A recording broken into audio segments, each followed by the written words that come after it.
Hello, my friends. Thank you so much for taking the time out of your day to watch this video. I've been really obsessed with Epic the Musical and I can't wait to show you why. I hope you enjoy it. Today, we are talking about Epic the Musical, a musical so amazing it makes me sing the lyrics every moment of every day no matter what I'm doing. I have listened to these songs over 1,000,000 times now. I even one time sung the entirety of Thunderbringer in a chipmunk voice. My mom has that one for me that I'm adopted. But all joking aside, this musical does have a special way of making sure you never listen to the songs just once. You always have to listen to it about 100 more times, 1,000 more times, it doesn't matter. Each time, somehow, it gets better. Every song is perfectly crafted on how it tells its story, how it introduces the characters, and even how it reintroduces the characters. The themes, the lyrics, everything about it is so well done. There's so much to talk about, and that's exactly what we're going to be doing today. We are going to analyze every song and every saga. This means I won't be getting any sleep. But it's fine because Odysseus not getting any sleep worked out for him, right? Right? Anyway, I'm pretty sure I won't fall asleep during this since every time I listen to one song from the Cyclops saga, I instantly wake up. Whether it's from fear or excitement, it doesn't matter, I wake up. But seriously, please let me know if I missed anything or if I got anything wrong. I promise I will correct myself. But before we get into why my mom keeps hearing Zeus say he wants to undress Pride, let's talk about the origin of Epic the Musical, or really the origin of its creator, Jorge Rivera Hedons, or better known as Mr. Jalapeno, or Jay, or Jimbo Pimbo, or Epic Guy, or Captain, or Mr. Epic, Jorgen Bong, Borgen Bong, Gorgon Bong, or Mr. Summoner of the Chihuahua Washing Machine, or Carl Reezer, or Jimmy Neutron, or Angry Al, or Gumpus McGee, or Yorgi Gorgie, or Pam Pam, or Junito, or the Gamble Slime, or the Monster Rah Rah Rah, or Jorge Borgie, or Mr. Rivera Hedons, or Epic Dude, or Sheen Estevaz, or the Reigning King of Ithaca, or Mr. Songwriter, or the Pom Pom. That took 20 years for me to say that, and I don't regret a single word. Jorge grew up in Dorado, Puerto Rico, with his sister Diana and his mother and father Mike Rivera and Wanda Hedons, who, fun fact, voices some of the characters in Epic. I just have to point out how amazing that Jorge has such a talented family because, no offense to my family, but they can barely put up a Christmas tree. When Jorge grew up, he went to the college at the University of Notre Dame, where at first he had been studying for a career in medicine, but eventually he found himself enjoying musical theater instead, which we are so glad he did. It was during his college years where he wrote his very first musical, which is... That's right, My Heart Says Go. Yeah, Epic actually wasn't his first musical, but it's still pretty impressive that the second musical he made is something worthy of 5 million Tony Awards. My Heart Says Go is a musical about a character named Indigo, who's in school studying to practice medicine but has a dream of becoming a musician instead. If that sounds familiar, that's because Jorge clearly took inspiration from his own experience. I've listened to My Heart Says Go and it's actually pretty good. It's interesting to see a creator, especially a musician, make his first production to see and hear how he evolved over the years. I actually really enjoyed it, and if you're willing to listen to it, the songs are good and you can hear just how much effort and passion Jorge puts into his work. You can basically feel it when he's singing. Also, this man can rap! But unfortunately, this musical didn't get a lot of recognition. I'm not sure if this is the reason why, but it probably didn't help that it was 2019 when this came out. But whether or not COVID influenced the popularity of My Heart Says Go, it's clear that it didn't get the attention it deserved. Though if there's one thing Odysseus and Jorge have in common, besides simping for the partners, which makes sense because Talia is gorgeous, it's determination, though with a little less PTSD on Jorge's part. In 2019, Jorge decided to work on another musical, a musical about the Odyssey, which we now know as Epic. Epic the Musical is a reimagining of the Odyssey by Homer, a Greek poem that follows the tale of Odysseus, the king of Ithaca. It takes place after the Trojan War, and through it we follow Odie and his crew trying to make it back home without trouble. But unfortunately, this seems to be an impossible task as they keep running into danger over and over again. During the making of this musical, he started to post videos of his progress on TikTok, which helped to gain a lot of attention. And as Awkwardly Animated pointed out, check out his video by the way, it had me emotional near the end. It really helped the popularity by posting videos and interacting with his fans, rather than relying on word of mouth. Though that's not to say good words didn't help, but it certainly was the community that drew people in. Yorhei will post behind the scenes videos of Epic. He would explain the different melodies that every character had, he would show what certain songs were going to sound like, and these videos definitely had fans excited for what was going to happen next. They were wondering what certain characters were going to sound like, and when they got their questions answered, they were never disappointed. Even though the songs at that point were a work in progress, it was still enough to get the fans hooked.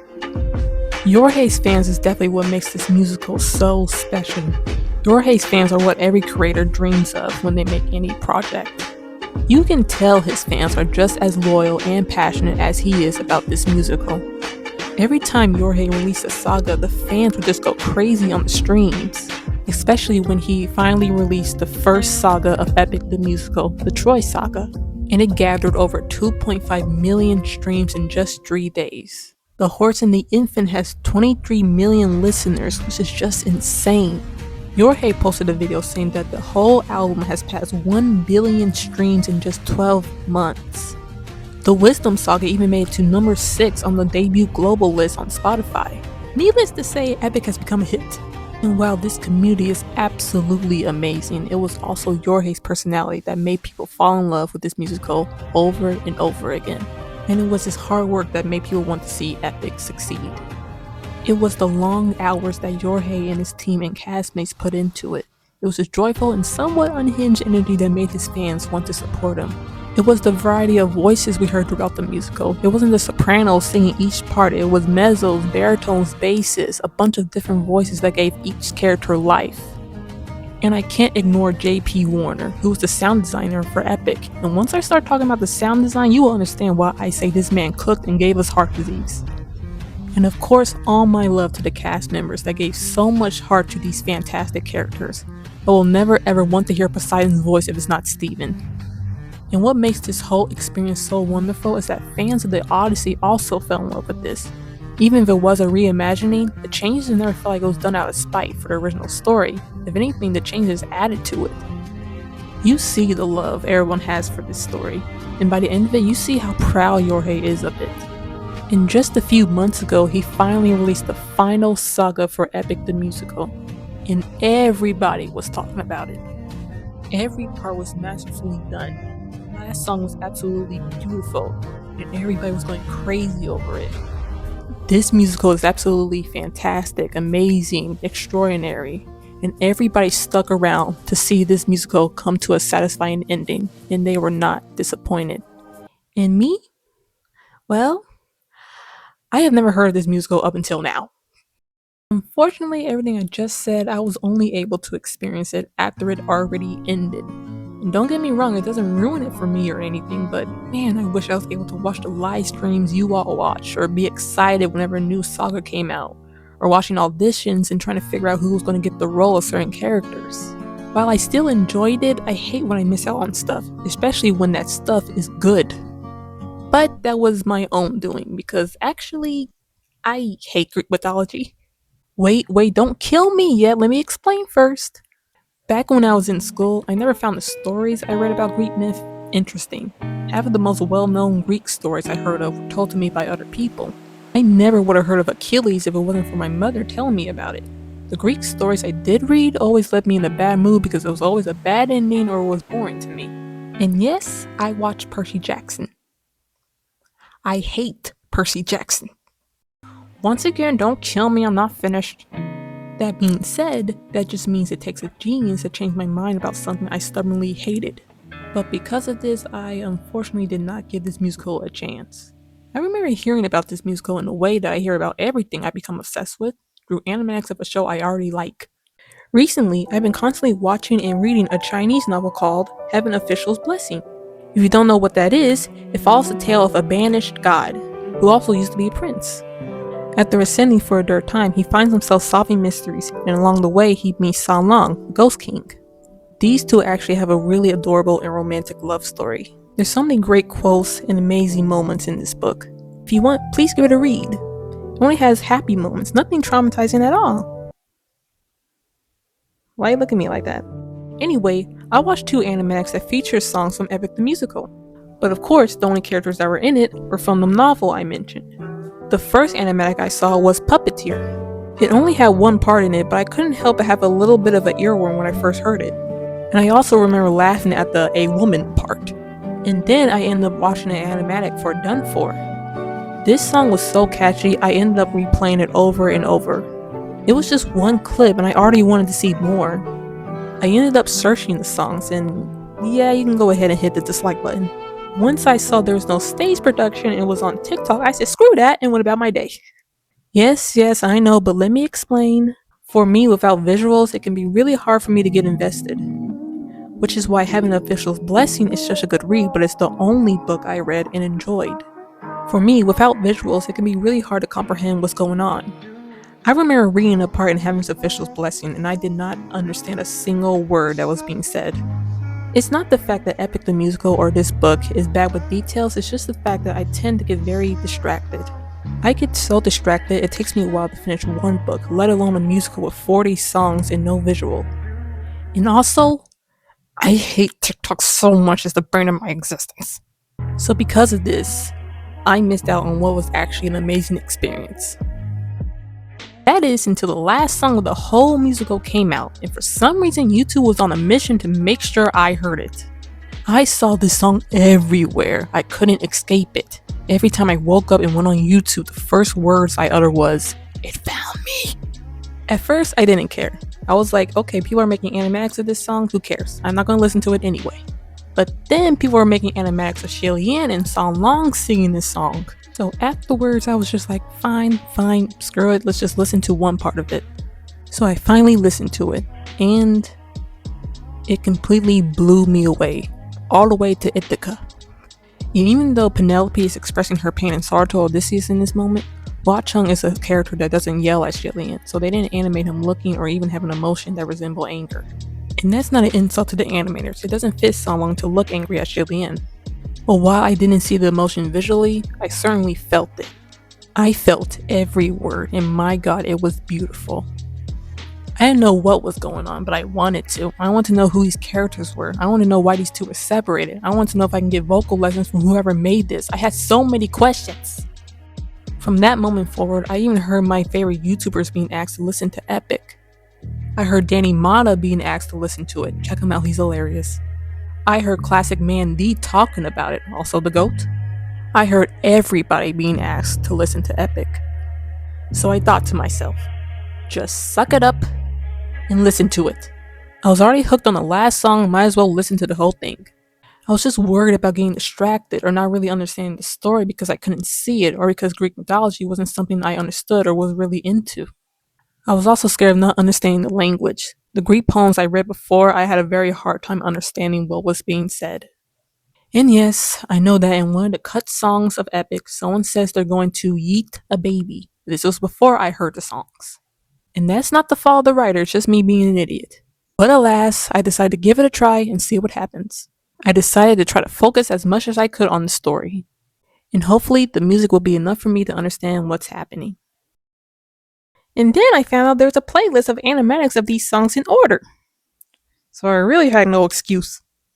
And yes, I will be talking about the animatics. I mean, how can I not? The details and creativity in these animations are just insane.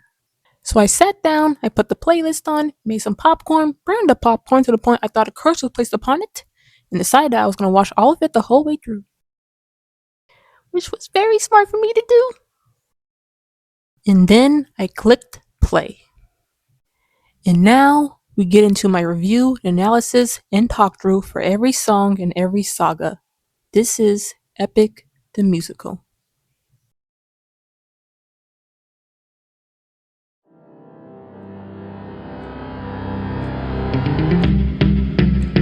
Alright, my brothers, listen closely. The Horse and the Infant begins with Odysseus giving a speech to his men inside of a big giant horse. Now, I don't know a whole lot about the Trojan War, but I do know Odysseus is the one who came up with the idea to give the horse as a gift to the Trojans. And of course, they accepted it, thinking it was a sign of surrender. And I don't really blame them for accepting the horse. If it's been 10 years of non-stop bloodshed, I will also expect the enemy to just give up at this point. And because of this, they decided to celebrate their so-called victory. During the celebration, they ended up getting so drunk that they fell asleep, which is, of course, part of the plan. And while I do think it's messed up that he killed them all in their sleep, if it works, it works. So let's just move past that, alright? Inside the horse, we see Odysseus planning his attack. He also says this. Do what I say and you'll see them again. Yes, sir. Oh, that's great. I hope they continue to listen to him. Anyway, he says Diomedes will lead the charge. Diomedes will lead the charge. Yes, give him that high blood sugar. Teucer will shoot any ambush attack and little Ajax will stay back. There's actually a lot of lore to little Ajax, and once you find out about his personality, yeah, his little ass can stay back.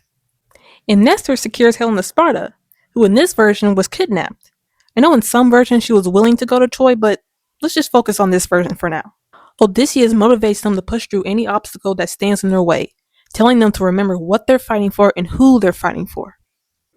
After saying this, we see who Odysseus is fighting for. Penelope, Penelope, And his son. and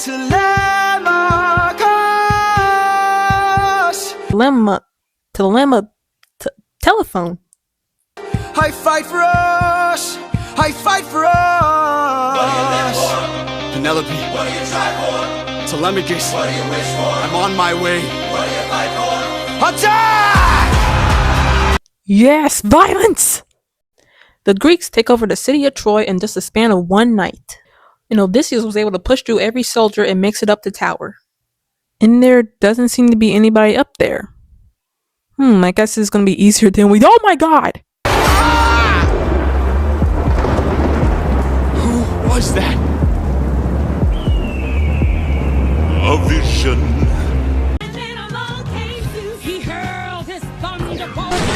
Oh, damn it, here we go. Hide your wives, hide your husbands, hide your pets. Every time this man shows up, nothing good happens. It doesn't even matter if he's not carrying out a punishment. He'll just pop in and be like, hey, are you a woman?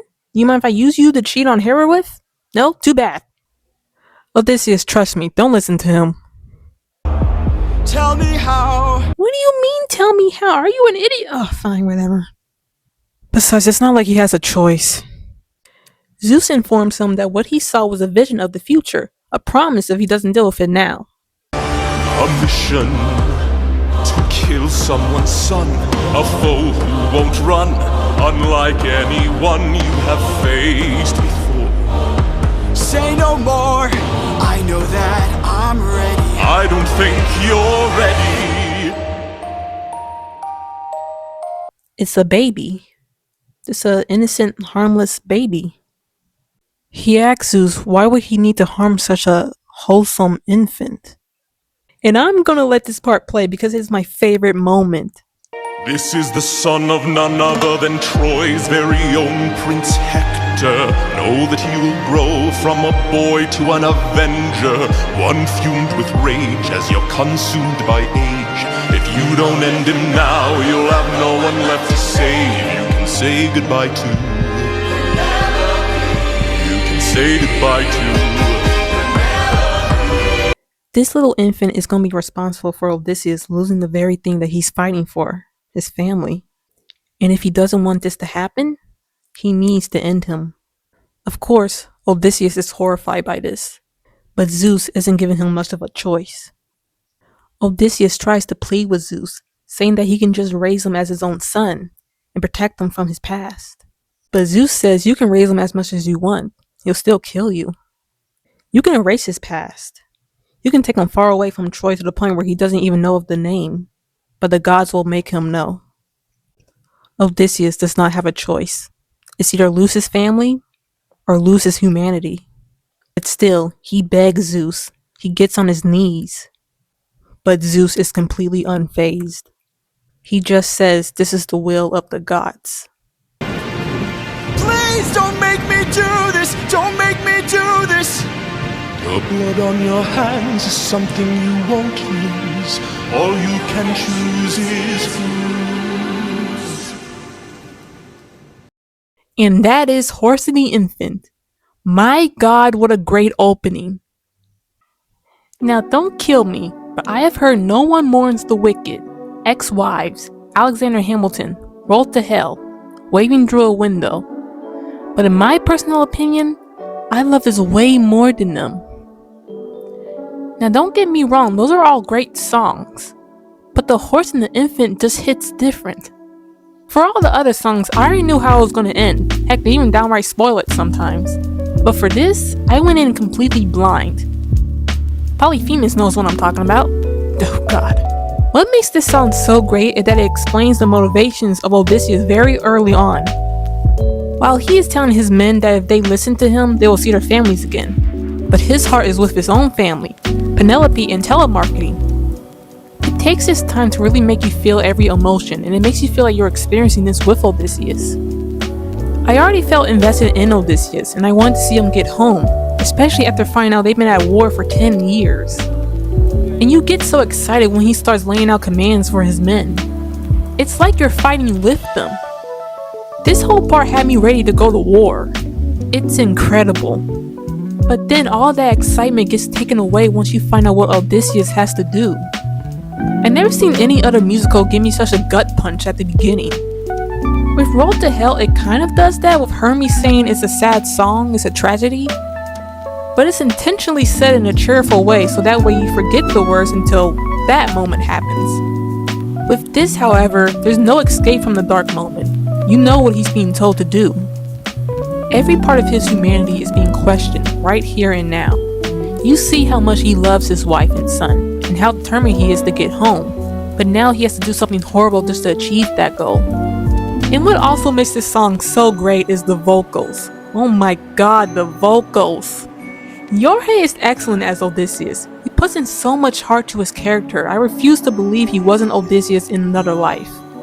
And the vocal range this man has. We'll see more of it along the way, but his vocal range is incredible. He's able to go from a commanding captain to a sweet, gentle husband to just a man begging a god for an infant's life is so incredible. Also, his falsetto and the way he belts out certain notes. This man has no lungs. He sings everything in just a satisfying way. God, I love his voice. Yorhei, if you're watching this, you are absolutely incredible. Your voice is amazing. And Zeus is voiced by Luke Holt, or as I like to call him, the reason anybody might like Zeus. His voice is absolutely incredible, but I can't gush too much about his vocals because I'm saving that for a different certain song, but just know he's absolutely amazing. I love the authority he has in his voice. You feel the power he has over Odysseus. And in my opinion, you even hear a slight annoyance he has in his voice when Odysseus is begging to him. In the whole conversation between Zeus and Odysseus, their vocals are just so strong in that moment. You hear the desperation in Odysseus' voice.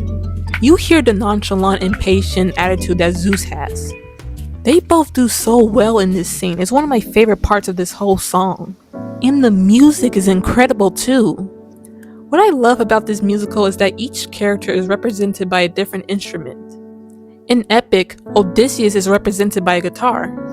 Throughout the musical, depending on the mood of Odysseus, the guitar would change. So in the other songs, if Odysseus is upset or angry or fighting for his life, this instrument may change to an electric guitar to fit his emotion at that moment. But please check out Yorhei's video on the different instruments each character has. He explains it way better than I can. In The Horse and the Infant, when it starts off, you can hear the guitar when Odysseus is talking.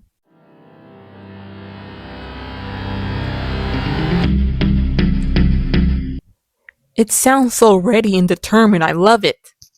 And also, this might just be my ears, but there's also a clock ticking sound.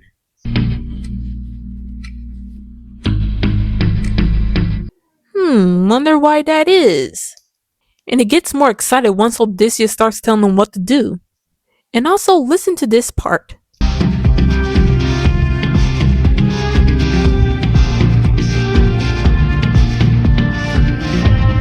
Just remember that. Yorhei likes to bring that back over and over. And this is one of my favorite things about Yorhei. He's an absolute genius at raising the tempo up just to let it fall down and rest. In this part, once Odysseus starts thinking about his wife and son, that's exactly what happens.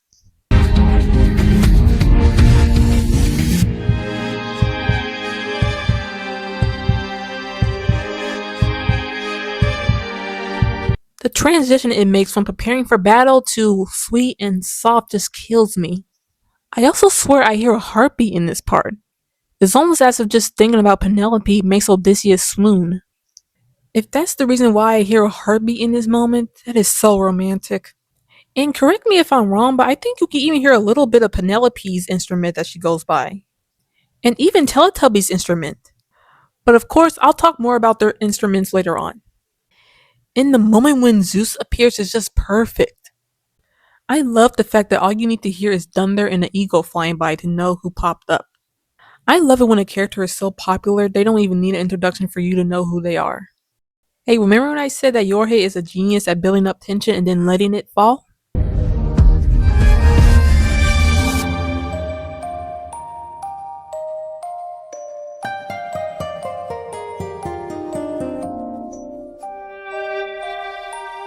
This moment is so well done. Whenever he does this, it never feels out of place unless that was the intention, but it always fits well with the song. The music goes from intense to a soft little lullaby. It's like Odysseus, as soon as he sees the baby, he grows a soft spot for him. And correct me if I'm wrong, but I think this is one of the first moments you hear Odysseus' guitar change. It changes from an electric guitar to a nylon guitar, or an acoustic guitar. I don't know, let me know. What do you hear? Anyway, my favorite part of this whole song, at this point, every part is my favorite part. When he says you can say goodbye to Penelope, I just love the drums that are playing here. You can say goodbye to. It's like Odysseus' heart stops when he thinks about possibly losing Penelope. And this part when Odysseus is begging to Zeus is so amazing.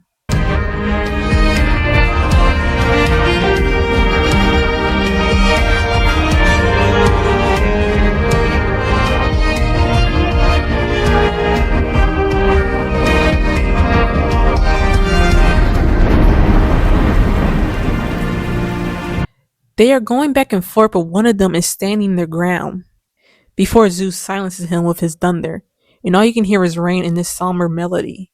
And the line that Zeus says at the end really captures the theme of the whole story. Odysseus won't lose the blood on his hands, but whose blood will it be? Will he lose himself in the end, or will he stay the same? God, this is just the first song, and I'm already so impressed. The music, the vocals, the lyrics, everything about it is so well crafted.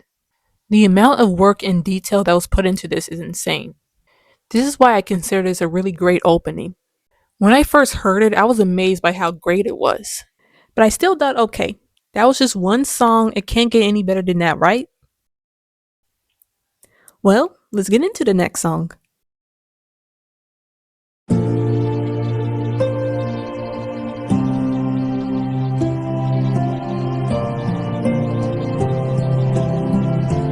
After being forced to make a terrible decision, Odysseus holds the infant in his arms. All his men are celebrating the fact that the attack worked, but he can't even be happy for the victory. I look into your eyes and I think back to the son of mine.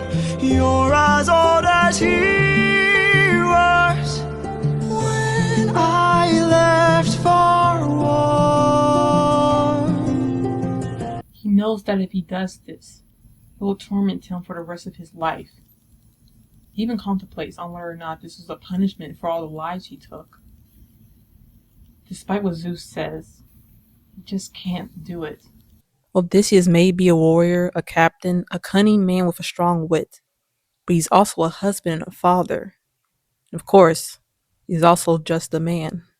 I'm just a man who's trying to go home, even after all the years away from what I've known. I'm just a man who's fighting for his life. Deep down I would trade the world to see my son and wife. I'm just a man. He's been fighting for so long, all he wants to do is just go back to his wife and son. And no matter what, he'll trade the world if it means he can see them. Zeus told him that this tiny little human will become something he won't be able to stop. something that will hurt his family, the one thing he's fighting for. But also, will Odysseus be able to live with himself? But when does a comet become a meteor? When does a candle become a blaze? When does a man become a monster? When The moment a man becomes a monster is when he throws away the very thing that makes him a man. His humanity, his morality, his heart. But if he really wants to protect his family, he can't let them live. In this moment, it's not the infant that he should fear, it's himself.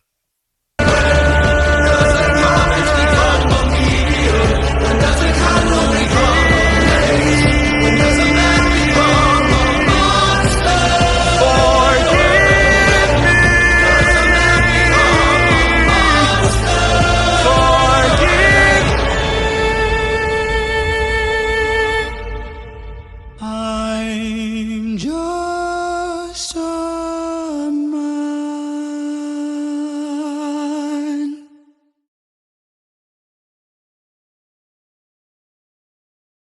Oh, don't worry, guys, I'm just drowning in my tears. My god, when I first heard this, I was taken aback by how depressing but beautiful it was. I was ready to enjoy a couple of songs, or even a few, but this song had me hoping that the rest of the musical would have me like this. I was actually emotional during this part. This is such a bold way to start a musical, Jesus Christ. We're only 2 songs in and I'm already crying. What the heck, Yorhei? Building Odysseus up as this person who loves his wife and son, just to have all that come crashing down when he has to take the life of an infant who reminds him of his son is just brilliant. He's being forced to make this decision, and you're forced to just watch him. In this moment, I was hoping that he was just going to raise him as his own, but Zeus didn't really make him feel like there was any other choice. And of course, he chooses to protect his family. But God is so freaking brutal. Normally in a show, when a character has to make a difficult decision, is in the end. In this one, it's in the beginning, and he takes the path you hope he wouldn't take. Odysseus' mindset gets teared down from the jump. We just met this man, we're already hoping he gets a break. But that just shows just how unique this storytelling is. I love when stories catch you off guard, especially in the beginning. You think you can relax because you don't expect anything to happen yet, and boom, he lets go of the baby. In Yorhei, he is incredible in this song. The pain, the sadness, my god, Yorhei, are you sure you're not Odysseus himself? And listen to the way he sings fighting. I'm just a man who's fighting for his life. Just the way he gets all breathy when he sings that line is so painful. You really hear just how tired Odysseus is in this moment. The poor man just wants to go home. Also, I know I'm going to mention this a few times, but his head voice is just incredible. Every time he belts out the notes, it makes it feel like he's reaching out to you.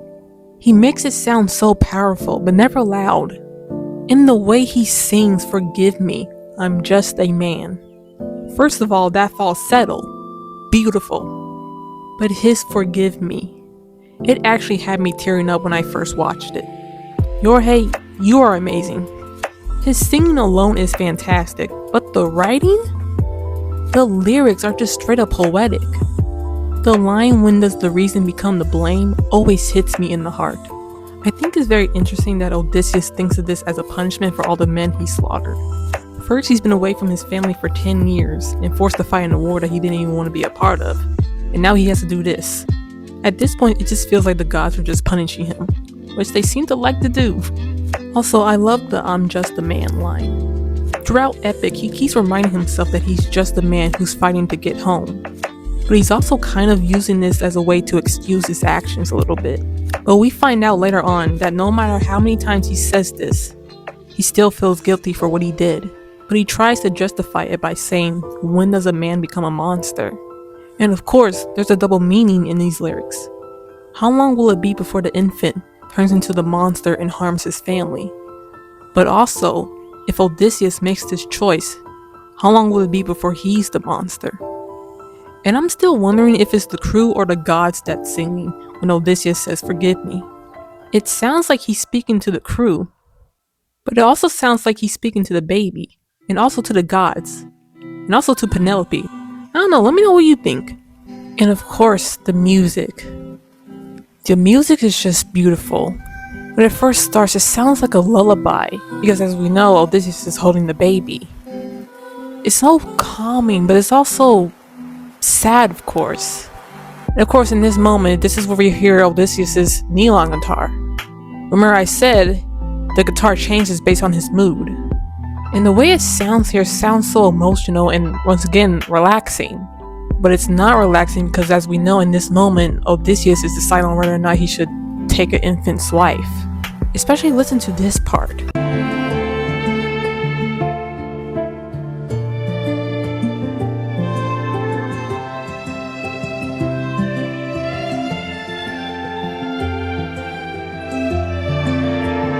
It's just so beautiful, and I just love the way it sounds so much. Something about it just makes me feel so emotional, but I also feel like I can just go to sleep to this.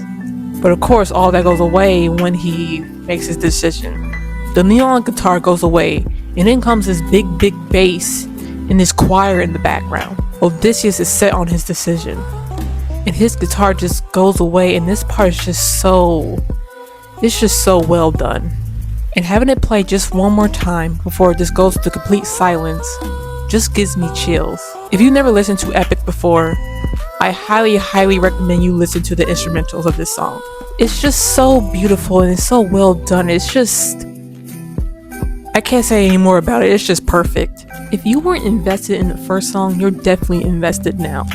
This song is so incredible, and Jorge deserves to be proud of it. And now let's talk about the animatics. The animator for The Horse and the Infant and Just a Man is Gigi. Gigi is the absolute GOAT when it comes to the animatics of Epic. She's pretty much the animator for Epic. And it's not hard to see why. Her animatics are just crazy good. I love the beginning of Horse and the Infant. I love the lighting in this scene. Just how dark it is because, well, they're inside a giant horse. Just how the light reflects off of their faces. I don't know why, but I love that so much. The tone feels so serious, and it's just a cool way to start a song. And when Odysseus starts giving out commands, my god, this part is so cool. I feel so pumped every time I see it. Though I had to admit, little Ajax design kills me. And I love the lighting when it switches to Penelope. Just how sweet and loving it gets when he thinks of Penelope is so gorgeous. Also, Penelope's design is beautiful here. Also, Zeus just being in the clouds is so perfect. He's not even willing to get down to Odysseus' level. He just stays up in the sky and tells Odysseus to carry out the mission. He's basically this big giant loud voice, and it really fits the scene. And when he enters the room, once again the lighting here is so beautiful. I love how it goes from this battlefield type of color to this warm and calming once he sees the baby. And the baby looks so cute here, you really don't want anything to happen to him. But he looks too cute. What is his face? He looks like he's plotting something. I don't trust him. Also, I love the transformation from a little boy to a horrific monster. As Zeus says, he'll become a man filled with rage. And this design really fits well with his words. And of course, we gotta talk about the camera shot that Gigi loves to do in her animatics. The camera moving around the room is so good. It really builds up tension and it really fits well with this part of the song. I don't even know how she did this, but it's so impressive. It feels like you're watching a TV show. I love it so much. This part is so cool. Also, I don't know if this is intentional or not, but Odysseus taking off his helmet when he sees the baby. If you don't know, Prince Hector had his helmet on when he went to hold his son. But this ended up scaring the baby and making him cry. So he took off his helmet and he started to calm down. So Odysseus taking it off when he sees him, and then putting it back on when he makes his choice is just heartbreaking. And the animatic for Just a Man is so sad. It breaks my heart every single time. In this part right here, it's so good. It really adds to the double meaning that I was talking about. And him holding him by the swaddle instead of holding him like a baby like he was earlier is so sad. He's trying to distance himself. Oh god, I hate it. Gigi's animatics are just amazing, and it really shows here. The amount of detail and work she puts into these is just incredible. These two animatics really did have me emotional, and we are so grateful to have her in this community. Alright, that's all I wanted to talk about. Let's dry up our tears and move on to the next song. Let's go.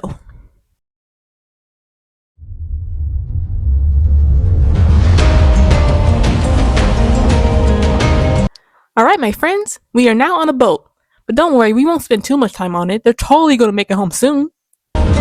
600 men, 600 men under my command, with only one goal in mind: make it back alive to our homeland.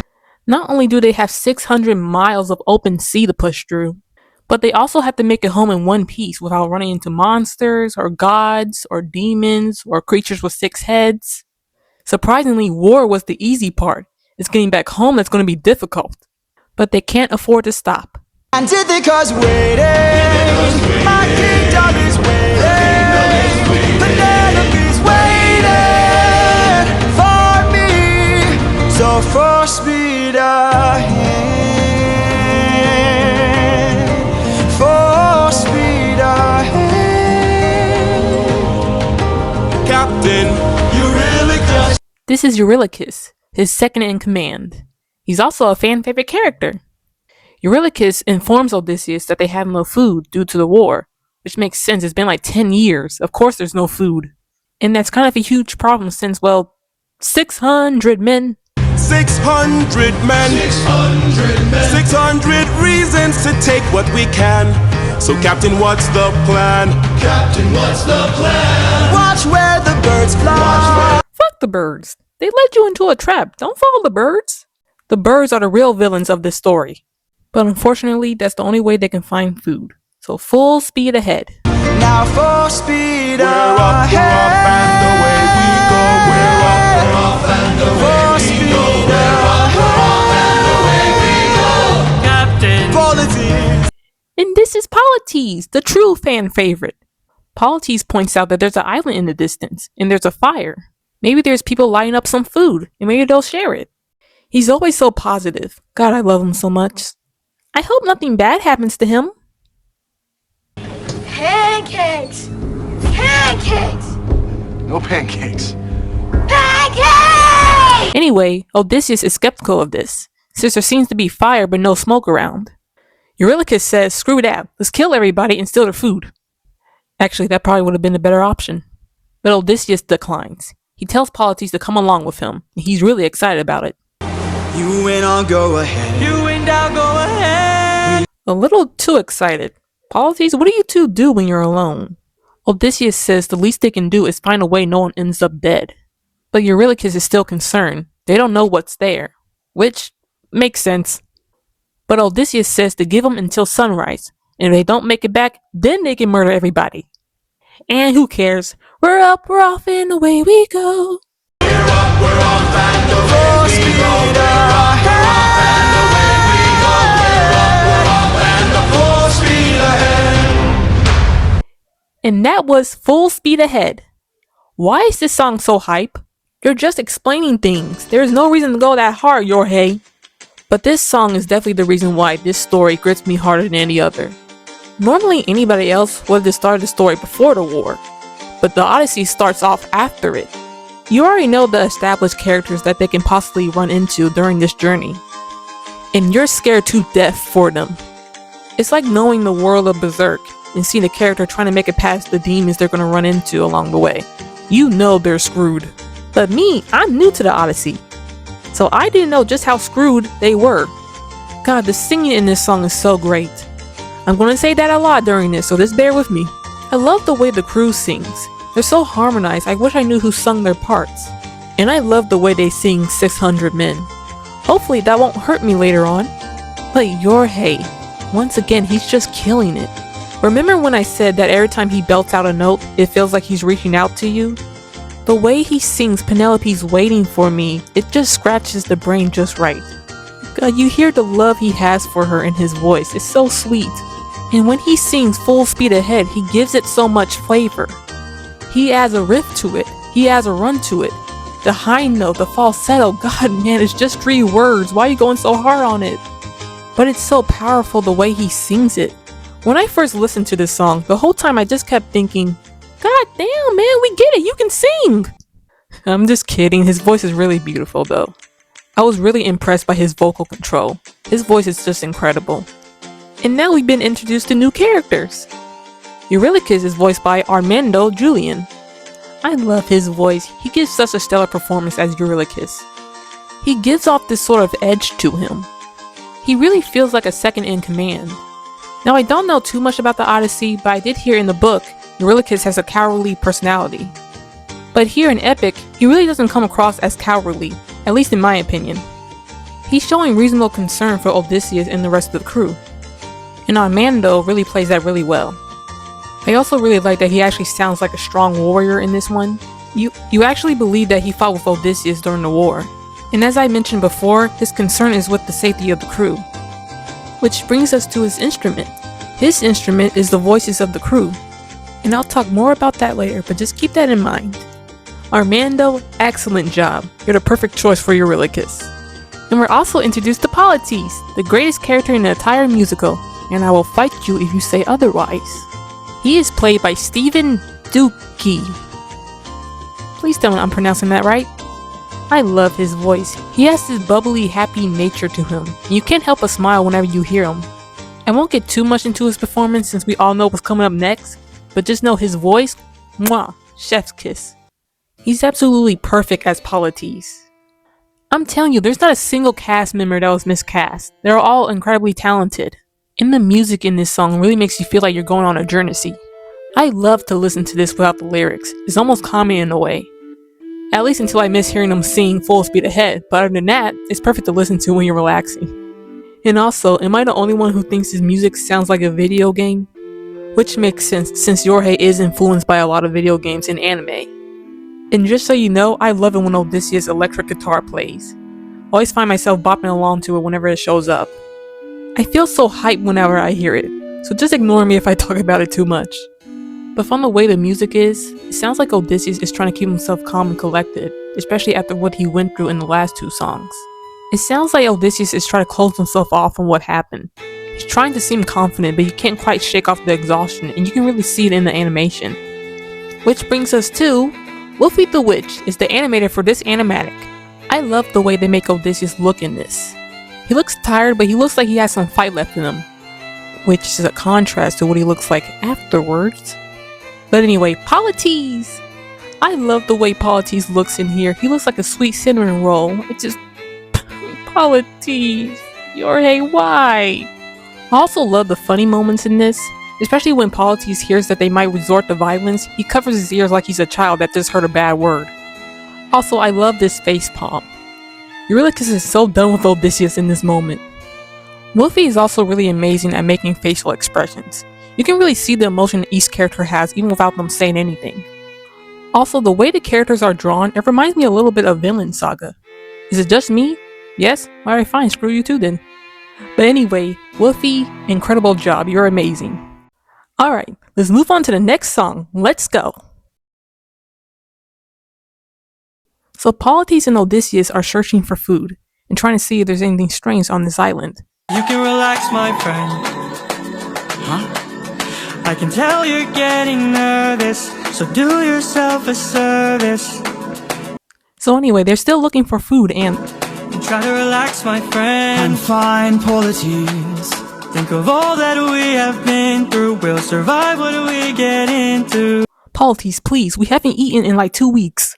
Life is amazing when you greet it with open arms. This life won't be so amazing once we die of starvation. Polites, please. But I see what Polites is trying to do here. He sees that his friend is tense right now and he's upset. He wants Odysseus to just relax and lower his guard. He wants him to start leading from the heart. And honestly, I agree. There's so much pain in this world, so why not replace it with something positive? We should all just be like Polites and just always greet the world with open arms. Greet the world with open arms. Greet the world with open arms. Stay back! My friend, greet the world with open arms. What? Screw that! Kill them! Yeah, they creeped me out when I first saw them. But that's not really my fault. I'm just dancing to this upbeat song and then all of a sudden you hear... I'm sorry, I can't do the voice. And I hate things that repeat after you repeatedly. Like, stay back. Oh, stay back, stay back. Oh, stay back, stay back, stay back. It's so creepy. Ugh. Stay back, I'm warning you. See, what the heck was that? No. But Odysseus threatens them. He says that if they don't make it back in one piece, then the whole crew on the ship will burn this whole place down.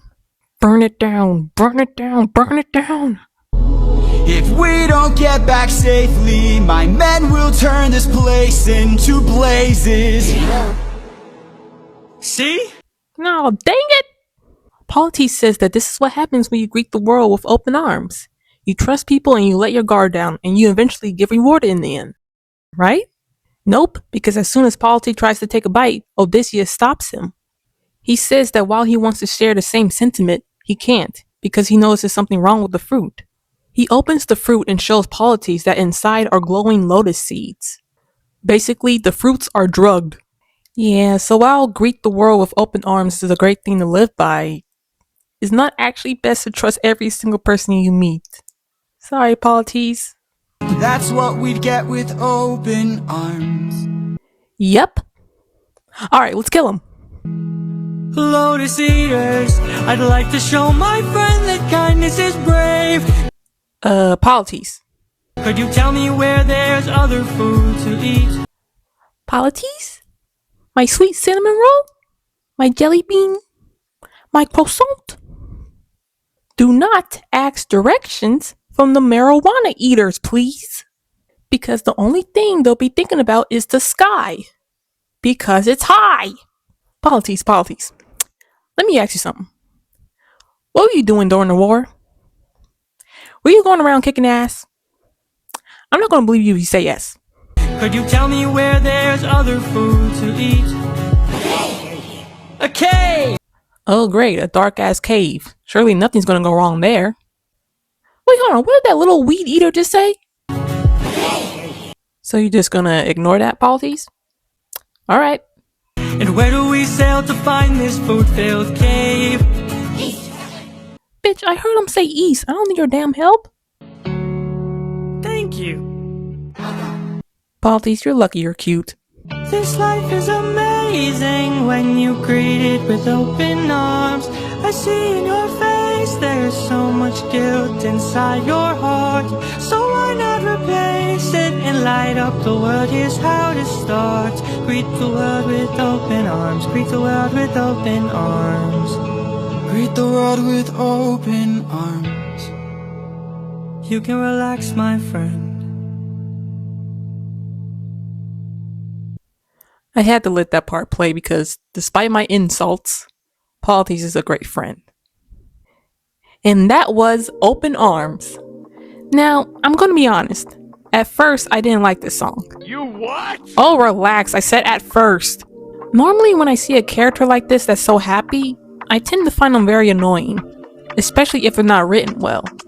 If they're poorly written, a character like this won't have much going for them, except being happy. And that's kind of irritating. Heck, when I first met Polites, I kept forgetting how to pronounce his name, so I kept calling him Glasses Boy. And the only time I remembered his name is when he showed up again in later songs.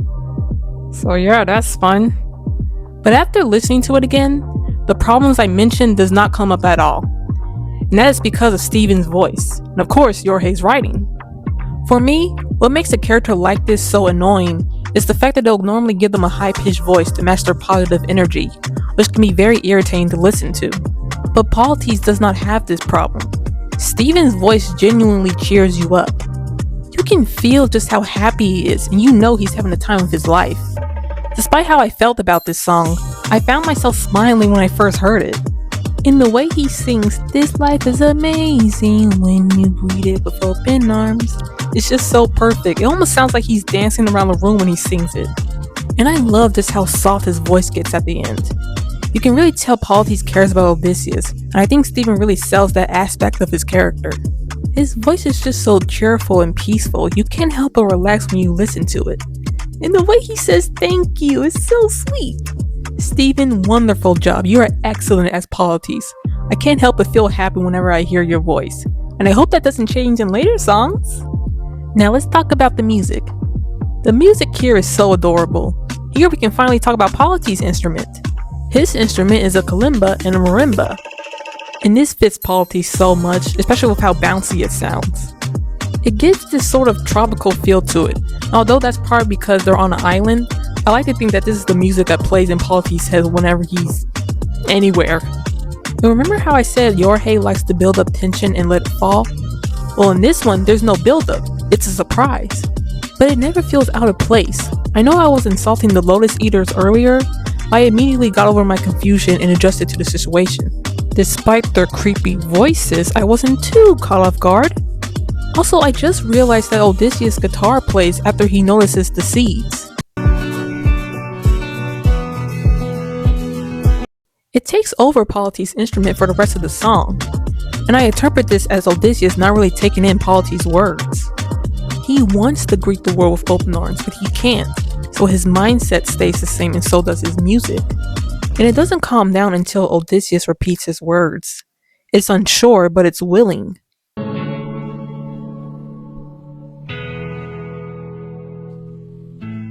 And when Polites tells him to relax, he does. And so does the guitar. It goes away.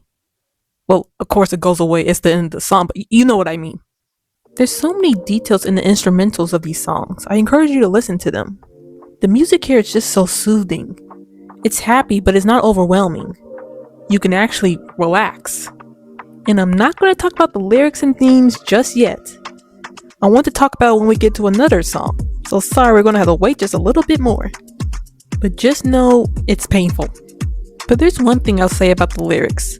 I love that Polites is trying to reassure his friend here. And I don't know if Polites saw Odysseus kill the infant, but if he did, the fact that he's still trying to tell Odysseus that he can still open up his heart despite what he did, that's just so beautiful. Polites is just a great friend. So although my opinion of this song wasn't great, it certainly was still positive. And I just love Polites. I was starting to feel bad for Odysseus, but with Polites around, he'll certainly become happier, and luckily he doesn't have someone constantly on his case about every decision he makes. Oh well, now on to the next one. The last song of the Troy saga. Let's get into it.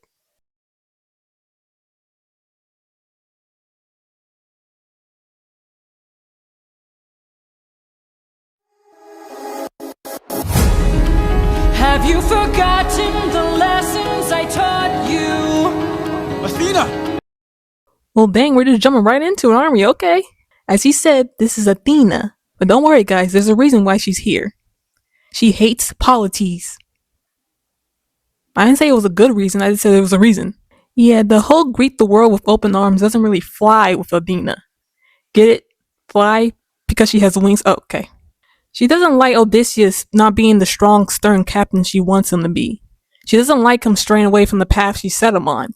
Even going as far to say, I see her changing from how I designed you. Jesus Christ, Athena, was he a robot? She then says she'll remind him of his purpose, and then she grabs him and drills him into his past memories. My goodness, woman, he killed a baby. I don't think he forgot his purpose that much. But hey, at least we get this cool intro. Goddess of wisdom, master of war. Ooh, that piano is so sick! As she says, she wants to create the greatest warrior. So she creates a magical boar that only the best can kill. Of course, the best being Odysseus. When he was just 10 years old, just for the hell of it, he decides to fight it. Though the boar gave him a permanent scar, he was able to take it down, while Athena watches a young child from the sidelines. Athena? What's your favorite word? Please tell me it doesn't start with the letter K. Regardless, Athena is impressed. Maybe one day I'll reach him and we can build his skills as I teach him. If there's a problem, he'll have the answer. He is a warrior of the mind.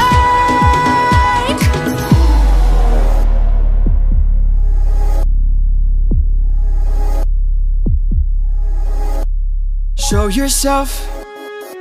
I know you're watching me. Show yourself. I can see you. How can you see through my spell? I was lying and you fell for my bluff. To all my family and friends, if I had any, I will now be laughing like this for the rest of my life, and you will not have the power to stop me. Anyway, Athena says, "Great job, you're a liar. What's your name?" Well done, enlighten me, what's your name? You first, and maybe I'll do the same. And then Athena kills him for being a smartass, and then she looks for someone else. And that's it, that's the end. No more Odysseus.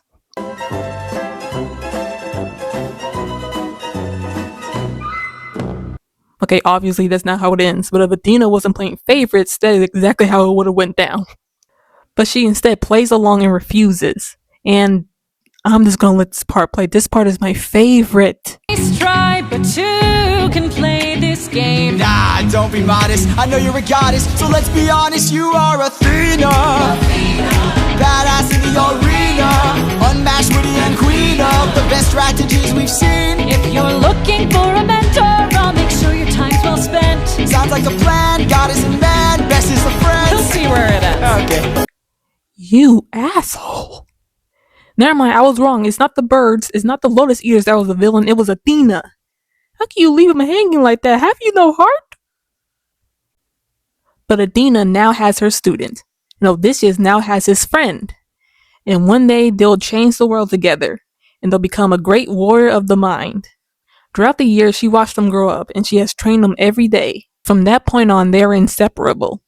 Maybe one day we'll reach them, and we can build their skills as we teach them. If there's a problem, we'll have the answer. We are the warriors of the mind. I still intend to make sure you don't fall behind. Don't forget that you're a warrior of a very special kind. Oh, right. This is not Athena looking fondly on their past memories together. This is her lecturing him. Lecturing him about the choices he has made.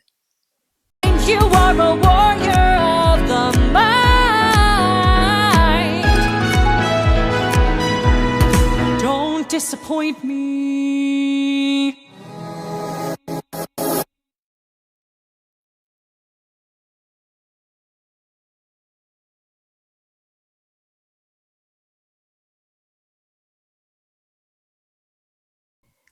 And that was Warrior of the Mind, the last song of the Troy saga.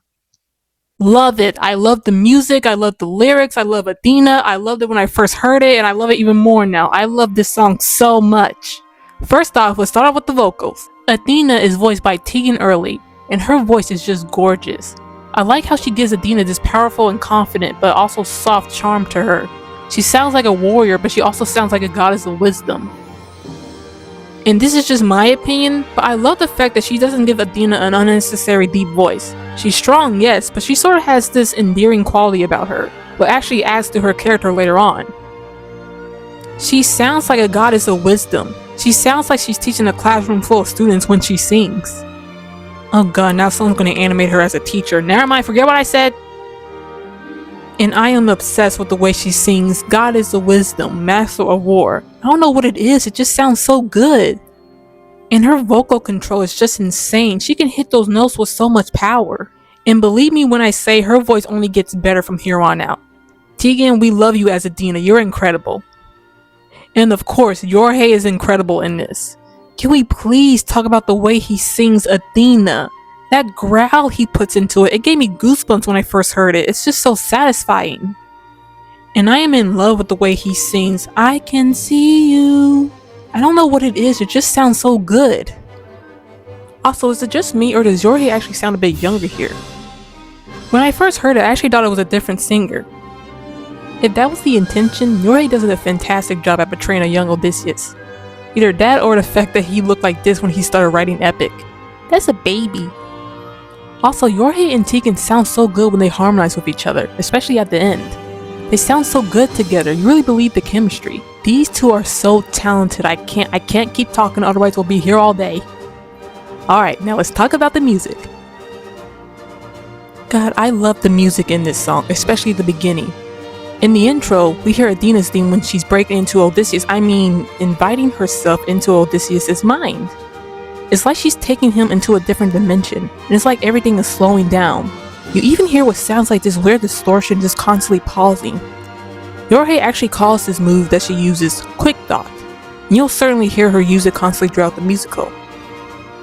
And then we're introduced to her other signature theme, her piano. Athena's instrument is, aside from Odysseus, one of my favorites. I actually mentioned it, but that piano is just so cool. God, it sounds like something you hear from a video game. And I don't know who plays the piano, but if it was Jorge, dude, you and your fingers need to take a nap. Seriously, once we get to later songs, you will hear just how fast the keys are being played. Also remember this part.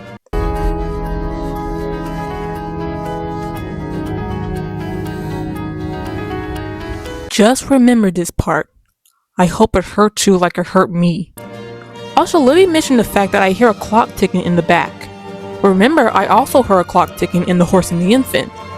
I think this shows that Athena was truly with him through everything, even the war. Which of course she was, but it feels like kind of interesting to know that she was with him during the part where he played catch with the infant. Anyway, God, I love this part. I love just how Brighton sings before you switch to Odysseus' perspective and realize just how creepy it is. By the way, do you recognize this part?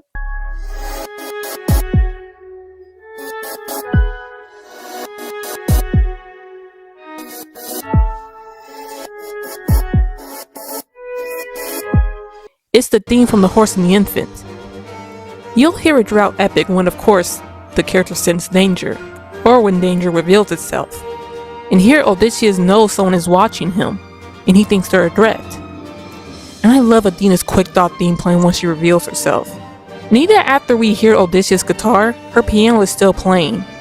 It almost sounds like they're playing against each other in this moment. Even when her piano gets louder when Odysseus starts fanboying, their instruments are still playing different tunes. It's only after they sing together that their instruments finally merge with each other. It sounds like they're jamming together. Along with their voices, their instruments also harmonize perfectly. I'm telling you, these two have my favorite instruments in the whole show. It's incredible. But sadly, we go back to reality and remember that Athena is lecturing him. But in this part, we only hear Athena's piano. We don't hear Odysseus' guitar anymore. They're not working together anymore. They don't have the same mindset anymore. It's just her. My God, the music is just so good. Please listen to the instrumental if you haven't. It's so amazing. Now let's talk about the lyrics. Yeah, it's very clear that Athena is kind of spitting on Polity's words here. She's like, forget the whole open arms BS. She wants him to stay the stern, ruthless captain she trained him to be. And I know I mentioned this before, but Athena's saying, I see you're changing from how I designed you, really concerns me. She's not treating him like a human, she's treating him like a mindless, obedient robot. Whether she's doing it intentionally or not, she is kind of manipulating him. I mean, she says it herself. Her mission is to create the greatest warrior. And even though Odysseus fights the boar for the thrill of it, he does want Athena to train him. But it's clear he's seeing this from the perspective of a young fan, meaning their favorite celebrity. Even when Odysseus starts ranting about how cool she is, Athena keeps her focus on training, while Odysseus wants to be her friend, to which Athena ignores him, while also slightly teasing him. Even the way they sing about being a warrior of the mind is different. Listen to the way Athena sings it. She sings mine and sustains the note at the end, making it very straightforward, which is perfect for Athena's personality. Now listen to the way Odysseus sings it. He adds a riff. He puts in more flavor, showing just how excited he is and also showing his personality. But after hearing this, Athena begins to sing with the same riff like Odysseus. This just shows, regardless of what she says, she has grown a bit of a soft spot for this little dork. He even continues to sing with the riff, even when Odysseus isn't singing with her. Odysseus is clearly becoming more than just a student to her, but she still keeps her mind on her mission. And I said this before, but I don't think it's a coincidence that Odysseus doesn't sing with her this time. In this moment, Odysseus just wants to go home, while Athena wants him to stay ruthless and wants him to turn off his heart. It's clear that what they deem important is foreign to the other, and the more their opinions differ, the further the distance between them becomes. My God, the amount of effort Jorge puts into the lyrics is just insane. Each character just has this unique charm to them. And even when it's a character you don't like, you can't help but listen to them when they speak. Even the designs for the characters is just amazing. Which brings us to the animatics. Open Arms and Warrior of the Mind was done by Merxy. I really love Merxy's design for these characters, especially Athena and Polites. I love the fact that Polites doesn't look too skinny, but he's definitely not swinging a sword anytime soon. And as much as the Lotus Eater's voices freak me out, their designs are really adorable. It almost made me forget how creepy they are. Almost. And I love the added extra moments in Open Arms, like Polites tossing Odysseus a sword, and Polites forcing him to get in the water, one of the Lotus Eaters comforting Odysseus, and even giving him an apple that's not drugged. And especially the moment at the end when Athena breaks into his mind, but Polites is just seeing his friend freeze for a second and trying to reach out to him. The only criticism I have is that it kind of spoils a certain part, but I'll talk more about that later. But other than that, perfect. And I know there are other Warrior of the Mind animatics out there, but I'm way too biased about this one that I haven't even looked at them. I mean, how can I not be? Look at Athena's design here. In this intro, the fact that she grabs him and drills him into his childhood memories is just so creative. And the mask peeling off when Odysseus says her name is once again, mwah, chef's kiss. Is one of the reasons why I love that part so much. It looks so cool. And once again, I love Athena's design. I love how tall she is compared to Odysseus. It shows that while yes, Athena and Odysseus have a friendship going on, she is still a goddess standing next to a mortal. She still holds power over him. Also, she looks like a divine sugar mama. Anyway, great job, Merxy. Excellent work. And that is the Troy Saga. Jesus, what a way to start a musical. You have God showing up, you have characters questioning their morality, people getting high. It's so much. I love it. But I thought, okay, music was great, lyrics were great, songs were great. There's a reason why this got so many views when it was first released. But it had to have peaked here, right? Well, the next saga is actually responsible for destroying any reluctance I had when watching this musical. And if it wasn't for the other sagas existing, this would actually be my favorite out of all of them. So let's get into it.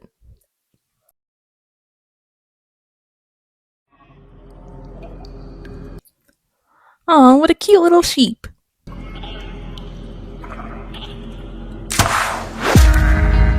Odysseus, what the hell? What did the sheep do to you? Was it also an infant? This reminds me of that scene in Last of Us when you just see a cute little bunny and it's like, hi bunny, can I show you this thing called death? Cancel Odysseus, he said screw animal rights. So they find this totally trustworthy cave and find actual food inside. So the drug eaters were right, there is food here. But reasonably so, Odysseus remains skeptical. It's almost too perfect, too good to be true. Why would the Lotus Eaters pass up on all this food?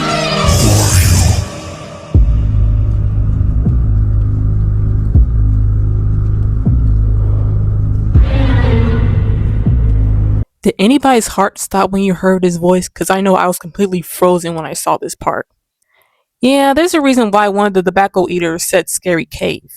Not only did the food belong to someone, but that someone is a Cyclops. But as scary as this situation is just a Cyclops. I'm sure you guys can find some way to convince... You killed my sheep. Okay, that's bad, but I'm pretty sure you guys can still get out of this... My favorite sheep. Oh my god, we are screwed. Don't you know that pain you sow is pain you reap? Time to drink your blood over where you stand. Your life now is in my hand. Before I'm done, you will learn that it's not so fun to take. You came to my home to steal, but now you become my meal. A trade you see, take from you like you took from me. There's been a misunderstanding. What if I tell you Eurylochus did it? Unfortunately, he doesn't go with that option and tries making a deal instead. He said he's going to give him their finest treasure, something so amazing he won't even think twice about letting them go. Oh man, I can't wait to see what it is. He pulls it out and it's... wine. You know, I would make a joke, but wine was seen as treasure in ancient Greece, so I'll let it go. Though it is kind of funny imagining someone killing your favorite pet and then offering orange juice to help ease the pain. a wine so fresh you'd never wanna eat human flesh again. Then we shall be on our way. No bloodshed in here today. A trade you see, gift from you and a gift from me. I'd like to thank you. Stranger, what's your name? My name is These Nuts. Can we leave now? My name is Nobody. Nobody. Nobody. Nobody. For your gift, I've won to reply. I'm so glad we see eye to eye. Dude, now is not the time for dad jokes. What is wrong with you? Why did the Cyclops have to close his school? He only had one pupil. You get it? Because you only have one eye. We're screwed, aren't we? Yes, you shall be the final man to die. What? Watch out! Well, that went well.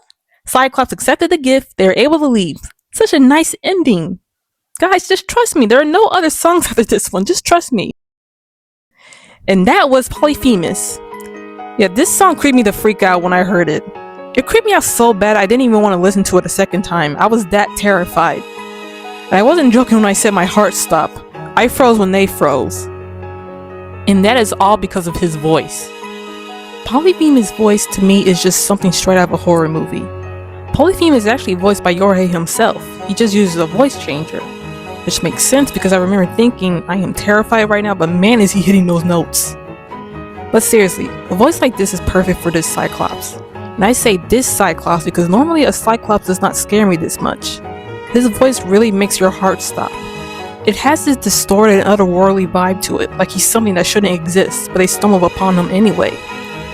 And I know he's technically a kid, but I love how mature he sounds. Just the way he says my favorite sheep makes it seem like he's glaring at Odysseus like he's the child. Also, I love anybody that animates Polyphemus smiling when he says, a trade you see, take from you like you took from me. It really sounds like he's enjoying the thought of killing them for what they did to a sheep. Makes sense considering who his father is. Anyway, if it wasn't for Jorge's singing, I wouldn't have listened to this song again. His singing is just so satisfying in this song. At the end of his sentences, he keeps adding these brain-scratching riffs. Especially when he sings a gift from you and a gift from me. God, it just sounds so good. And I'm telling you, he has no lungs. When he's selling the wine, I swear he does not take a single breath once, and I will ignore anybody that says he does. And the way he sings Nobody, the high note he does, and his falsetto, everything about it is just gorgeous. Heck, even the way he sings Eye to Eye is great, that joke aside.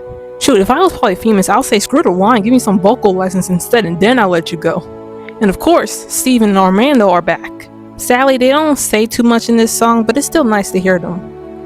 And just enjoy Steven's voice. No reason, just enjoy it. Anyway, there's a reason why I had to let some parts play. The vocals are just incredible in this. And of course, so is the music. God, the music here is so good. In the beginning, we hear Odysseus' guitar again. Yay, it creeps me the frick out. It gives off this feeling of unease, which makes sense considering Odysseus' state of mind. But it also doesn't spoil the moment the Cyclops appears, so you're still a bit more relaxed than you should be. But also, remember the Deja motif I mentioned earlier?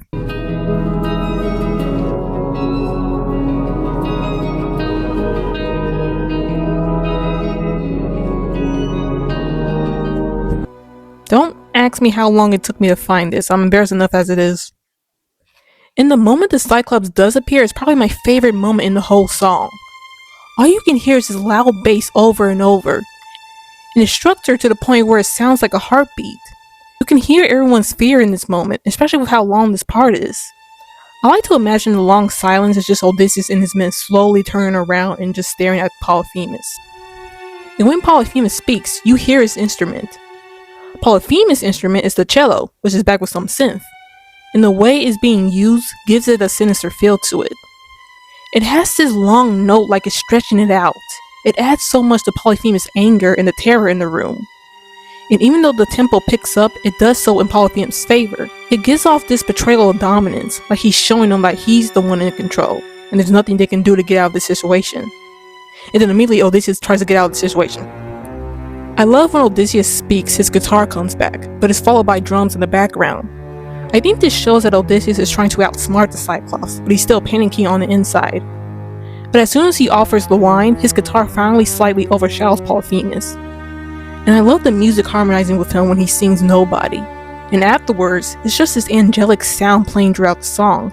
And obviously, it's supposed to trick you into thinking the situation has calmed down, when in reality, it hasn't. And then it's just this long note getting louder, showing Polyphemus going in for the attack. The music is just perfect. And now the lyrics. I love the line, "Don't you know that pain you sow is pain you weep?" That line foreshadows so much it gives me chill. And I know Odysseus is technically lying when he says we never came here to steal, but technically he's not lying. It's just more like we never thought there was anybody to steal from. I mean, if it wasn't for the cocaine eaters, they wouldn't be in this mess. And also, when Odysseus says a wine so fresh, you never want to eat human flesh again. Once again, Odysseus was basically right. He didn't want to eat human flesh again. He still wanted to kill them, but at least he didn't want to eat them. In the "My name is Nobody," I can't go into it yet, but it pays off in the future, somewhat. And I already talked about Odysseus making a poorly timed joke while talking to Polyphemus, but I do laugh at the headcanon that Polyphemus was going to let them go until he said that. But it's very clear that they're not dealing with a normal Cyclops. This one seems to be a lot more intelligent than the ones I'm used to, which adds to his terrifying presence. And man, the conversation between Odysseus and Polyphemus is just so good. It's the one part I keep replaying when I first heard it. Oh god, I love this song. Now let's talk about the animatic. This animatic was done by Jimena Netzel. Now I have to mention this. Now I'm pretty sure you'll figure it out. But Jimena is my favorite #1 animator for Epic. I love her design for Odysseus. I love how short he is, but he's also muscular, which I heard is pretty accurate to how Odysseus actually looked. And I love how the lighting changes when Polyphemus opens his eye. Having the cape be surrounded in this eerie bright light when he shows up is just perfect, and adds to the slight jump scare I had when watching it. I also love the comedic moments, especially when Polyphemus tries to hide a sheep as if Polyphemus hadn't just clearly stated that he knows his sheep is dead. And also Odysseus' face is just hilarious. I love Odysseus being slightly nervous when he says eye to eye, like even he's questioning whether or not he should say that. I love her animatics so much. I might be slightly biased towards them, but that's just because they're good. Also, I should have mentioned this before, but the animatics you see are my personal favorite. These are the animatics I first saw when I first looked at Epic. So please don't get mad at me if your favorite isn't on here. These are just my personal favorites. Alright, let's get to the next song. Ollie, you don't seem happy about it. What are you talking about? Of course I'm happy. Oh god.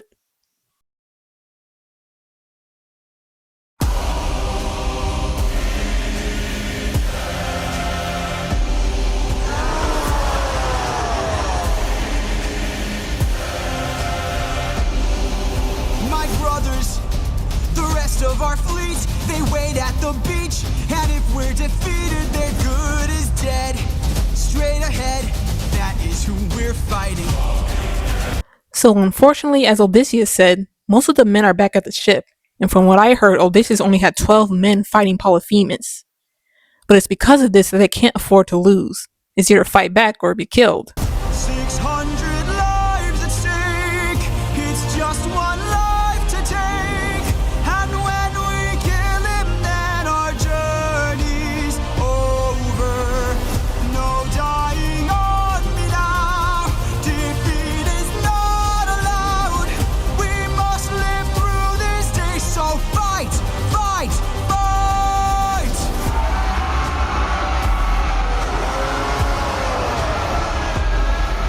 Surround him. Luckily, the only thing a Cyclops have going for them is how massive they are. Sure, they have a freaking gigantic singular eye, but that just means they have terrible depth perception. They're kind of like Titans. The most you can do is just surround them and attack their blind spots. Maybe even hit them in the eye if possible. But anyway, shut up and listen to this badass part.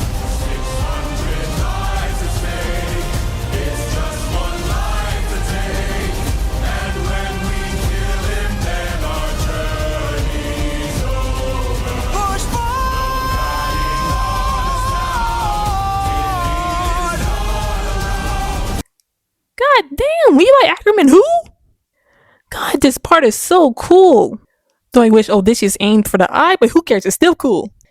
But it actually looks like they're going to win. All they have to do is keep striking him from a distance.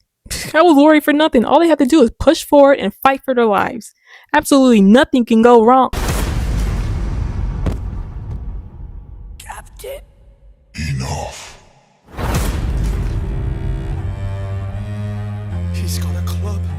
He's got a club! Now the Cyclops has a club, basically killing anybody that tries to escape, and any attempt to distance himself is futile. He continues killing them one by one. Even as they cry for their captain, Odysseus is frozen, just staring at Polites. The hope of victory just crumbles away. You've heard me enough. 600 lives I'll take. 600 lives I'll break. And when I kill you, then my fate is over. You're dying here and now. Escape is not allowed. You won't live through this day now.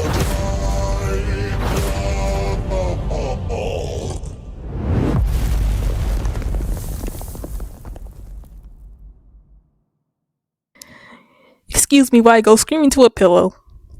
This song is perfectly intense and so hype. I feel so pumped when I hear it. It makes me want to fight a Cyclops or any giant monster. I would work out to this song if it wasn't for the fact that the best boy to have ever walked this earth died in it. First, let's talk about the vocals.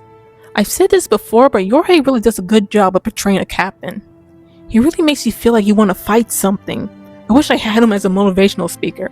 I will never sleep in if he was talking to me. And I love his push forward. It's so powerful and you feel his determination. And he's just so great at those riffs. Did I say that already? Well, screw you, I'm saying it again. As always, he's excellent. But what really made it so great for me was the soldiers. I love how much force they give when they scream. And when they say fight, I swear I got an adrenaline rush. And I tried to find who were the two soldiers that screamed in the end, but they didn't give me a name. So let me know if you know who voices them because I want to praise them right. But their screams really sent chills down my spine. Especially how one of the soldiers screamed Captain. It still has me traumatized and even a little sad for him. And even though Steven only has one line, it still leaves an impact on you. I felt so bad for Polites. I hated hearing him in pain. There's so many great vocal moments in this song. It's just all so incredible. Now second, let's talk about the music. The music hurts to listen to. Not because it's bad, believe me, it's far from bad. It's just the fact that you can hear just how close they were to winning. They were ready, they were determined, and it just falls apart. But like I said before, this song gets you pumped. Having an ensemble chant Polyphemus' name and then having the drums kick in really makes you feel like you're preparing for battle. And I love this part.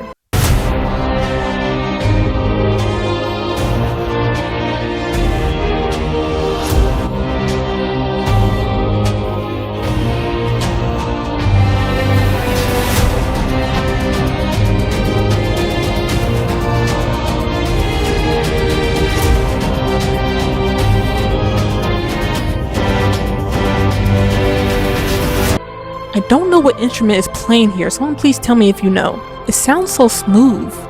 And it also gets me emotional, I don't really know why. And once again, Odysseus' guitar hurts me, because they really think they're getting the upper hand on Polyphemus. And you can hear him even getting frustrated in this part.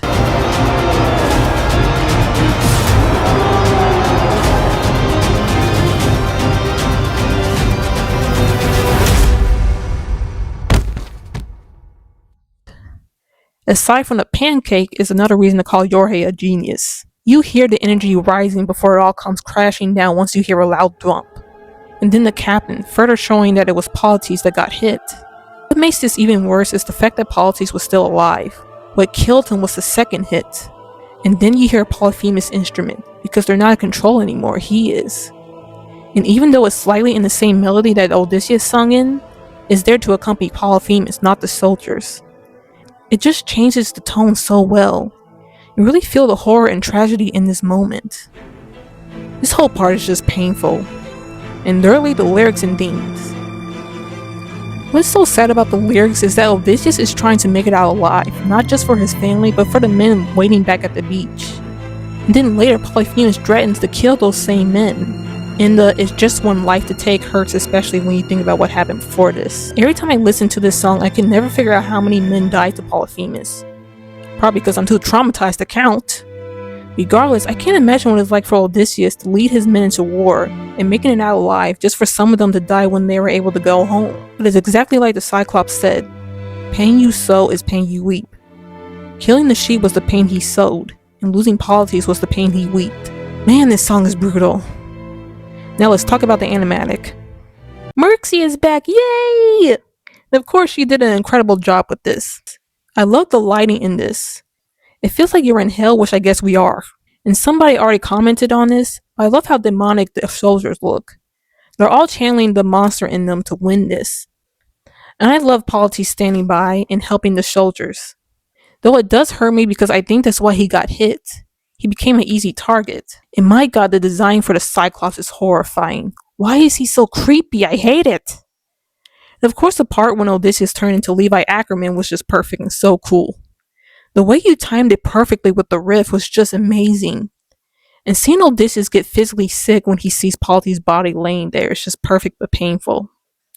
I really love Merxie Survive, but what really sold me was the ending. She captured the pain and terror perfectly. I haven't seen anybody's animatic of Survive hit me as hard. Well, that's because I haven't looked at anybody else's animatic of Survive, but still. Amazing job. Your design of Polyphemus will be in my nightmares. Wonderful.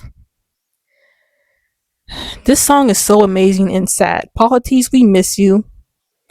Alright, now since we're all depressed, let's get into the next song.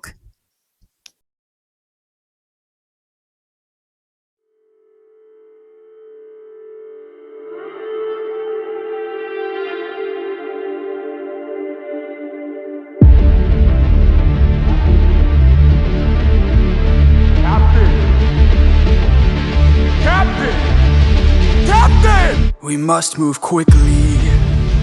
We don't have much time. He didn't notice I mixed Lotus in his wine. Oh, so that's why he passed out in the end. Well, that proves just how smart Odysseus is. By the time Polites died, I completely forgot about the Lotus.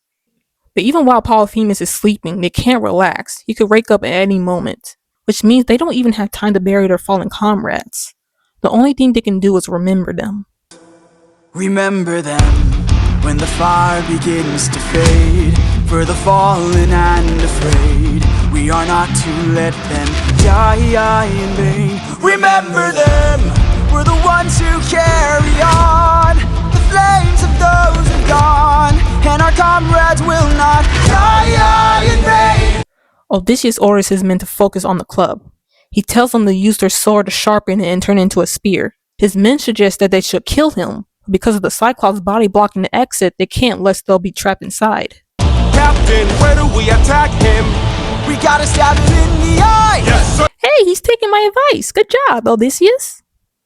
Don't take my advice. I'm a little sadistic now since Polites is dead. Remember them, we're the ones who carry on. Oh, great. Yes, please show his body. Thanks for that.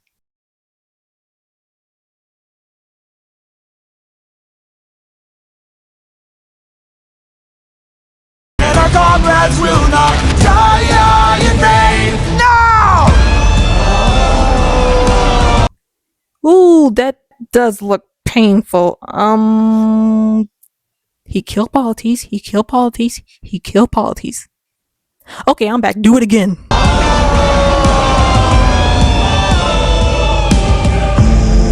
Who hurts you? There are more of them?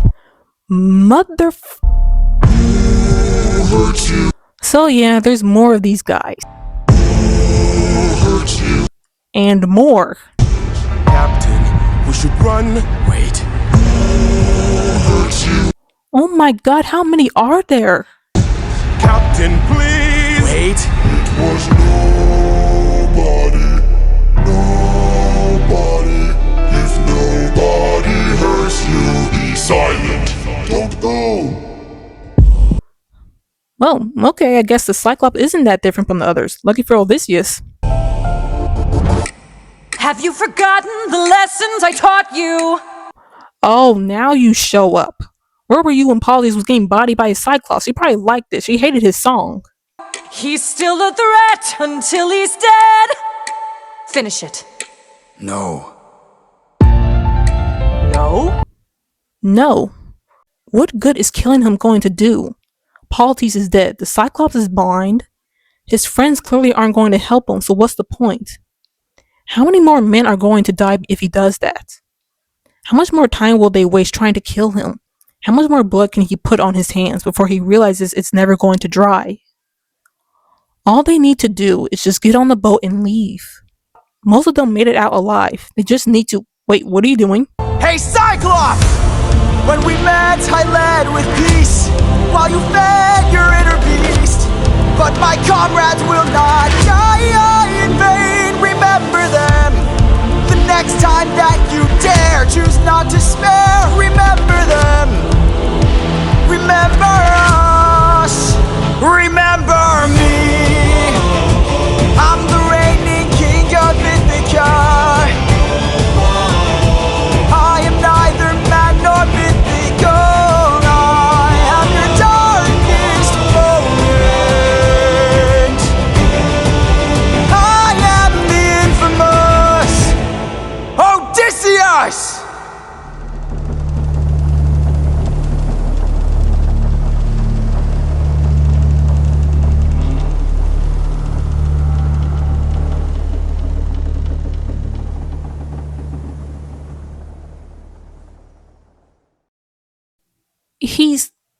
He's smart, I promise. Whew, boy, this song gets me so hyped before it faded away once I realized what Odysseus just did. But before I start praising this, let's talk about the vocals. Once again, I know I sound like a broken record at this point, but seriously, Yorhei is so talented. The way he gets loud and sings Die in Vain is just so satisfying. It's just, you know it's good when I can't put it into words. And I love the way he sings I am neither man nor mythical. Not only is that a cool line, but he sings it like he knows he just dropped the hardest line ever. And I love the speech at the end. You know this is Odysseus' biggest mistake, it's still such a badass scene. Yorhei delivers those lines like he was there on the boat. It's so cool how you can tell he watches a lot of anime, because this definitely feels like it was inspired by heroic anime speeches. And I have to get props to Armando too. I love him calling out his captain, you really feel his fear and even desperation at the fact that his captain is not snapping out of it. And I even felt bad when he begged Odysseus to just run when they saw there was more of them. Perfect performance from both of them. And of course the soldiers sound good too. Love it when they speak in unison, perfect. And Yorhei as the Cyclops was perfect too. I kind of felt bad for him when he was screaming, especially when he said don't go. At least I would if I had a heart, ha! And of course Steven. Let's talk about the music now. Oh my god, the music, the guitar is killing it. And because of Odysseus' emotion, it's an electric guitar, and my goodness, it steals the show. Someone pointed out that when Polyphemus gets stabbed, the guitar almost sounds like a baby, because we all know Polyphemus is a child, but it also captures Odysseus' emotion in this moment. It sounds determined but also angry. Odysseus is pissed and he's not going to let Polyphemus get away with killing his friend. Regardless if that's the reason why, just listen to this guitar.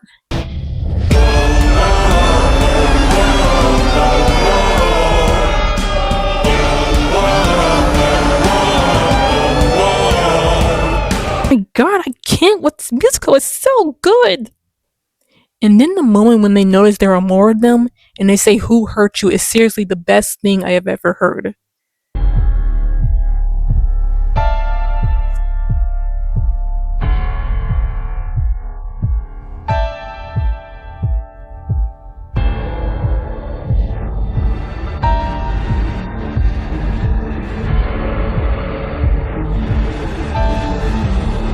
The way the piano goes from a low key to a high pitched key over and over when the Cyclops appears is just perfect.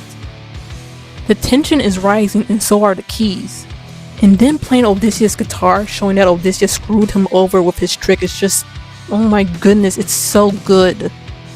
And the way it harmonizes with him when he says I am the infamous Odysseus is so good. And then like I said before, you know when Athena is about to show up because you hear her piano and the clock ticking. And I have to talk about the part when Odysseus says no. The piano in this part goes insane. I don't know who's playing the piano during this part, but you deserve every single award. Just listen to this.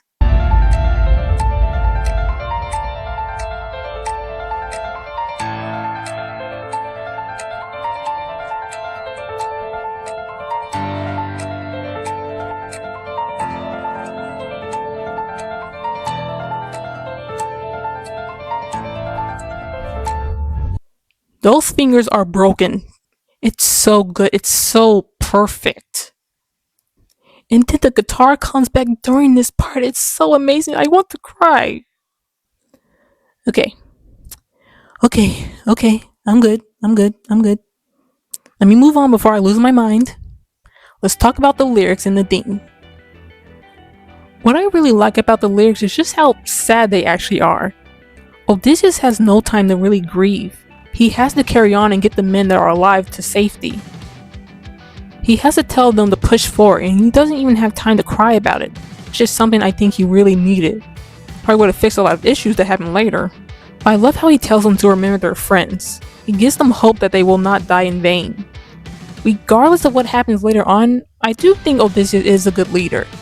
He does his job, but he's just a man who's forced to be away from his family.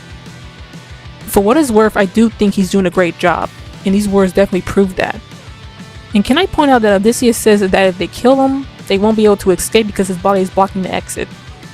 Because I feel like some people forget that. And the "who hurt you" moment is just phenomenal. All that was said was "who hurt you," and it was enough to scare the living crap out of me. Just the thought of being in a situation where you barely made it out alive. Just to be told there are more of them is just terrifying. And the nobody part. The fact that actually worked is crazy. And I was not joking earlier, I do think Odysseus is a smart man, he's just not in the right place to think straight. And Athena once again was pissing me off.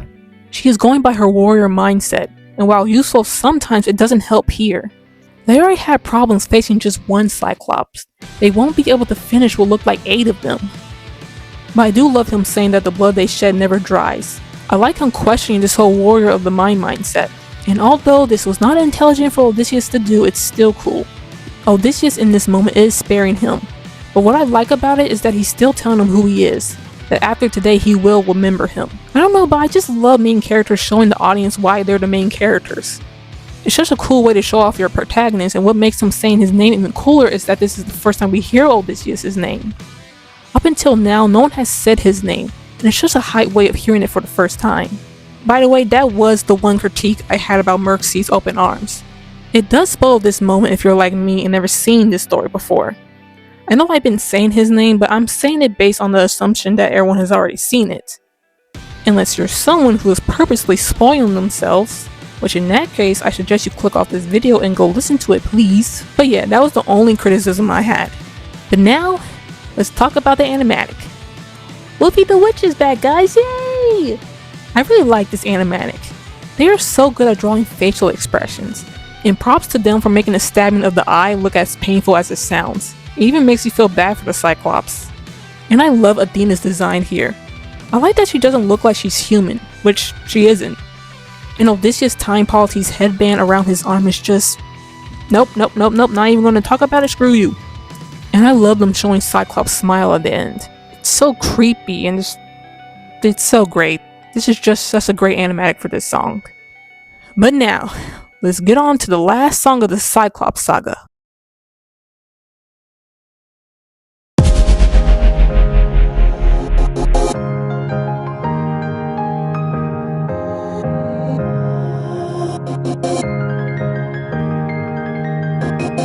You were reckless, sentimental at best. That's not a teaching of mine. Dina, you're already pissing me off. The last time you opened your mouth, Odysseus did something stupid, so maybe stop talking. You've grown soft, your dead friends can attest. Hey! I'm guessing you're not taking my advice. I don't know where I went wrong, but I warned ya, and you failed the test. So now I'm gone. Personally, when I first saw this, I didn't think this was much of a loss. Now he can finally make a decision without somebody telling him, actually, that was the wrong choice? This way, you'll know what your place is. This way, you can't cross the line. This way, when all is over, you'll keep yours and I'll keep mine. This way, you won't disappoint me. This way, you won't waste my time. This way, I'll close the door. Consider this is my goodbye. That's just like you. Why should I be surprised? Selfish and prideful and vain. Okay, look. I know what people are saying. Odysseus should have died after he said that. But as I mentioned before, as angry as Athena is right now, she is most certainly playing favorites. Also, knowing what we know now, yeah, I don't see her smiting him for saying this. Also, he's kind of correct. Anyway. And I'll remind you, I saw you as a friend. But now we're done this way. You're out of my head now. This way, you won't plague my life. This way, when all is done, you're out of sight and out of mind. Which is exactly what I was saying. While Odysseus does care about her, no one wants to have somebody constantly berating them for every decision they make. Regardless of whether or not you agree with Athena, it's not entirely smart to scold someone when they're grieving. And it's because of this that Odysseus isn't thinking about what he's saying. This way, you close the door and have your damn goodbye. You're not looking for a mentor, I'm not looking for a friend. I mistook you for a general, what a waste of effort spent. Do you see what I'm saying? Can you imagine if grief counseling was like this? I'm sorry, Athena, you have no more clients because they all decided to drink bleach after you called them a waste of effort. My God, woman, read the room.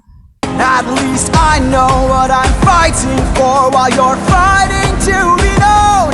Since you claim you're so much wiser, why's your life spent all alone? You're alone! Athena, don't look that damn shocked. He could have said way worse. Also, that hurt you? Out of all the things someone has said to you, that hurt you. Not the word, sorry, sweetie, I ate your mother. This is the most painful thing someone has said to you. All jokes aside, this kills me now. One day, you'll hear what I'm saying. One day, you might understand. One day, but not today, for after all, you're just this day. And my sympathy goes out the window. Oh, Athena, that was like 5 seconds. Congratulations. You sever your own head this day. You cut the line this day. You lost it all. Consider this as my goodbye. Consider this as my goodbye. This is my goodbye. Consider this as my goodbye. This is my goodbye.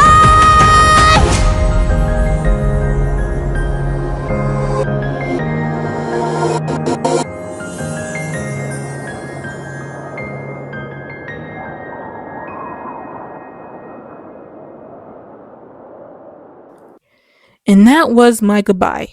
Enjoyable at first, painful now. This song had me in a chokehold when I first heard it. But I was also angry at Athena. Of course, I even called her weak for being so hurt at what Odysseus said. But of course, now I understand why, but we can't talk about that yet. But first, let's get into the performance. Tegan is really incredible in this song. I love how she goes from being stern and cold to clearly lashing out because she's hurt. And I love the way she sings, "You're not looking for a mentor, I'm not looking for a friend." And also the way she sings general. Both of the lines are just sung so perfectly. You just feel how angry she is. And I love the way she sings "This is my goodbye" at the end. It really feels like she's hurt and doesn't want to leave, but she doesn't want to admit that. And also Yorhei. He is of course excellent in this. I love the way he says "you're alone." He gives that feeling of saying things you don't mean, but in the heat of the moment, My Heart Says Go reference, he says something he can't take back. And Yorhei does his anger well. And I love the way he says "you can have your damn goodbye." Odysseus even sounds hurt when he says it. It's so good. And can we please talk about how good their breath control is? Whenever I'm singing, I tend to lose my breath, and I always get angry at myself whenever that happens. But Tegan and Yorhe apparently don't need to breathe. It's because they have no lungs. I refuse to talk about the music. It keeps playing the stupid motif from Warrior of the Mind. It keeps trying to hurt me. But I do love Athena's piano in the beginning. Athena is trying to come off as cold, but the piano almost has a hint of sadness to it. And when Odysseus' guitar plays, it also starts off as sad, which makes sense because Odysseus is clearly showing that he's hurt. But then his guitar goes from acoustic to an electric guitar when he starts getting angry. It's not sad because he's basically telling her that if she wants to leave, then fine, get lost. And I love when Athena responds. It almost sounds like as if someone is slamming the keys. Like she really didn't expect him to respond, but now since he did, she got even more angry. And then my favorite part is when Odysseus tells her she's alone. The piano once again sounds like the keys are being slammed, but even harder this time. I like to interpret this as Athena getting angrier the more he responds, but then going completely silent when he hits her where it hurts. It's just a singular note being played, and as the piano picks up, it goes to its original melody. But this time you can hear just how much emotion is being put into it, and the more it plays, you hear Athena silently hoping that Odysseus will call out to her. But he continues to stand there. He never calls out to her, and when she leaves, the piano stays. At first I thought it was just closing out the song, but I like to interpret this as Athena staying for a bit before realizing he's not going to take back what he said, and finally leaving for good. It's so beautiful, and knowing what happens in the story makes this scene hit so much harder. I love when a friendship breakup is actually done right, instead of just there to add drama. Everything feels so realistic. It was like I was actually watching an argument. And the lyrics are just wonderful. You really feel like these are two people who are different, but they were able to work together regardless. But now their differences are what's driving them apart. I also want to point out though, I wouldn't have known if Mortius hadn't said anything. Check him out, he's wonderful. But during the part when Athena says you're not looking for a mentor, I'm not looking for a friend, it's sung in the same melody in Warrior of the Mind when she says, if you're looking for a mentor, I'll make sure your time is well spent. I also want to point out that Athena sings This Is My Goodbye at the end. She holds the note and never adds a run to it like she does at the end of Warrior of the Mind, which just further proves just how much she's trying to distance herself from Odysseus. The amount of detail in this is just crazy. I'm pretty sure I missed a whole lot more. Now let's talk about the animatic. Whoopi is back, guys, again! And once again, they ate with this animatic. I love them drawing Odysseus breathing after he yells at Athena. It really adds to him saying things out of anger, and you can really see just how pissed he is.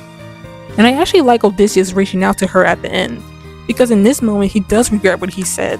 He doesn't want her to go, but he still doesn't call out for her because they're both too hurt to really apologize. But having Polites hold the infant after Athena says you're just the man is just illegal. You know what? Jail time. You deserve to go to jail for this. I don't want to hear it. But all jokes aside, Wolfie, this is another great animatic. Great job. And now that was the end of the Cyclops saga. My god, this is my favorite saga out of all of them. I have listened to it a million times. It's just so good. After hearing this for the first time, you could not move me from my seat. I was not stopping. I certainly was not going to the bathroom. I did not want to waste another second. I needed to see what happens next. So let's get into it. Next saga.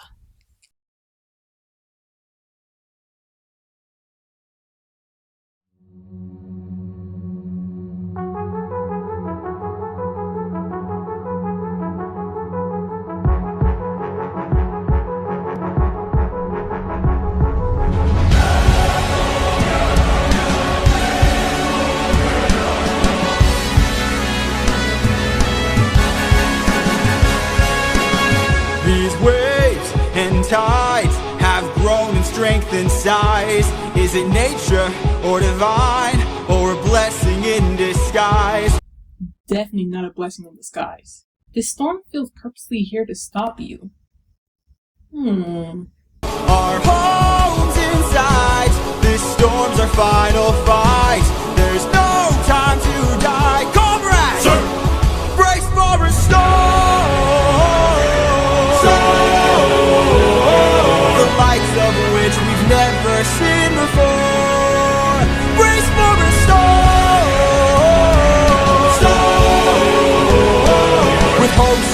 so we must keep pushing forward. And that's something we really need to focus on. Ithaca is right there, but this storm is blocking it. Odysseus is desperately trying to push through. He tries to tell his men to avoid the crashing waves and just head for the island. But Eurylochus, reasonably so, is worried about the ship. Captain, we will capsize with these waves, our fleet will fail. Have them follow my ship, all ensure that we prevail.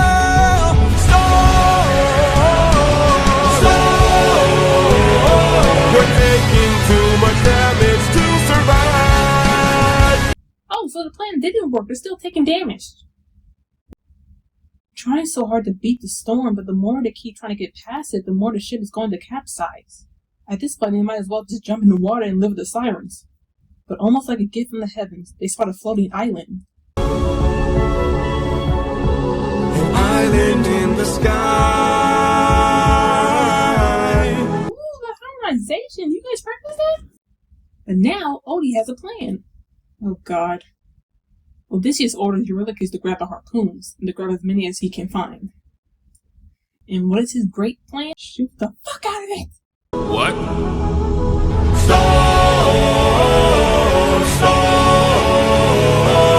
Everyone grab a harpoon and aim it high.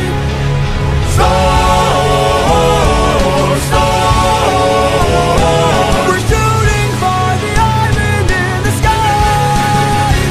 In the sky.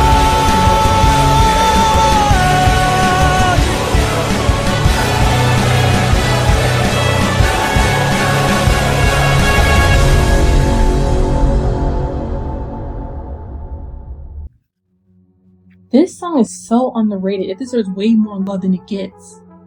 I love this song. It gets me so hyped and I feel like I'm ready to take on a storm. And the vocals in this song are just amazing. I love Yuri's falsetto in this. And the way he hits that note when he says we're shooting for the island in the sky is just so fantastic.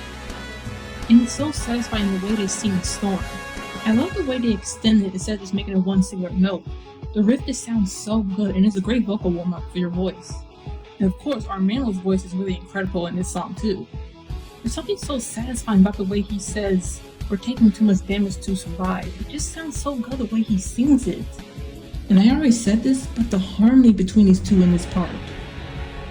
God, it's so beautiful. And the music. I mean, do I even need to say anything? It clearly goes hard. I love the way it starts with just this big boom, boom, boom, boom, boom. Like you're really getting attacked by a storm. And you can also hear a trumpet in the background. I don't know what that's about. But I love the ensemble in the background. It really gives this otherworldly vibe to it, like you're really bracing for a storm. And I like the way the trumpet harmonizes with the melody of Storm. There's just something about it that's so brain-scratching. And of course, I really enjoy the fact that when they see the island in the sky, there's a flute that plays. And I'll get more into that later. But I love it because it kind of gives you a nice break from the rest of the song. Kind of like how Odysseus breathes a sigh of relief when he sees it. And I love it when Odysseus' guitar plays in any song, but especially in this one, it just sounds so cool. And it almost plays like it's in an intense battle with the trumpet that's playing. And the lyrics, of course, are amazing as ever.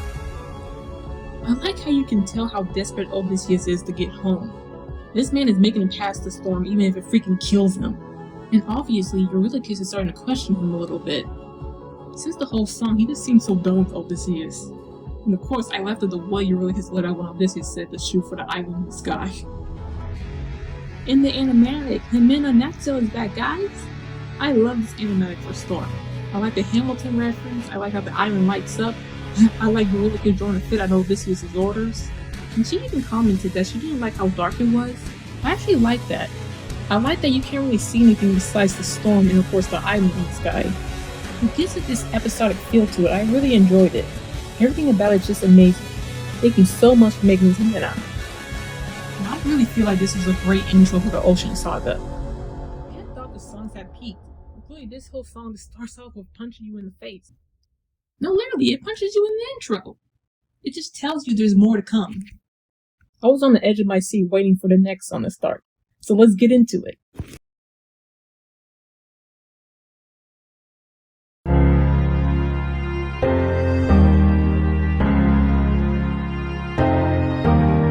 Please So tell me you're about to do what I think you'll do. You've heard the legends of the island in the sky. This proves they're true. We're in the home of the wind god. Wait, but how do we know that? We don't know for sure. How many floating islands have you seen before? See, you say that, but I don't know. There could be 20 floating islands in the sky, and I wouldn't know a thing. I don't know shit. That's basically my reaction to Greek stories. I don't know shit. But anyway, it's the home of the wind god. What does Odysseus plan to do? Well, he says he's going to climb to the top and ask for help. But Eurylochus is a lot more than just hesitant when it comes to this plan. Makes sense. You make one mistake and you can easily piss off the gods and worsen your situation. These are vengeful gods who love to hurt people. It's probably best you listen to his concerns. Faith friend, we've come this far. Yes, but how much longer till your luck runs out? How much longer till the show goes south? How much longer till we all fall down? You rely on wind and people die on it. Whoa. Okay, I was on your side until you said that. Why does everyone say the worst things to him? Especially while he's breathing. First Athena, now you. Heck, I'll give Athena this. At least you can say she's a goddess, so she doesn't understand human emotions. But this is your friend. In the Mercy Warrior of the Mind Animaticus canon, this is your childhood friend. Be a little more careful with your words, Eurylochus. Regardless, Odysseus says he still believes in kindness. He still believes that greeting the world with open arms will lead to a brighter world. But Eurylochus still isn't convinced. He thinks that mindset is just going to tear them apart. Okay, Eurylochus, you are kind of a downer here, not gonna lie. Where is this coming from, my friend? I just don't want to see another life end. You're like the brother I could never do without. See, that line is important to focus on. They still have so much to lose. What happens when Odysseus is out of luck? How much longer before everything is taken away from them? Like he said, how much longer till this show goes south? Like, I'll say it went south when Polites died. After his death, I would just roll the credits. Thank you for the concern, but brother, I can assure you, our journey is almost done. I understand that we're tired, I understand that we're phased, but don't forget how much we've already faced. I took 600 men to war, and not one of them died there, in case you needed a reminder. Odysseus sounds so annoyed when he said that. Yes, I'm aware of the fact that he said not one of them died there, and his men did die after the Cyclops saga, but I'm pretty sure he means during the war. He said he led men to war and no one died there, of course not counting the men that died after it. I was laughing at the way he said it. That man was about to pull out his flip-flop. But he does go to Eurylochus and says that if he wants to continue this conversation, then let's do so in private. But guys, I know it's been a long time since you've seen your wives, but the one thing you have going for you is that you never cheated. I can't have you planting seeds of doubt.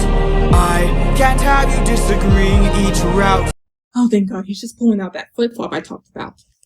I need you to always be devout and comply with this, or we'll all die in this. Okay. Okay. Thank you.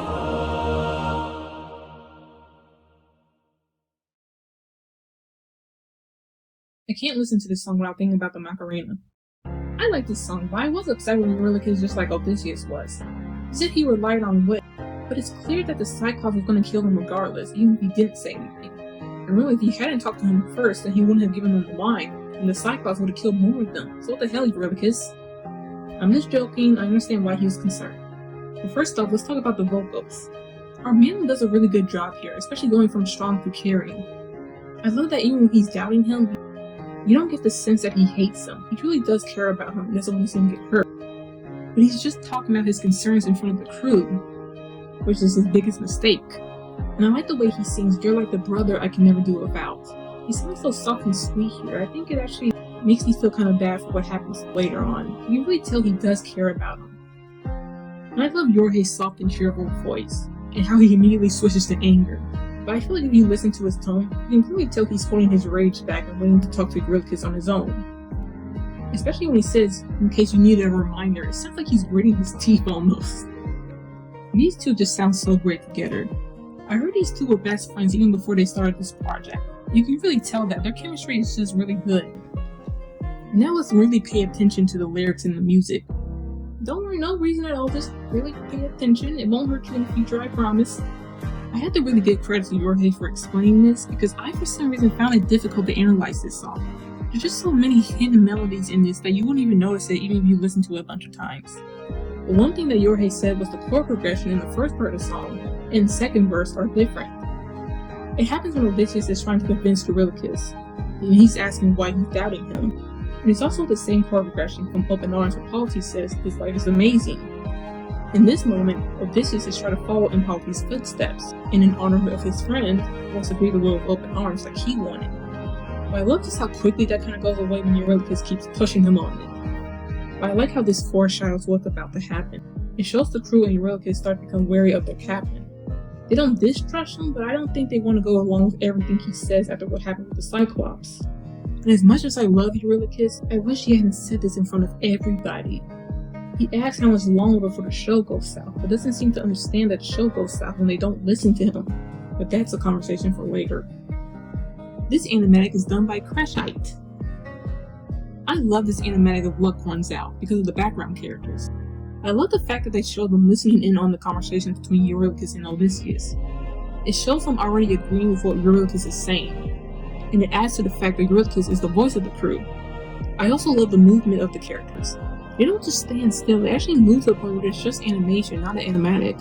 Not only that, but showing Polites when Eurylochus says you're a light on wit and then people died on it, and also having Eurylochus touch the headband Polites used to wear.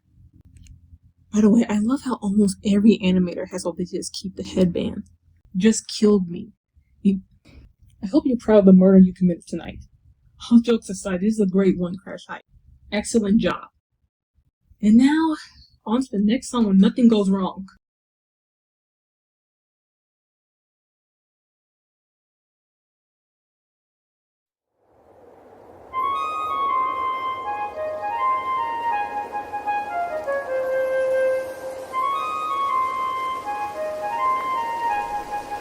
Great wind god Aeolus, I don't know if you know this, but our path to home is blocked by an impenetrable storm. I ask for your assistance so we at last can go the distance.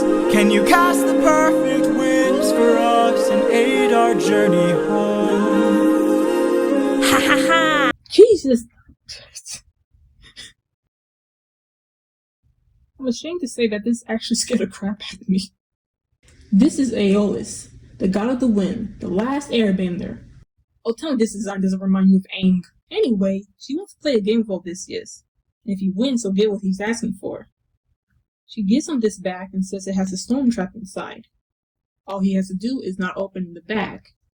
And if I learned anything from Greek mythology, is that if something sounds too easy, it's probably going to screw you over in the end.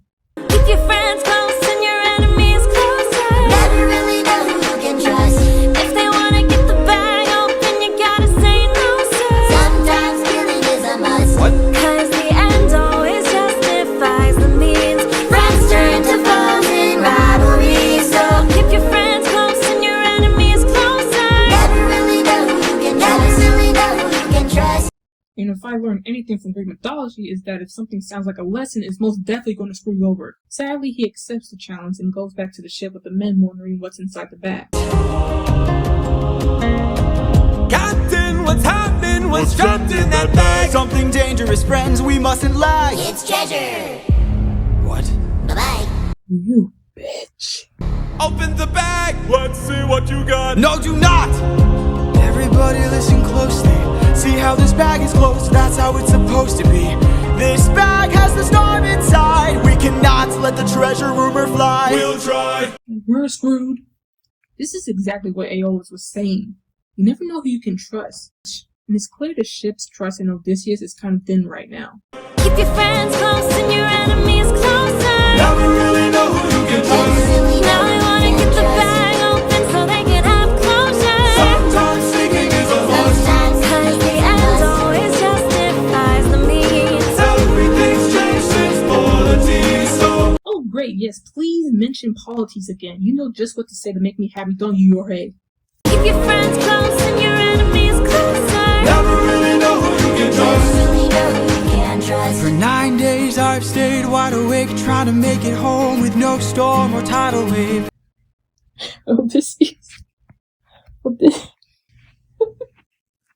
Odysseus, please shove the bag up your ass. Odysseus, please shove the bag up your ass. Do something. Hold on. I got it. Odysseus, please shove the bag up your ass and do something. But like he stayed away for 9 days, trying to get home safe. And he can finally see Ithaca, and even Penelope. Uh-oh. I can't wait to make some new memories. Oh god, now he's seeing television. But it should be fine. His crew wouldn't open the bag, right?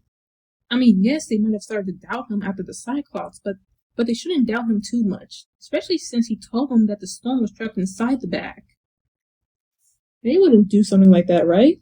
So much has changed, but I'm the same. Yes, I'm the same. Just keep your eyes open. Keep your eyes open. Wake up. Wake up! Odysseus, they're opening the bag! Wake up! No! Keep your friends close and your enemies closer. They opened the bag. And now the storm that was trapped has been released and blows them away from Ithaca. They were so close to getting home. And now all of that just crumbles away based on one decision.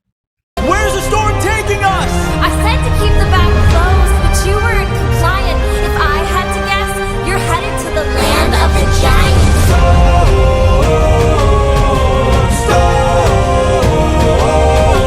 Help me close the bag! But sir, it's too late! We can save whatever wind is left to use another day! Come on!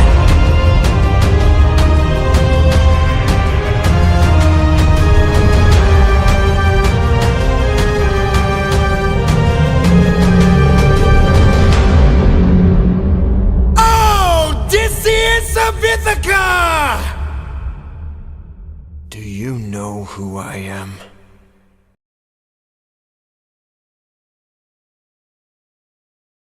God, these idiots. I was so pissed. Why did they open the bag? Why? There was no reason to open the bag. Why? Because the treasure. Did you get the treasure? No, because you're all stupid. And Perimedes is in this. And everyone says, wow, isn't it weird how he wants to eat babies? I'm like, isn't it weird that he opened the bag? I'll give him 1,000 babies to eat if it means he doesn't open the bag and they can get home. Alright. Let me calm down and talk about this stupid, lovely song.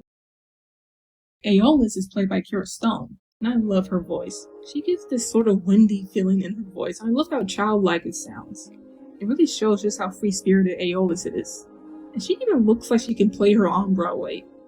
If this ever gets turned into a stage musical, I definitely want them to keep her as Aeolus. She's just perfect for her.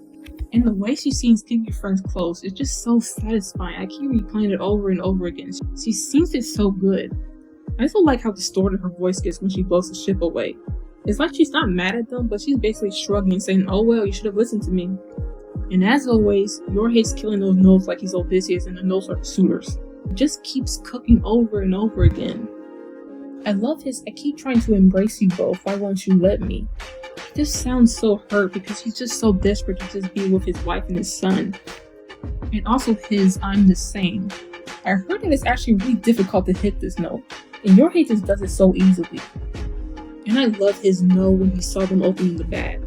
You really feel the devastation and even a hint of anger. And this is the first time we hear Penelope sing her. And she is voiced by Anna Lay. She sounds really amazing here, but I can't go too deep into it because we'll hear more of her later. Just know she's really good.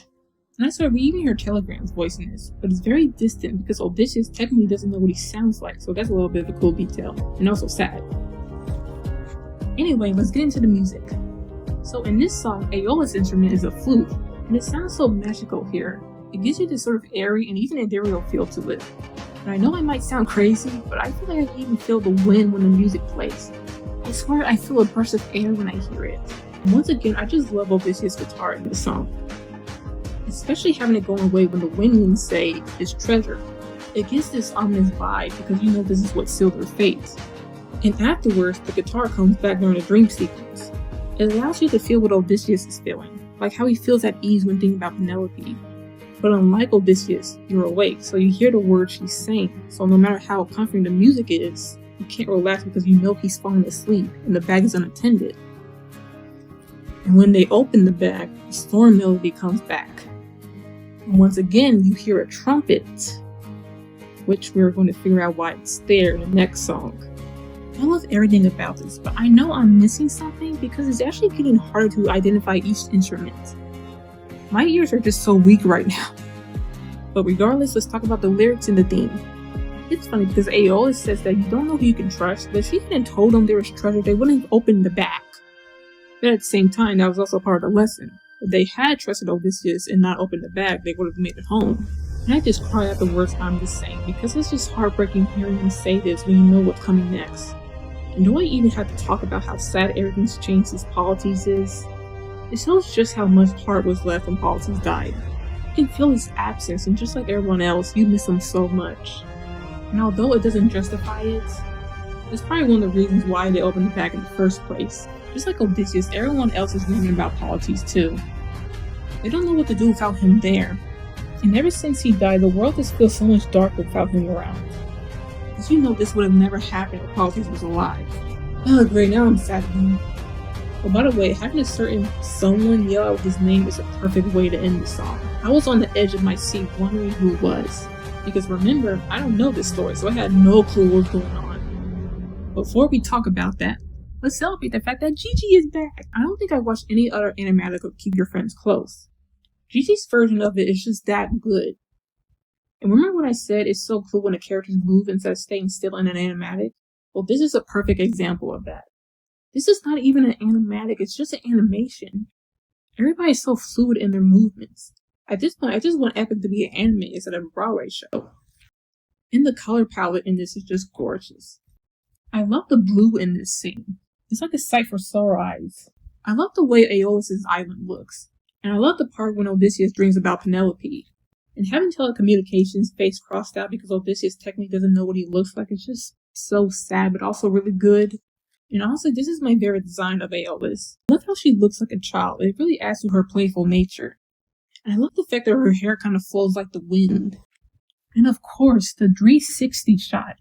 The way the camera moves around the characters, it really feels like you're watching a show. It's just incredible. I don't even know how she does this. Gigi is just so talented. Everything is incredible. Gigi, you have our souls. We love you. And now, with that being said, on to our favorite antagonist.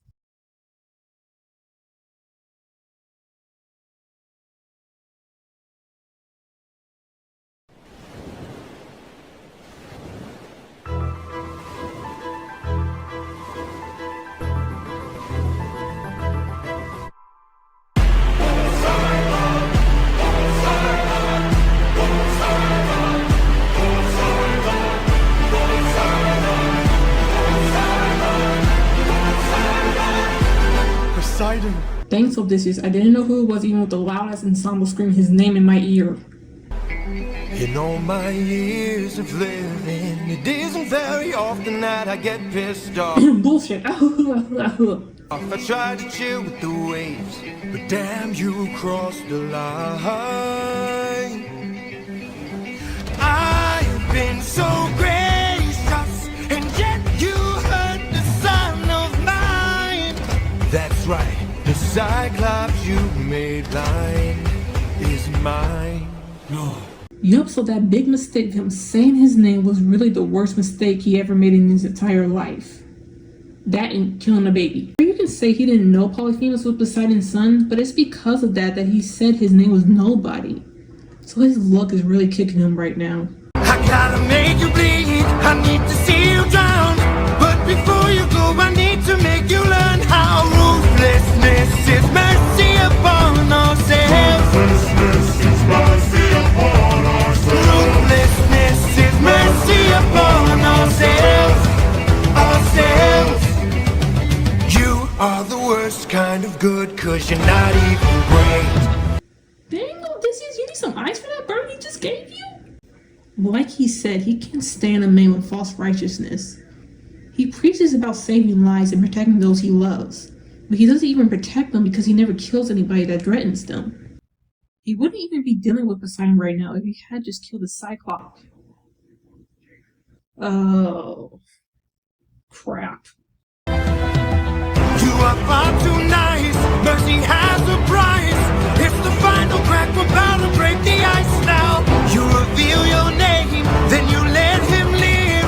Unlike you, I've got no mercy left to give, cause ruthlessness is mercy upon ourselves. Ruthlessness is mercy upon ourselves. During this part, I had no idea how they were going to get out of this.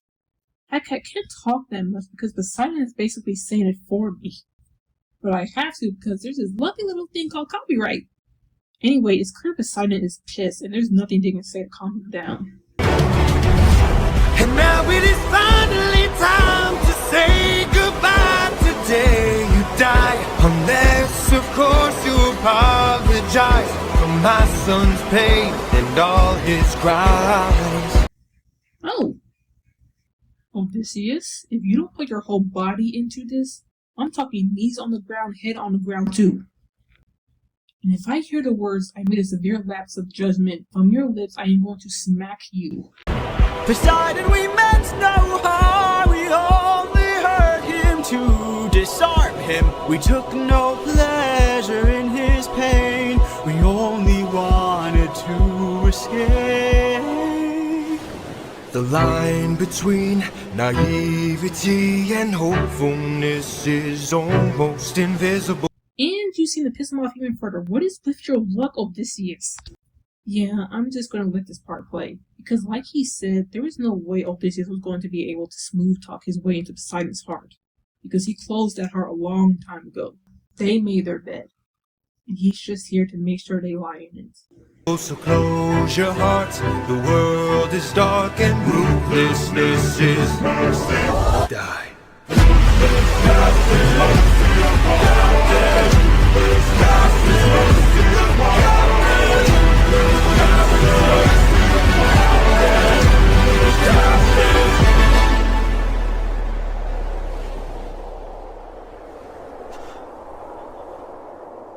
What have you done? When does a ripple become a tidal wave? 43 left under your command. When does a man become a master? God, that line is just so heartbreaking. They went from 600 men to 43. I don't even have anything to say. It's just devastating. I am your darkest moment.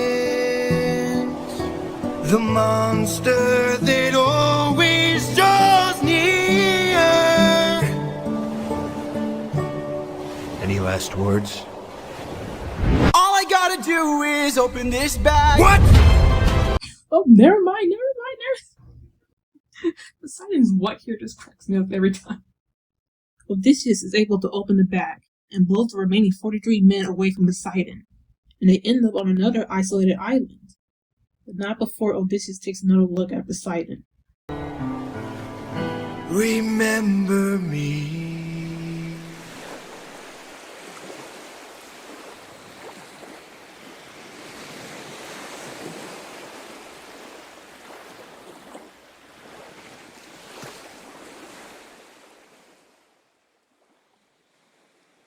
The tears are back. The tears are back. The tears are back. This song is incredible, but it did leave me heartbroken. I don't know what pen Jorge was writing with when he wrote this, but it has to be on fire right now. I don't know how you can come up with something this good. Jorge has to give a list of what he eats for breakfast, because there has to be something magical in it. And I am actually going to talk about the Ruffles and Beans last, since I actually need time to analyze the crap out of that one. So let's get into the music. Oh my god, the music. First of all, the way the song starts off is something I will never skip. There are certain parts in the musical that I will skip because I want to get to the part that I like. This one, I can't do it. It starts off so strong.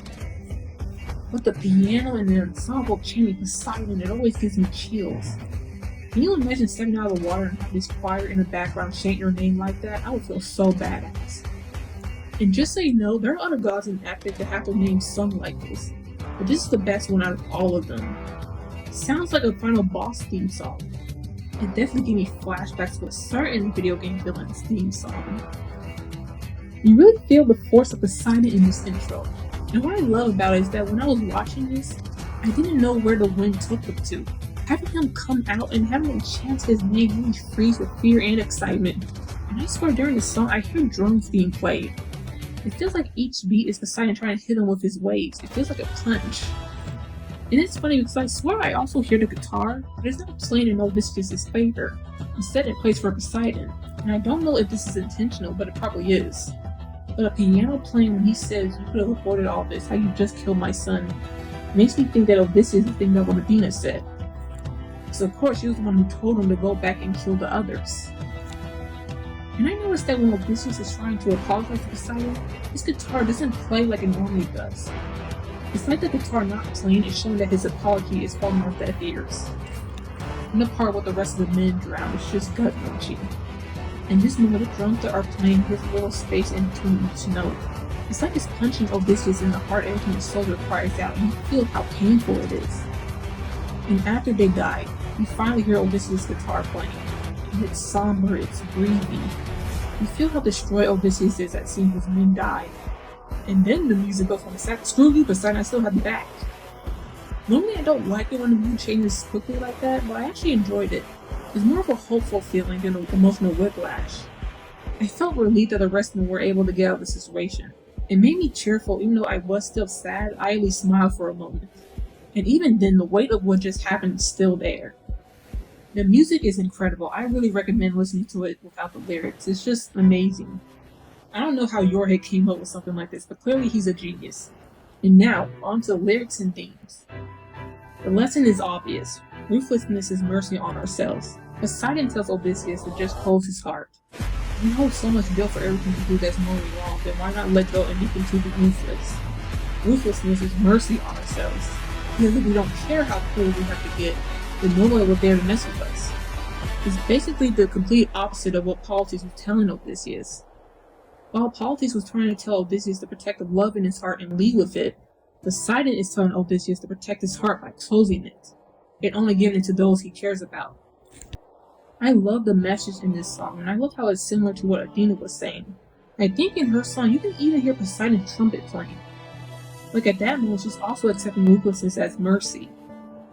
And at first I didn't understand why Poseidon would have been okay with Odysseus killing his son instead of blinding him, but someone said in ancient Greece it was dishonorable to lose a fight, especially a fight when you end up permanently scarred. Not only did Odysseus not kill him, but he blinded him. So Poseidon is just a little pissed. And also Odysseus showed mercy. If he didn't, he wouldn't have to deal with this. And also if he didn't reveal his name like an idiot. In the line between naivety and hopefulness is almost invisible. It's just a great quote. It's also a little bit of an insult to Odysseus. It's like Poseidon is saying, you really thought I was going to let you go just because you apologize? And the best diss award goes to Poseidon. You are the worst kind of good because you're not even great. That is such a good burn. I want to use it on people. I also want to talk about how when Poseidon says, I am your darkest moment. I love him repeating the words that Odysseus said to the Cyclops. It's just a good way of showing how Odysseus' own words came to bite him in the end. Everything about the lyrics and the moon just hits so deep. They're so good, you want every lyric printed on the shirt. I still have no idea how Yorhead even came up with it. This is not even quotes from the Odyssey, this is just him. I think it's needless to say he is a genius. But now, let's talk about the legend himself. Steven Rodriguez. He is perfect for Poseidon. His voice is insane. I love Poseidon having a salty voice. It fits the ocean. And you can feel that's his domain. I love how much Steven gets into character. He really sounds like he is pissed. I don't even know if Steven has a son, but if he does, I'm staying the hell away from him. I don't care if he's trying to say hello, I'm keeping my distance. And when he says a Greek who reaches false righteousness, that's what I hate. You can feel the hatred and anger in his voice. It's so perfect. his voice holds so much fury. Which is funny because Poseidon says it isn't often that he gets pissed off. God, his voice is just perfect. I don't know what else to say. He has an amazing voice. And if this becomes a stage musical, he better still be in it. Otherwise, I'll raise the tide. So, okay, no, not yet. That's for later. But Steven, you're incredible. We are so grateful to have you here. And with this animatic, we get introduced to Neil Illustrator, or better known as the reason people are simply for Poseidon. But let's talk about the animatic for the Ocean Saga, not the ocean between your legs right now. Neil's animatic of Ruthlessness is of course everyone's favorite. It's not hard to see why. Once again, the characters are moving. I heard that Neil is actually a professional animator, and you can really see it. The way Poseidon moves just proves that this might as well be a show. And I love just how giant Poseidon is. I like when people show Greek gods to be this massive entity that nobody can escape from. It makes the situation that Odysseus finds himself in much more horrible because you can't stop him. And my favorite moment is Poseidon forcing his way out of the ocean, as his name is said. It's so intimidating, and I think someone pointed out that he gives off this animalistic presence when he does it, and it really fits with his rage. And as someone also pointed out, the fact that he only has one arm adds so much to his anger. Because if he's physically disabled, think about how he felt when he found out his son is now blind because of Odysseus. See, now that will piss me off. And I haven't seen any other animatic of this song. People said that they really like the fact that the son actually looks mad. Like, he's not just mad his son lost the fight. He actually looks like he cares about his son, and he's upset that he got hurt. And I find it so tragic that Odysseus tries to help his men in this one, and he's being held back by Eurylochus. This makes me feel so bad for him. And it adds so much more tragedy to the situation. And having the shipwreck be in his hair is just, once again, chef kiss. But Neil, you are so talented and amazing. Thank you so much for being part of this community. You are incredible. But that was the Ocean Saga. What an emotional roller coaster. This is absolutely a great saga. The way it starts with a hype song and then it calms down, kind of tricking you into a false sense of security, just for everything to go wrong in the next song. It's just amazing. I was so upset during this saga because I didn't expect so many people to die. My mouth dropped when he said 43 men were left. It completely broke my heart, and I still get chills when I hear it. Everything about it was so tragic and so well done. Props to Jorge for this saga and everybody that worked on it. Everybody did an incredible job. I think it was at this point when I was wondering if there was going to be a single bad song in this musical. Well, the next saga tells me that the answer is no.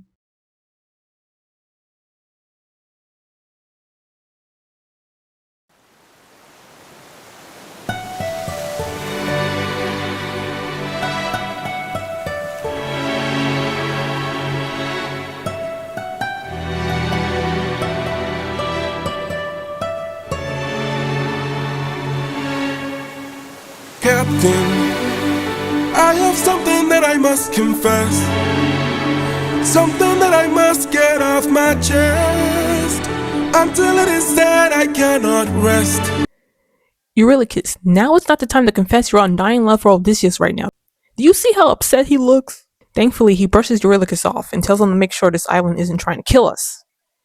He says now is not the time to confess anything that will make this day worse. They're already so tired, they can't take any more bad luck. Fortunately, Eurylochus reluctantly agrees, and walks up with some of the crew to check out the island. Well, like I said before, this seems to be like an isolated island, so hopefully nothing will go wrong. Of course something went wrong. What is it, Eurylochus? We came across a palace, inside we heard a voice.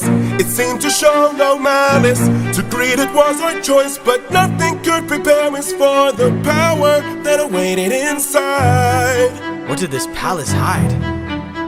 Sir, since we left home we faced a variety of foes from a wide range of places. Eurylochus, now is not the time to advertise your freaking mixtape. They just came across a god. I'm pretty sure he knows what enemies they face up until now. But this was a hell of a twist, cause we are weak to a power like this. What was it? A woman. What? Oh my god, the horror. No, really, the horror. These men have been away for 12 years. The last thing they need to see is a woman. She had us in just 2 words. Come inside. Damn. And she's a freak. And this is Circe, the goddess of I don't freaking know. She tells the men that she's going to give them a bed to rest and food to eat. That sounds too good to be true. I don't trust her. I stayed outside, but the rest went in. Take a seat. Let me bring you all something to eat. I bet you're tired from the years spent on your feet. I've got you, don't worry, Sassy's got you now. Sadly, they found out too late that the food was cursed. And after it, they grew snouts and tails. Food transformed the men into pigs. Honestly, I don't think they look that much different.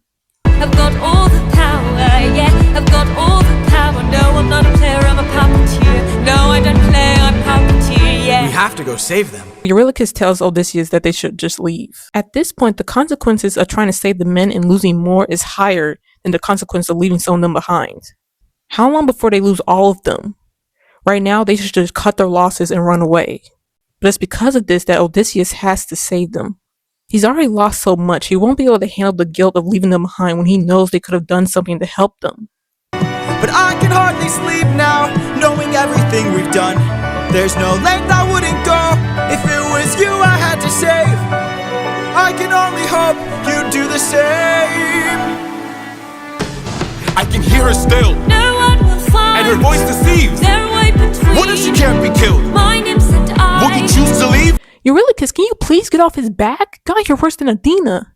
Can you imagine trying to do something and Eurylochus is just like, what if he kills you? What if she does this? God, I miss Polites. She's a clever witch, This is the price. and she's hard to slay. We paid it all. It's a game of wits, We draw the line. but you don't have to play. Watch from above. I have to try. I've got all the power, yeah. I've got all the power. No, I'm not a player, I'm a puppeteer. No, I don't play, I'm puppeteer, yeah.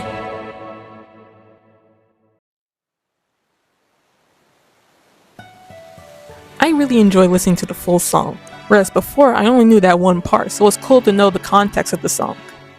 And by this point, I just felt so tired for Odysseus. This man cannot rest for a second without something else coming up. And these men never heard of Stranger Danger? But Circe is played by the lovely Talia Sindel. I love her elegant voice. It really feels like a goddess is singing. And a lot of these singers have excellent range, but her range is just incredible. She went from elegant to, oh my gosh, she's trying to kill us in a matter of seconds. With a voice like that, I can understand the men falling for it. And I love her British accent. I was surprised to find out she's not actually British. And the way she sings, no, I'm not a player, I'm a puppeteer, is just so satisfying. I really enjoyed her performance, but I can't even get into it too much because she blows me away in a couple other songs, so I have to wait. But just know she's amazing as Circe. And of course, Armando just really steals the show. I know I was making fun of it before, but when he has his moment, he really stole the spotlight. Especially when he sings Inside I Heard a Voice. He put some soul into it, it just sounds so good. And if he was releasing a mixtape, I'll be the first one to buy it. These two are just excellent in this song. Both incredible voices. Circe's instrument is a string ensemble that plays pizzicato and staccato notes. And also, she's a puppeteer. And her instrument is a string ensemble. I don't even have to explain that one. I love this because it fits with Circe's elegant and queen-like presence. It also works because it tricks you into thinking Circe is good and then she turns your men into bacon. But it's definitely the prettiest sounding song and I do feel like a princess when listening to it. I just really love Circe's music because it always feels like a dance. Like she's asking to dance with you, but then once you agree, you're trapped. I really like the double meaning in the lyrics. When she says Circe's got you now, it's actually comforting them but also telling them that she has them under her control. And the line, this is the price we pay to live, makes sense when you listen to future songs. So obviously I can't talk about it too much until we get to that point. But just Eurylochus telling him to leave while Odysseus wants to stay and help the men, it's just kind of heartbreaking when you think about it. They're both taking different lessons from what they experience. Odysseus just wants to get the men back because he just can't afford to lose any more men that he already has. While Eurylochus is just traumatized and just wants to cut the losses and just leave. Both of these two men are experiencing grief differently. And I find it so sad because you just want these two to just have a break and just go home, but obviously there are 40 songs in this musical, so that's not going to happen anytime soon. And now let's talk about Gigi again. Gigi is the animator for Puppeteer, and I really like Circe's design here. While I like other animators' design for Circe, I do feel like they sometimes make her too scary from the first time you see her. Because you're not supposed to fear her yet, she's supposed to trick them into thinking they're safe with her. And that's why I like Gigi's design the most. That's not to say there aren't other good designs, just for puppeteer I like Gigi's. Cersei really seems like a nice and regular person until she shows that she's a goddess.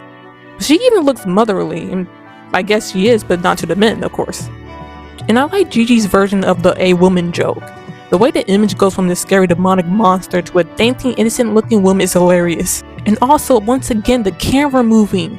Switching the perspective and having the camera go around, it just looks so cool. I still don't know how she does this. Everything about it is just so amazing. Once again, Gigi strikes again. Another great animatic. And that was the first song of the Cersei saga. And I was finally able to relax during this song. At least it was a nice break before she turned them into pigs, of course, but for what it's worth, it was still a break. But of course, I was scared that that wouldn't last. But before we get into that, let's get into the next song. And, oh no. No. Do we have to talk about this song? I heard if you talk about him, he breaks into your house. I don't... Fine, let's just get this over with.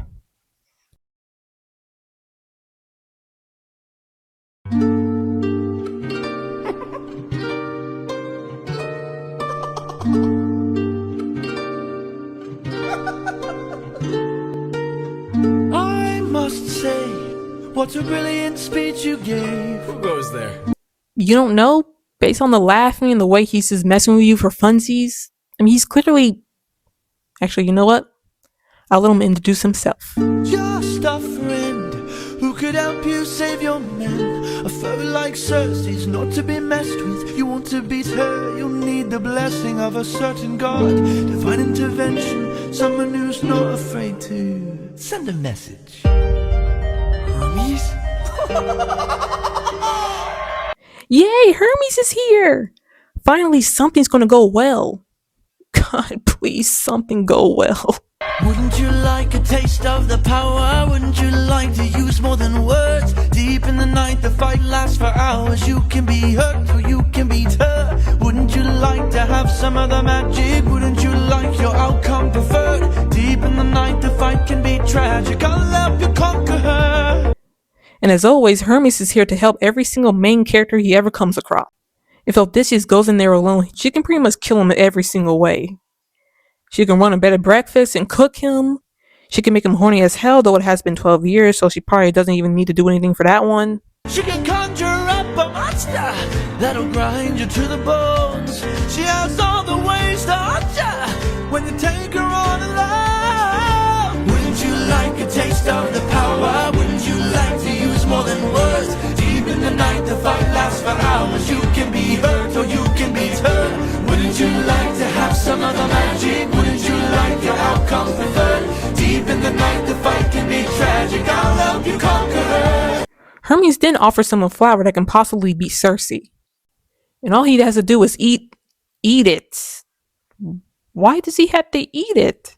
Oh my god, it's drugged, isn't it? He got this from the meth eater, didn't he? I swear that it's the last Lotus Eater joke I make, I promise. All you need's imagination, though it's only for a moment, till you've beaten your opponent. And I call this root Holy Moly. Yep, that thing is definitely marijuana. Wouldn't you like a taste of the power? Wouldn't you like to use more than words? Deep in the night, the fight lasts for hours. You can be hurt or you can be hurt. Wouldn't you like to have some of the magic? Wouldn't you like your outcome preferred? Deep in the night, the fight can be tragic. I'll help you conquer her. Wouldn't you like a taste of the power? Wouldn't you like Yeah, see, he is high. Odysseus looks too damn happy about eating a flower. to use more than words? Deep in the night, the fight lasts for hours. You can be hurt or you can be hurt. Wouldn't you like to have some of the magic? Wouldn't you like your outcome preferred? Deep in the night, the fight can be tragic. I'll help you conquer her. Hermes! Thank you. Don't thank me, friend. You very well may die. Good luck.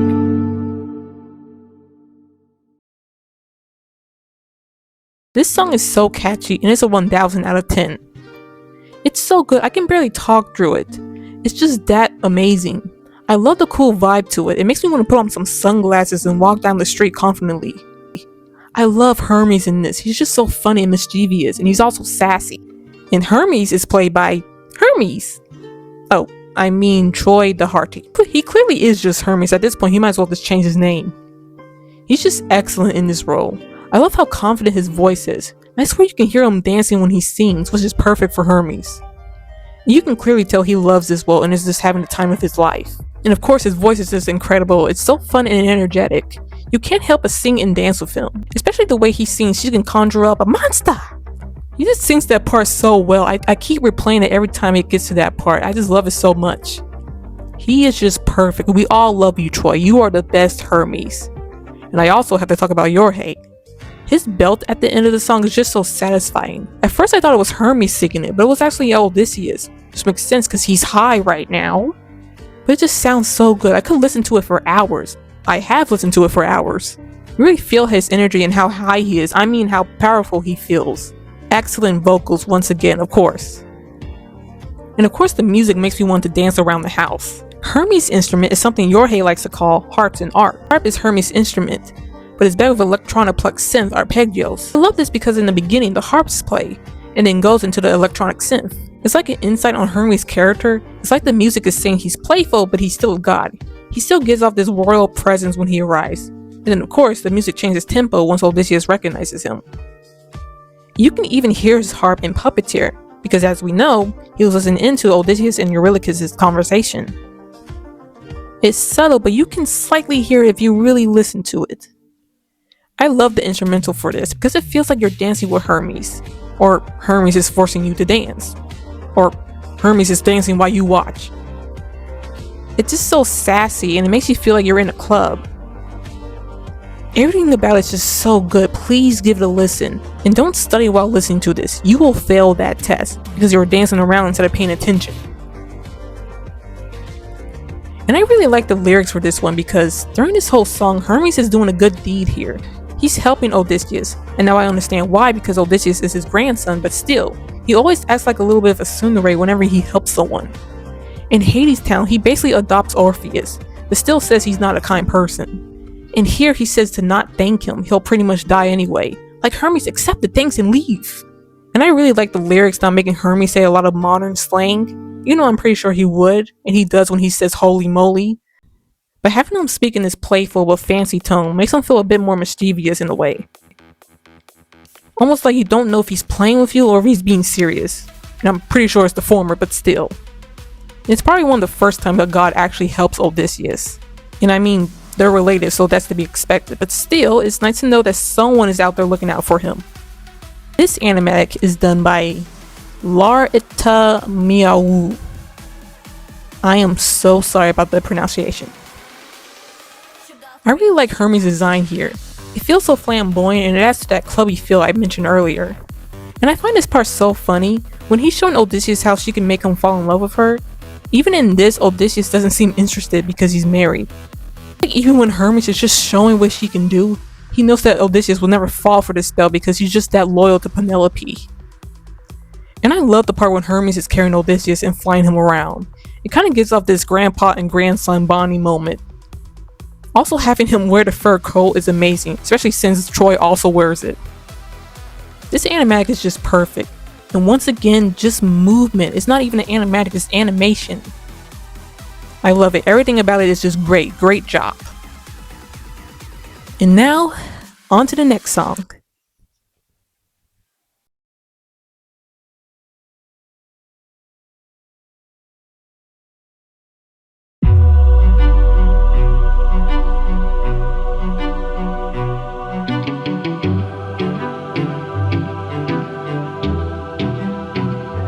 Lady of the palace, sorry that I ask this, but I hope that I've been misinformed. Okay, Odysseus, I like where this is going. Nice and respectful. Keep going, keep going. I sent out some scouts to take a look around through here, and they wound up at your doors. Through the years we seldom get a warm welcome, so I must ask just to be sure. Did you do something to them? Okay, you kind of lost it at the end with that last sentence. Find it, find it. Who, me? All I did was reveal their true form. You turned them into pigs. Okay, funny joke. Hopefully that means she's not too upset. I don't know who you are nor why you're here, but let me make this one thing clear. I've got people to protect, nymphs I can't neglect, so I'm not taking chances, dear. If you make one wrong move, then you're done for. Never mind, she's upset. She's upset. Anything I don't approve, then you're done for. I could put a spell on you and you're done for. Boy, you better run or soon you will be done for. I don't mean to tip your scale, but you will fail at placing any spells on me. And then Odysseus tells her earlier he consumed the flower that would prevent any spells from working on him, which is something I hate. I hate when characters do this. I hate it when a main character tells the person they're fighting what their counterattack is. If I was Odysseus, I wouldn't say a word. Figure it out for yourself why your spells aren't working. Because now since she knows what it is, she's going to make him use it and try a different plan. Odysseus, I love you, but please use that warrior of the mind brain.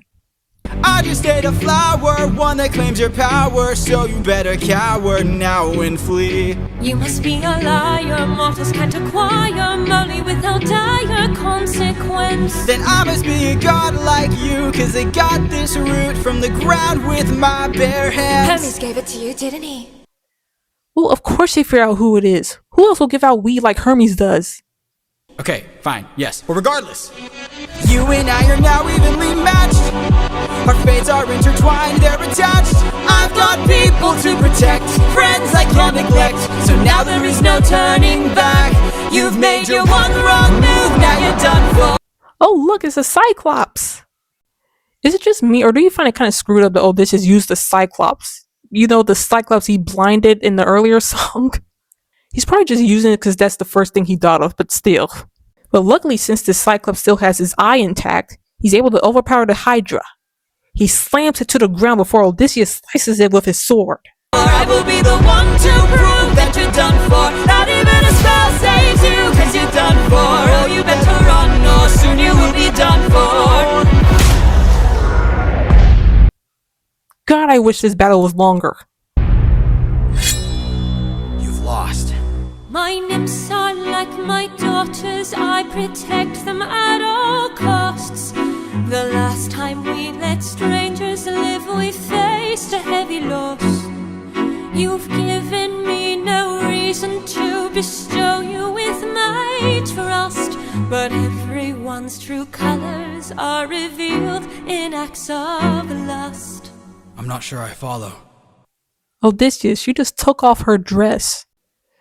Cersei, at this point, Odysseus is too loyal to his wife to even comprehend cheating. Just put on your dress and slowly walk away. And that was done for. Man, this song is cool. I love the tension between Odysseus and Cersei. It's two people trying to protect the friends they care about, and they're just battling it out. It's so cool, and as I said before, Talia does a fantastic job. Her voice is just perfect for Cersei. It's just so excellent. She really feels like a villainous witch, and I love it. She has such a beautiful vocal range. She's just amazing. And the way she sings, "Make one wrong move and you're done for," it's just so satisfying. I love it every time I play it. It's so good. And even Yorhei harmonizing with her when he sings it too. These two have such great chemistry together. These two sound so good together. I wanted the song to just keep going. It's so sad that it's only 1 minute. And I really love the music. I really love hearing Odysseus' guitar and Cersei's string ensemble playing together. Like I said before, they're both fighting to protect the people they care about, so their instruments being played against each other is just genius. And once again, Yorhei is excellent at building up tempo and slowing it down.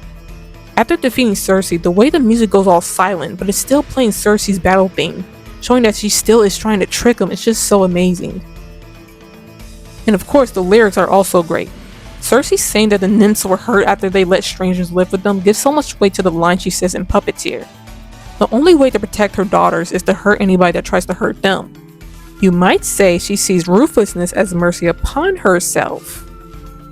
I also love that Cersei instantly knows that the flower Odysseus eats was given to him by Hermes, because I just found out that Hermes and Cersei used to date. Which is hilarious to me because in the last song, Hermes was teaching Odysseus how to kick her ass. And now knowing they're exes makes it so funny. And also once again, Odysseus saying "I'm not sure I follow" is just hilarious. because it means that Odysseus is so loyal to Penelope, he doesn't understand the concept of cheating. Everything is just great as always. Of course, so is the animatic. This animatic is done by Annie Flamant. I love it when Circe transforms here. Having her get taller and having her face just be completely dark is so cool. And of course, the Cyclops and Hydra battle is so awesome. I love the camera moving around Circe and Odysseus. And even Odysseus looks like he has red eyes during this part. I don't know what that's supposed to mean, but maybe it's the holy moly taking over him, but it just looks so cool. And as someone pointed out, I love Circe making sure her nymphs are out of the room before she unleashes the monster. It just shows what her main priority is, first and foremost. And I love Odysseus just having a deadpan reaction to Circe taking off her clothes. And Circe being annoyed at this for a moment before going back to seductive. It's just so hilarious. And it's the perfect face for his tone in this moment. Great job, I absolutely love this one. And now, on to the last song of the Circe saga.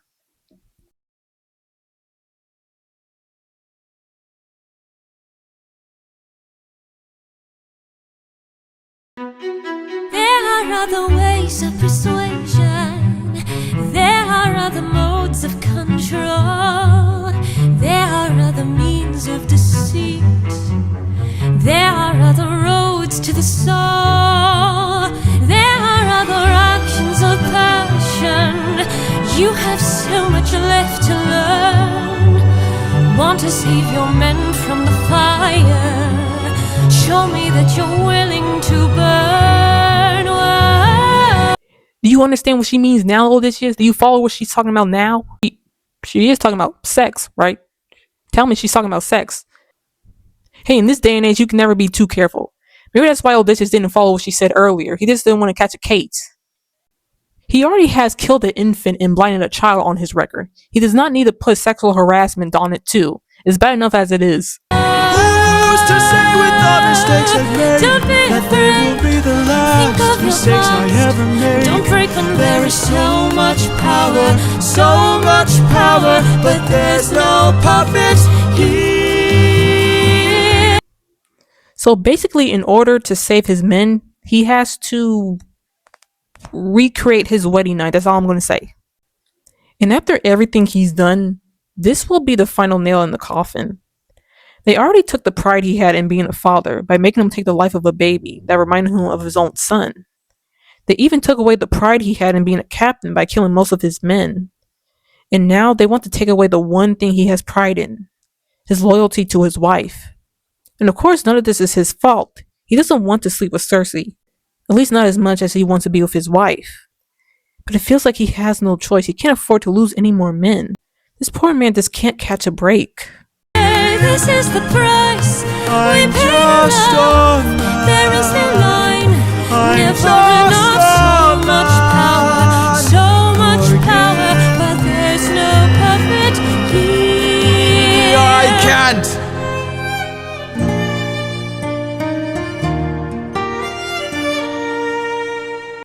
But while that being said, he doesn't go through with it. Sure, he uses the "I'm just a man" excuse, but this is the first time it doesn't work. He can't lose Penelope's trust. Even if he was doing it to save his men, he refuses to hurt her like that. His love and power is always with his wife. My God, I want a man like this. Say what you will about Odysseus, but that man is faithful. But he also says that after 12 years, they still can't get home because now Poseidon is out for blood. So he once again pleads to another god to spare their lives. It actually works. Poseidon, eh? There might be a way to evade him. There might be a way to get home. Though this other way's very dangerous, it might be your one final hope. I know of a brilliant prophet. Problem is this prophet is dead. I can't get you home, but I'll get you to the underworld instead. Never mind, it doesn't work. She is sending them to hell. Oh my God. I'll release your men and I'll get you to the underworld instead. Wait, you're helping helping us? She is not helping you. She is telling you go to hell. Oh my god, Odysseus, please. All jokes aside, she is actually helping them. Circe is the one god here that actually had a quick change of heart when Odysseus pleaded to her. She operated on ruthlessness, but it changed once she realized the man she was using it on just wanted to go home. Sure, she's sending him to the underworld, but for what it's worth, something actually went well for Odysseus. Thanks, Yorhei. I remember actions of passion. I have been in love once before. Maybe one day the world will need a puppeteer no more. Or maybe one day the world will need a puppeteer. So much power, but there's no puppet here. No, she's not a bitch, she's a puppeteer. No, she's not a bitch, she's a puppeteer, yeah.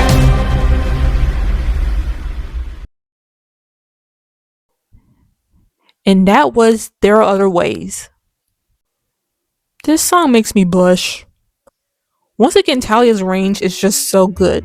She's being flirtatious, but there's a hint of trickery going on, and she owns it. She sounds so elegant, almost like she's pulling the strings a little bit. Which she is, because she's a puppeteer. And am I the only one who's in love with the way she sings Never Enough? Just listen to it. There is no line, never enough, so much power. Why does that sound so satisfying? I just love it every time I hear it. And of course the high note she does at the end is just impressive. I keep replaying it over and over again. It just sounds so good. She played this character so well, I don't think I can hear Circe without a British accent again. It sucks that she was only in this saga, but for what it's worth, she did an excellent job. Amazing job, Talia. You are incredible. And once again, of course, Yorhei is great in this too. I love the way he sings Just a Man here. It's like he keeps repeating it over and over again to really justify what he's about to do, even though it's not really his fault. Once again, excellent job. And of course, the music in here is also excellent. I love hearing Circe's string ensemble. It makes this feel like a tango, which fits the song very well.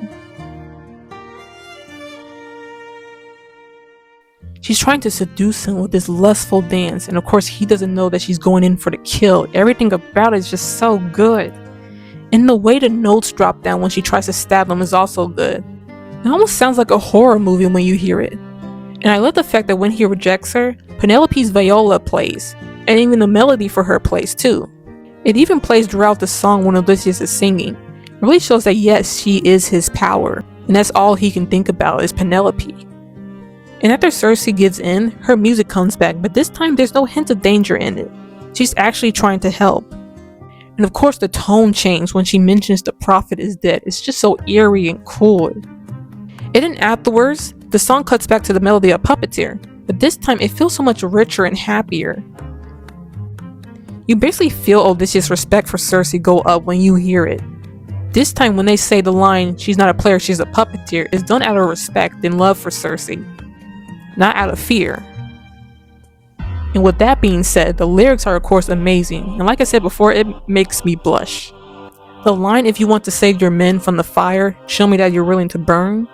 Odysseus of course thinks that she means this in a sexual way, and in a way she does, but I like to interpret this as Circe is also trying to kill him. She's in a way saying burn with your men, if you want to save them, burn with them. And I love there is so much power, but there's no puppet here. Once again, Circe is tricking him. She is still pulling the strings, but she's seducing him with a false sense of security. It's just so good. And even when Circe decides to help them, I love her mentioning that she was in love before. Not only is there so much lore there, but her changing her mind based on how much Odysseus loves his wife, enough to resist her charms, is really incredible. And once again, it's really cool that at least one god that Odysseus meets actually ends up helping him after he pleads. At least she has a heart. And I love the line, maybe one day this world will need a puppeteer no more. Or maybe one day this world will need a puppeteer more. I love the fact that she doesn't know that her good deed is going to help anybody, but she chooses to do so anyway. It just shows that she is way different from the other gods we've seen. She is actually willing to change her mind and actually help them. God, everything about this song is just so perfect. And of course, what makes it really perfect is that Gigi is here once more, and she just absolutely kills it, of course. She is just so talented. If I had to recommend any animator for Epic the Musical, it would be definitely Gigi. She's just so good at this. Once again, animation instead of the animatic. The characters move so fluidly, I don't know how she does this. And I love Odysseus reaching his hand out and seeing Penelope on the other side. Everything about it is just so romantic.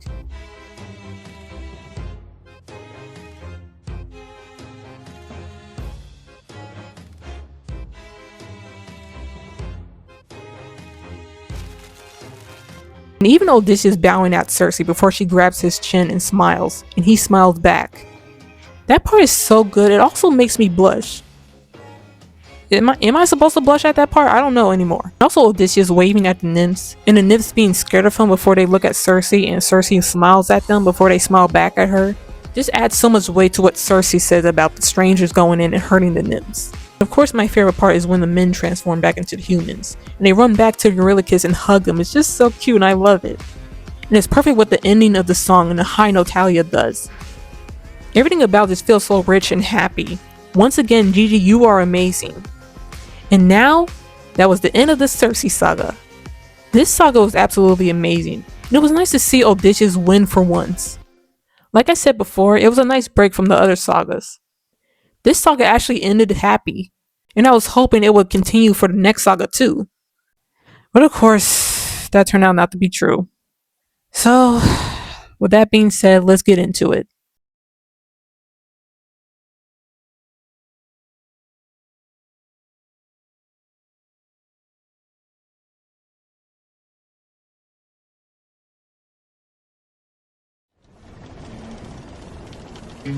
Friends, Circe's instructions were clear.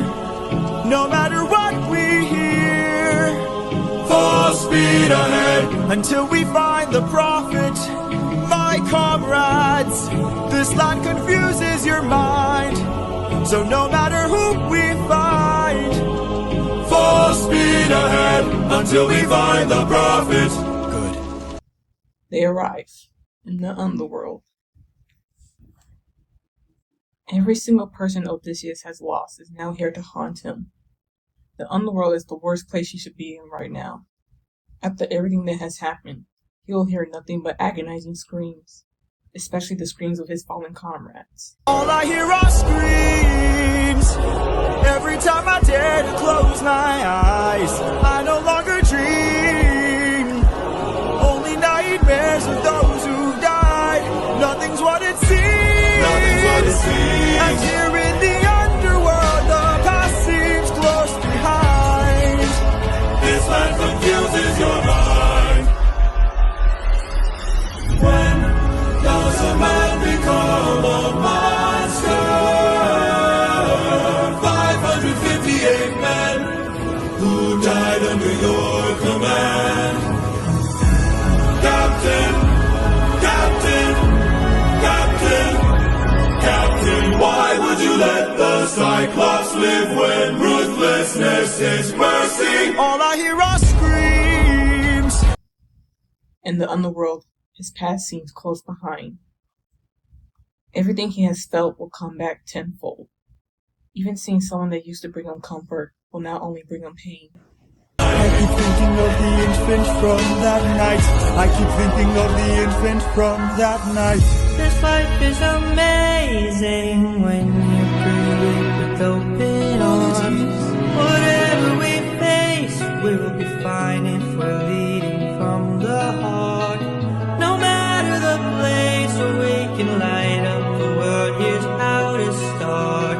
Greet the world with open arms. Greet the world with open arms. Oh, jeez. Everything has just gone wrong. How much more can he possibly lose?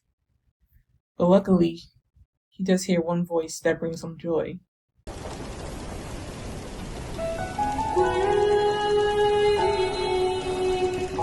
That voice. It can't be. Mom? It's his mother. The mother he left all those years ago. And when he finally gets back home, will not only be reunited with his wife and son, but his mother too. All he needs to do is just push forward and he can see her again. He just needs to get home. She's still waiting. I'm right here, Mom. Can't you see? I'm waiting. I took too long. I'll always love you. But it's too late. She's gone. She was waiting for him for so long, her heart couldn't take it anymore. All those years they spent together ended like this. Odysseus couldn't even say goodbye to the woman that raised him. But he can say it now, though she won't hear it. I'll stay in your heart while you were waiting,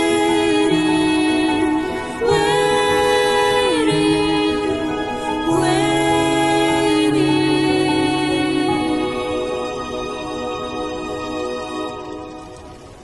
Bye, Mom.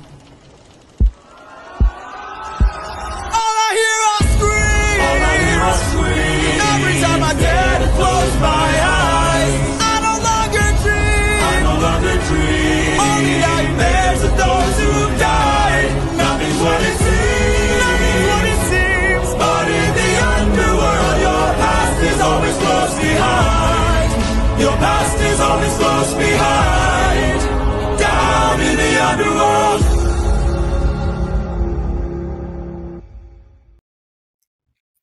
This song had me bawling for hours. I couldn't even make a single joke while talking through it. Before I get into it, I want to talk about my reaction to this song. When I listened to this so far, I was perfectly fine. Even when I saw Polites, even when I saw the men that died, I was at least okay. And then his mom showed up. And at first, I didn't think anything of it. If anything, I thought it was going to be a sweet moment. I thought it would motivate him to get home even sooner. But then he said, I took too long. And in that moment, I realized she's here because she was dead. And especially when I listened to it for the second time, I remember just bursting into tears. And even now, I can't listen to this song or even talk about it without choking up. The song is so painful to listen to, but it's so well done. But man, Odysseus just can't catch a break. First of all, the vocals. Jorge really puts his heart into this one. Feel his pain and his grief, and even trauma from seeing his men die. And the way he goes from singing All I Hear Are Screams to straight up screaming it is just painful. Especially when he yells it at the end, it's just bone chilling. It's fantastic. And I mentioned this before, but Odysseus' mom is actually played by Jorge's mother, Wanda Hidans. And I had to give her a round of applause. She really broke my heart. I love it when she says, I'll stay in your heart. It sounds so beautiful and haunting and also heartbreaking. It's really, really, really, really, really, really, really perfect. Amazing job, Jorge, and amazing job, Wanda. Of course, we hear Steven again, and his reprisal of Open Arms is just painful to listen to. Even just listening to it makes me cry a little bit. And what can I say about the music? It's so haunting and creepy. You can hear the souls in the background with the music. And of course, the crew in the background also adds to it. I actually have nothing else more to say. It's just, guys, this song really got me messed up. And of course, the lyrics are so good. 4 words were enough to break me. I think that this proves just how fantastic the lyrics are. Someone mentioned this, but the lyrics go from your past seems close behind to your past is close behind. And it's perfect for how Odysseus is feeling at this point. He can't escape what happened, it's always going to catch up to him. And I love them showing just how much trauma Odysseus is experiencing right now. Just the I no longer dream, only nightmares of those who died, just shows just how much he has to go through. Every single thing has gone wrong, and Odysseus is just sitting in his sorrow. It's just, ugh. I'm okay, guys, I swear. This animatic is done by The Artiste. This is one of my favorite Underworld animatics. I love the lighting in it, and I love when the men are calling out to Odysseus. Just having the hands all come out, reaching towards him, just feels so creepy. But also so sad to know that these men died in pain. And of course, the men turning to the Cyclops was so artistic. I loved that part. And having his mom hug him is so sweet. It's like even though she's gone, she still wants to comfort him while he's crying. Even though she can't see him, she still gets the feeling that he's upset. You did a wonderful job, the artiste. Amazing work. Now, when I was first talking about this, 2 animatics of the Underworld actually came out, and I decided to check them out. And I have to recommend them. The first animatic is one by Gwendy, and man, this one is just a tearjerker. First of all, Odysseus trying to hug Polites and his mom, but going through them because they're ghosts. It's just heartbreaking. And then when he goes to try to hug his mom again, the flashbacks that goes through always breaks my heart. Seeing him go from a kid to a teenager to now the adult that left his mother for war is just, it's so painful.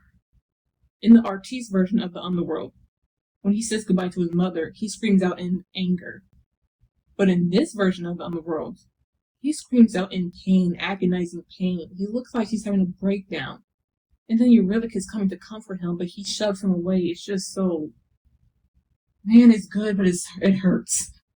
And then Slander's animatic of the Underworld.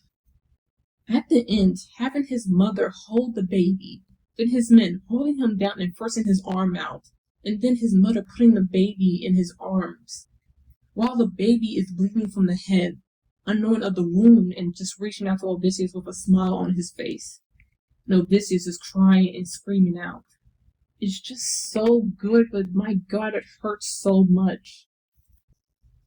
I cannot recommend this enough. Please go check them out. They're amazing. And that was the introduction to the Underworld saga. Oh, what a painful introduction. It's certainly a bold way to start a saga, but I guess it's perfect for everything that happened up until this point. And now, let us dry our tears and get into the next song.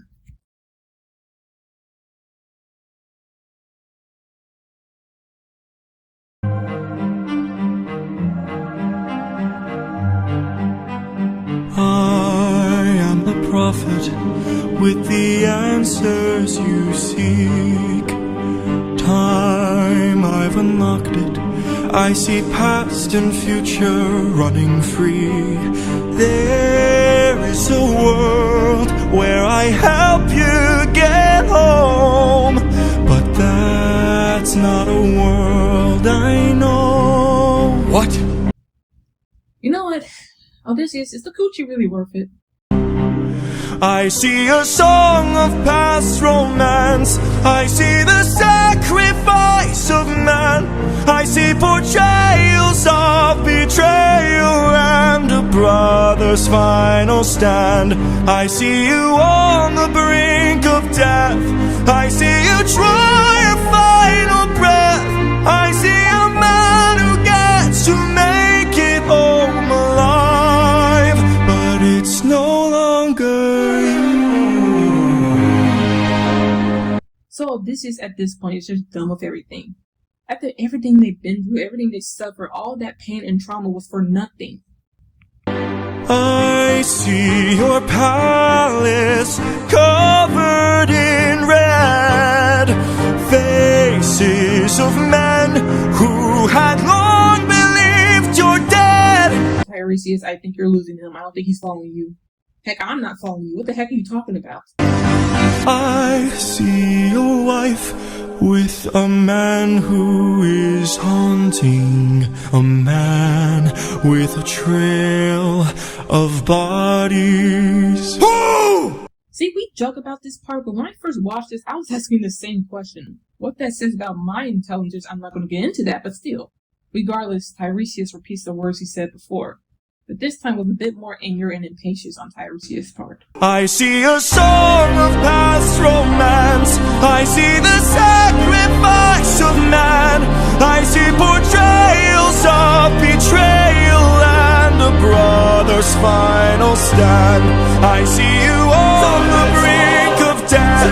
I see you try a final breath. I see a man who gets to make it home alive, but it's no longer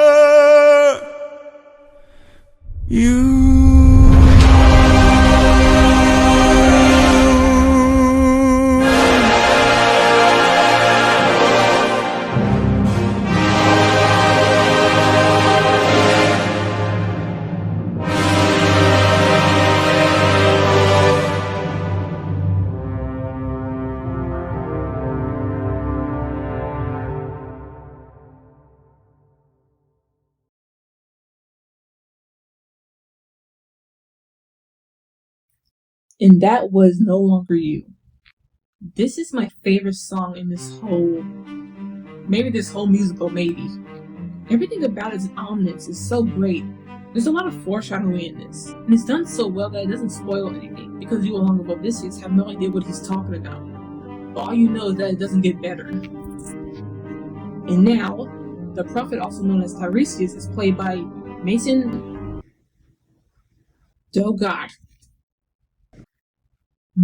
Oshansky. I hope I pronounced that right. And he's honestly my favorite singer out of the whole cast. That's not to say anybody's bad, of course not. There's just something so satisfying about his voice. His voice is so powerful, he really feels like he's this wise prophet. And his breath control is amazing. The way he's able to belt out the next note after taking a quick breath is insane, because I have so much trouble doing that, and he's able to do it effortlessly. I'm telling you, they had no lungs. He just has one song and he killed it. Especially the way he sings, I see you draw your final breath. The way he sings Draw is so perfect. Mason, you are incredible. If there is one song I have to choose as my favorite, it will be this one. He crushed it. And I know we joke about it, but Jorge's Who is so powerful and it scared over the crap out of us. Which is probably why Tiresias pushed him off the cliff. The music is also great. Because as everyone knows, the music in No Longer You is like a waltz. Now, unfortunately, I couldn't find Tiresias' instrument, but Jorge did explain that Tiresias is older than Odysseus, so his style of music is also older. And you really hear it when you listen to the instrumental. But my favorite part is, of course, the ending. I love how the piano intensifies and even follows what the ensemble is saying. And then the moment of silence. Then it just goes insane with what sounds like an orchestra. It's so chilling. I love it so much. And especially cool when you don't know what's going to happen in the story. It really adds to the suspense. And the lyrics are just so poetic. I love that it basically foreshadows everything that's about to happen. Tiresias is telling him how this will all end, but he's a prophet. He has to be cryptic. So Odysseus doesn't understand him. And I can't talk about it yet, but listen to the words the ensemble is saying in the background. They basically spoil the whole ending, but you don't really understand what they're saying unless you really listen. But it's so cool though. And guys, my favorite epic animator is back, Himena! I love this No Longer You animatic. Of course, I've seen others, but this one is my favorite. The color palette is just gorgeous, but also gives it a sort of eerie vibe to it. And one of my favorite parts is when Odysseus sees the group of men who all think he's dead. He looks so disgusted and angry at them, but also foreshadows what happens later. And of course, my favorite part is the ending, where Tiresias sees he's not listening, and has the hands drag him down to the river. Especially when he says you, and he reveals his eye and it's glowing. It's just so good. Again, it's perfect because it doesn't spoil anything. If you're listening to it for the first time, you want to know a thing that's happening, which is perfect for this song. Himena, you are once again my favorite and amazing. We all love you. Thank you so much for being part of this journey. And now, on to the last song of the Underworld Saga.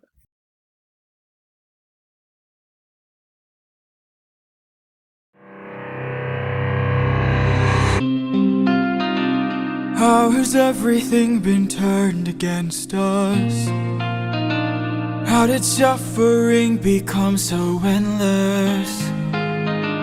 How am I to reunite with my estranged? Do I need to change? At this point, I don't think you have much of a choice. After everything that has happened, the whole world has basically been trying to tell you that mercy is the wrong path to take. I'm surrounded by the souls of those I've lost. I'm the only one whose line I haven't crossed. What if the greatest threat we'll find across the sea is me? What if I'm the monster? What if I'm in the wrong? What if I'm the problem that's been hiding all along? Odysseus feels that every time he caved to guilt, he was just causing more problems by letting their enemies off easy. Especially since they didn't do the same thing when they had the chance. They've all chosen ruthlessness as mercy. What if I've been far too kind to foes, but a monster to ourselves? What if I'm the monster? Is the Cyclops struck with guilt when he kills? Is he up in the middle of the night? Or does he end my men to avenge his friend and then sleep knowing he has done him right? When the witch turns men to pigs to protect her nymphs, is she going insane? Or did she learn to be colder when she got older and now she saves them the pain?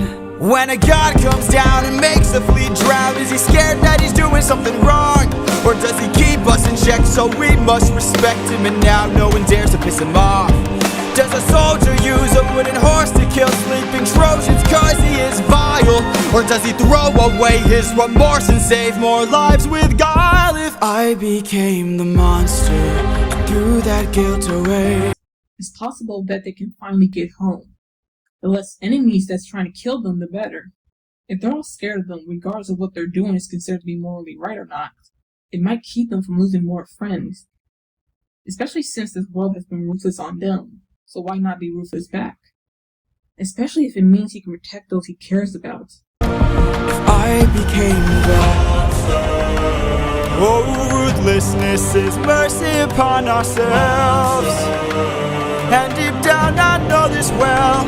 I lost my best friend, I lost my mentor, my mom, 500 men gone. This can't go on, I must get to see Penelope and Telemachus. So if we must sail through dangerous oceans and beaches, I'll go where Poseidon won't reach us. And if I gotta drop another infant from a wall in an instant so we all don't die, then I'll become the monster. Holy shit, Odysseus, maybe leave the babies alone. I think they suffer enough because of you. And now I know copyright, but YouTube. Let me let this part play, please. It is the best thing ever. I will deal the blow, and I'll become the monster like none they've ever known. So what if I'm the monster lurking deep below? I must become the monster, and then we'll make it home. Go, Gigi, eat it. Eat the crumbs. Eat it. Eat it. God, this part is incredible. But like he said, he's going to embrace ruthlessness. If he wants to make it home, he has to show no mercy. He cannot take any more risk. And if anyone tries to hurt those he loves, or tries to keep him from seeing his family, well, let's just say Hermes is going to be very busy. I'll become the monster.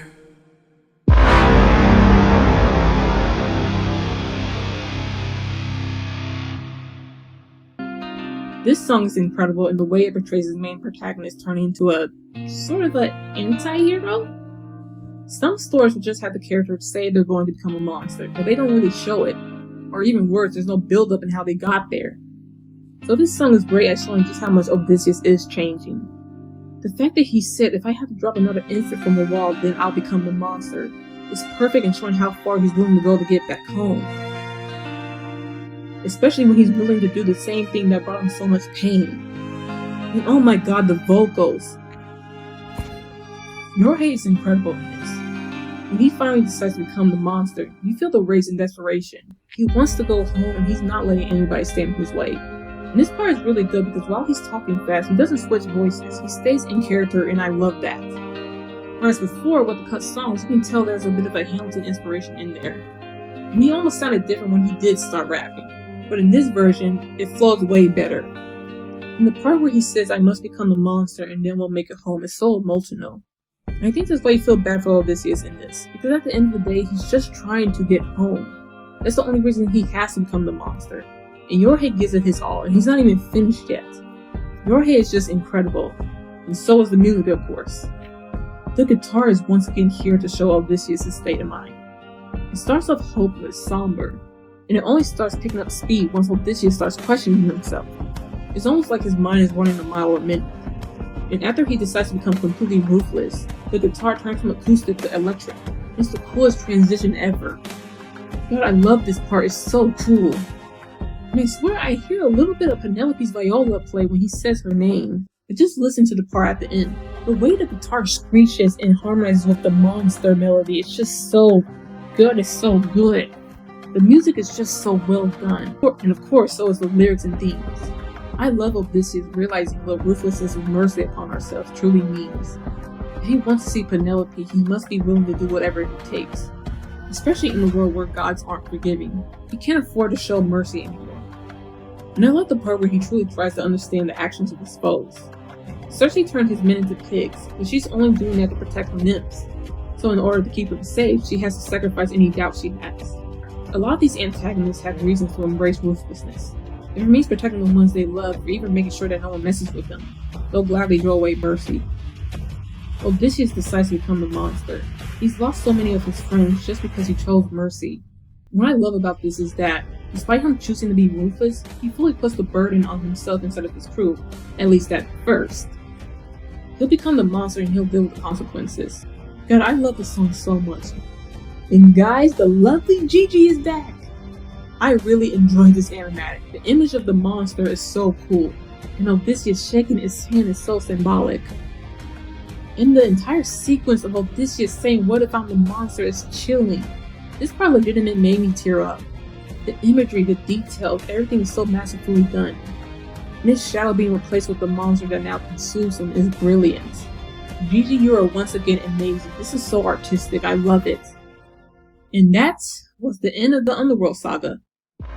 Thank you so much, Yorhei. This entire saga made me cry. No wonder this saga is short. Yorhei knew we couldn't take anymore. That and it makes one hell of a cliffhanger. I was really scared for Odysseus and the crew. I had no idea what was going to happen. I just wanted them to get home. But this saga truly is a masterpiece, and it only gets better from here on out. And also more heartbreaking. And I just gotta mention this again. Mason only had one song and you killed it. Amazing. Alright. Enough stalling. Now, I say this with pain in my heart. Let us get on to the next saga.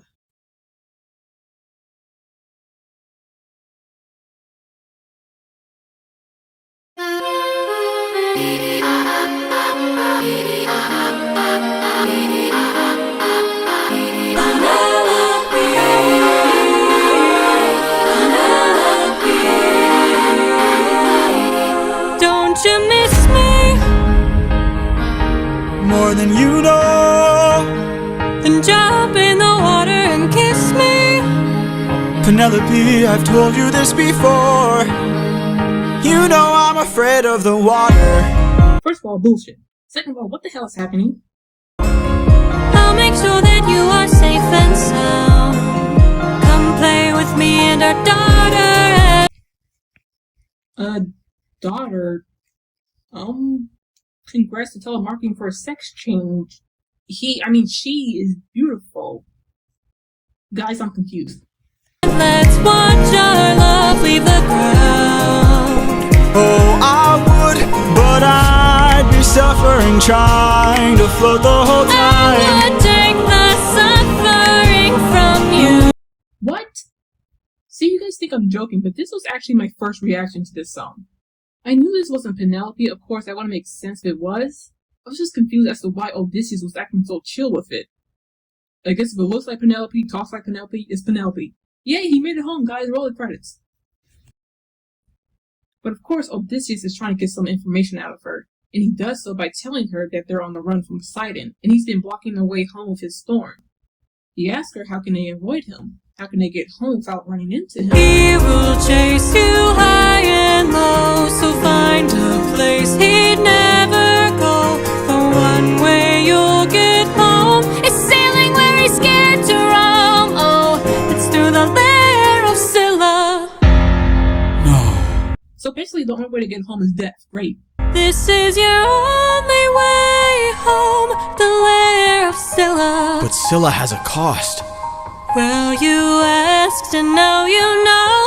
Now jump in the water. Penelope, why? You know I'm too shy and terrified. You see why I was confused by this song? This is the part I heard a little bit before, but I still had no idea what was going on. I understand what her deal is, but I didn't understand why he was being so cute about this. I'm here worried that she's going to kill him, and he's just like, Penelope, stop. I can't get in the water. Are you crazy? Like, what the heck, Odysseus? Take the suffering from you. For you I would die, but can't you let me stay dry? I can take the suffering from you. You should come on to the ship. We'll jump out the same time. I will take the suffering from you. The things I do for you. Oh, no, yes, go ahead, son. Please end there. He's just gonna pull out a bow and arrow to kill his wife. That's fine. That's perfectly fine. Yeah, go ahead. And now was Suffering. This song is so catchy. I have listened to it so many times I lost count. Yorhei has no right making this song the living embodiment of an earworm. He had no right. But during this, I'm kind of glad I was confused because it did give me a good I knew it moment in the next song. But I did realize what Penelope was. I mean, unless Penelope decided to swim to her husband instead of way, it makes no sense that she's just there in the water. And of course, Anna Lay plays the fake Penelope in this. What she really gives is not quite the right aspect of it. Her voice is clearly Penelope, but it's also not Penelope. I don't know if it's intentional, but there's something off about her voice, and it really sells the song for me. And it's the same thing for Yorhei. Odysseus is being sweet to her, but there's a hint of mischief. These two really have a good performance because out of context you can't tell what's going on. Because you have that something's not right feeling in it, and it's perfect for this song. Also, there's something so satisfying about the way Anna sings I Can Take the Suffering From You. It scratches my brain every time she says it. And yes, I have replayed the part when Odysseus says Penelope, why won't you shine 5 multiple times. I can't help it, it's so cute. The way this song starts is also so creative. That's why you really have to listen to the instruments, especially the one for Penelope. When I heard it for the first time, the beginning always sounded weird to me, but I didn't know why. And Yorhei explains this in one of his videos. It turns out Penelope's viola doesn't play when she sews up. Starting the song with this detail helps in giving it this uncertainty to it. And there's also voices in the background that sound like they're breathing in their ear, almost as if she's not alone. And I love the part when she tells them where to go, and it's through the layer of Scylla. The way the piano just has its keys slang when she says it is perfect, especially when you find out who Scylla is and how dangerous she is. You can definitely understand the fear in Odysseus' voice. The music turns to this lovely moment between two lovers, the ominous and eerie, and it really added to the confusion I had. And then jump in the water! It just goes to sweet again. This part made me laugh out loud. The music absolutely does not help you, especially if you're listening to this out of context, and that's what makes it so perfect. And the lyrics, once again, is also great once you realize what's happening. And the double meaning in I Can Take the Suffering From You. The double meaning being that she'll erase his pain and also trying to erase his pain by killing him. Also, the oh no is perfect. And I mentioned this, but the Penelope Y is so cute. Because I like to think about that this is how Odysseus actually acts around Penelope. But right now he's just exaggerating it. And Odysseus trying to lure her onto the ship while she's trying to lure him into the water. It's just chef's kiss. And I'm pretty sure I'm going to listen to this a million more times and I will never escape it. So thanks, Yorhei. And Gigi is here again! Gigi, do you sleep? Love this animatic. The zooming in on the lips is just perfect, but I had to explain that for later. I also love Odysseus getting slightly angry when Penelope splashes him. It's so funny. Also, the colors in this animatic is so gorgeous. Also, when Penelope comes out of the water in the beginning, it's so beautiful. The animation there is just so smooth. I love this, but Gigi, please get some sleep. You worked hard enough. And that was the start of the Thunder Saga. Pretty solid start. I really like this poppy feel to it, even if I was confused by it. But now, let's get on to the next one.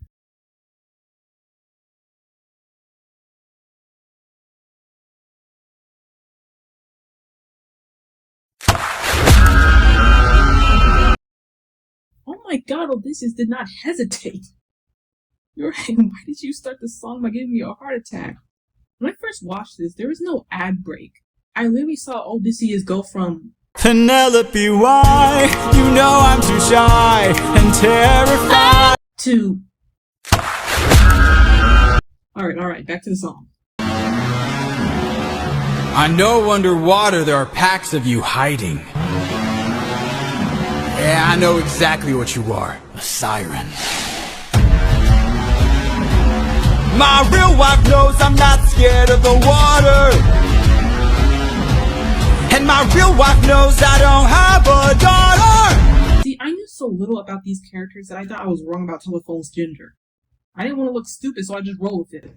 But the siren was so busy with Odysseus that she didn't notice that the rest of the sirens got caught. What? We are a different beast now. We are the ones who feast now. No more of us deceased, cause we won't take more suffering from you. We are the man-made monsters. We are the ones who conquer. You are a threat no longer. We won't take more suffering from you. So they have been away from home for 10, 12, well, who cares who's counting? After fighting in war, they're now surrounded by more enemies. One of those enemies being the god of tides. While hiding from this bloodthirsty god, they notice a ship with no crew. Odysseus realized quickly that there were sirens nearby. We filled our ears with beeswax. That's how we resist your song. You pretended to be my wife, so I just played along. I read your lips and phrases, scanning for information. Sirens know about every route and horizon. Now I know how to get back to my island. I mentioned before that Gigi zoomed in on the siren's lips, showing that Odysseus was reading her lips. And even went as far as to show Odysseus constantly looking back after he stops talking, which is an incredible detail, especially since I didn't catch it when I first saw it. Just showing once again Odysseus using his wit, but this time he's not using it to get him and his crew out of a situation. He's using it to trick the sirens, and also using it so the sirens know who's in control. Because of this, the sirens try a futile attempt at pleading. Spare us, oh spare us please. Why? So you can kill the next group of sailors in this part of the sea? Nah, you wouldn't have spared me. I made a mistake like this, it almost cost my life. I can't take more risks of not seeing my wife. Cut off their tails! We're ending this now. Throw their bodies back in the water. Let them drown. And so the crew cut their tails off one by one, making any attempt to swim or escape impossible. They drove them in the water. The place they once called their homes is now the graves they're being buried in. With no chance of survival, their screams echo throughout the ocean. Kill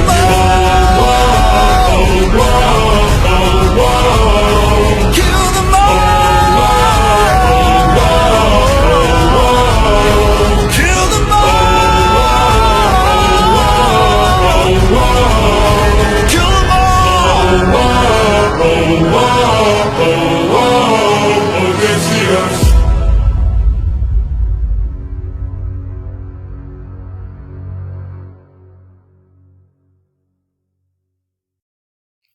Guys, I'm scared. This song had me terrified for a minute. It's the perfect way to show just how ruthless Odysseus has become. And once again, Yorhe, his range is incredible. In the last song, though he was tricking her, he was so sweet and cute. In this one, he's just like mercies for the weak. And the way he says, let them drown. I love the cold and cruel way he sings it. And of course, the way he belts kill them all is so powerful. This shows how merciless Odysseus has become. Am I the only one who loves the way he sings, not just played along? This man's riffs are just insane. I know I keep saying it, but I want to say it again. His riffs are incredible. Yorhe's range is amazing, and I haven't even gotten to that song yet. Even the ensemble gives me chills. I found myself chanting with them. It'll just be on random nights, I'll just be chanting, we are different bees now.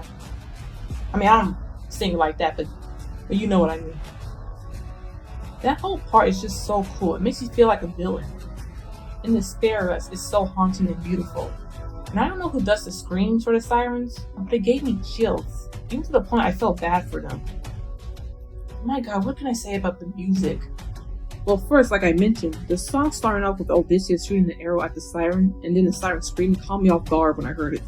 I don't know the name of the instrument that plays here, but it's so dark and gives off villain vibes. It almost sounds like Polyphemus' instrument. Interesting. But correct me if I'm wrong about that. And of course, the piano playing when the sirens are begging is the same piano that played during Suffering. It's the only choice they have, so they try to use the same trick they did in Suffering, even though it clearly won't work. But when Odysseus says, let them drown, the music goes from this villainous but cool feel to it to this dark and unforgiving tone. It just shows how cruel this action is. The drums from before are completely gone. It gives you time to really let this choice sink in. It's perfectly dark. The music is incredible, but don't listen to it without the lyrics, they'll give you nightmares. And of course, the lyrics are great. Odysseus is saying that he knows that there's sirens made me release a sigh of relief. And then it got bigger when he said that his wife knows he doesn't have a daughter. And of course the chorus is so cool. Though we are a different beast now. We are the man-made monsters. It's especially cool because throughout the musical, every single person has been messing with them. They've been losing men to these otherworldly beings that they had no way of stopping. They were under their control. They were in their domain. They had no choice but to beg and plead. But even then, they showed them no mercy. But now, they have control. They have power over them. The sirens are in their domain. The sirens have no choice but to beg and plead. And even then, they show them no mercy. And I love that. And honestly, Odysseus is correct when he says that the sirens wouldn't have spared him even if he begged. The last time he showed mercy, he paid for it. If he wants to be ruthless, he can't show mercy. But oh my god, cutting off their tails and then putting them in the water is just brutal. And then the chorus changes from "we are a different beast now" to "he is a different beast now," showing that even the crew was shocked by his orders. But Odysseus is different. He will do anything to get home, even if that means being seen as cruel. But what really stole the show for me was the animatic. Ximena is back! This animatic is so good that I don't think any animatic for this song has beaten this one. When he said to cut off their tails and then not showing them do it, but showing them without their tails is just brutal and genuinely had me shocked to my bones. And of course, the two sirens holding hands as they're drowning is really heartbreaking. And feeds into how cruel Odysseus has become. And of course, showing the crew as monsters, at least from the sirens' perspective, is so good. This animatic is so dark and so chilling. It doesn't even show that much. You just see them without their tails, but it's enough to get you freaked out a little bit. I love it so much. I cannot think of any other animatic of this song that let me that disturbed. It's so good. Ximena, thank you so much for freaking me out. You're amazing. And now, hopefully nothing goes wrong anymore. On to the next song.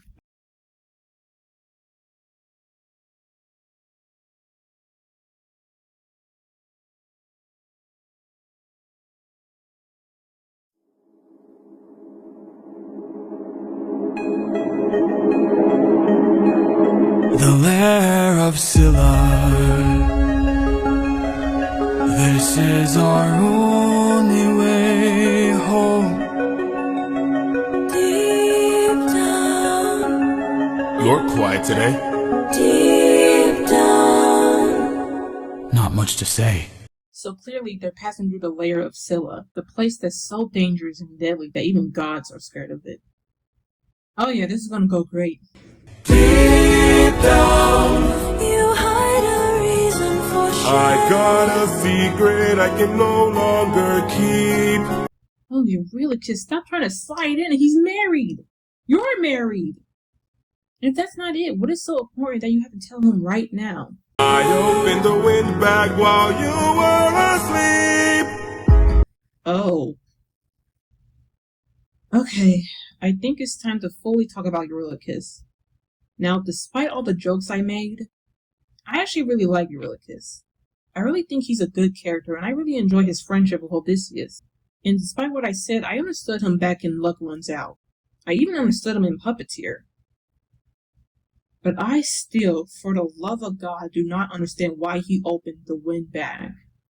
Odysseus said it contained a storm inside, so what did he think was going to happen when he opened it?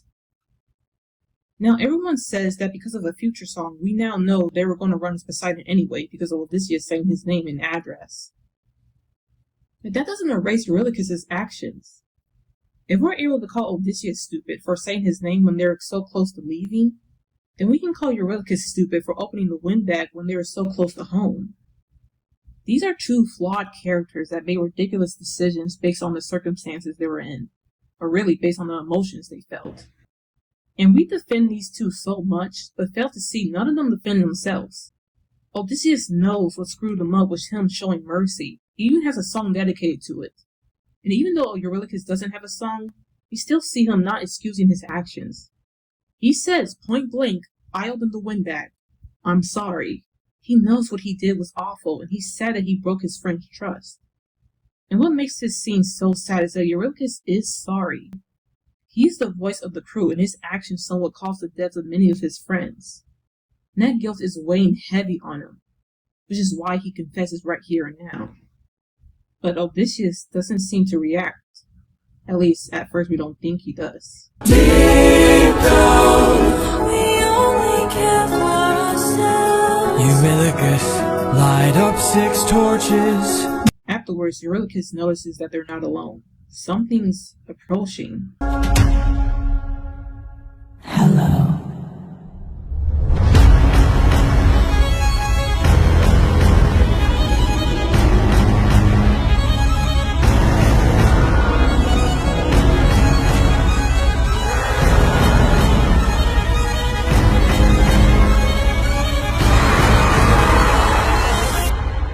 Run for your life! Ride in your sorrow and fears. Choke on your blood and your tears. Bleed till you run out of years. We must do what it takes to survive. Give up your honor and faith. Live up your life as a right. Die in the blood where you bathe. We must do what it takes to survive.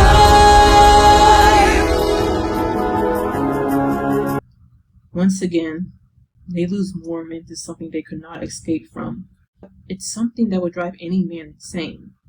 But instead, Odysseus just stares ahead, almost as if he's deaf to the carnage that's happening around him. We are the same, you and I.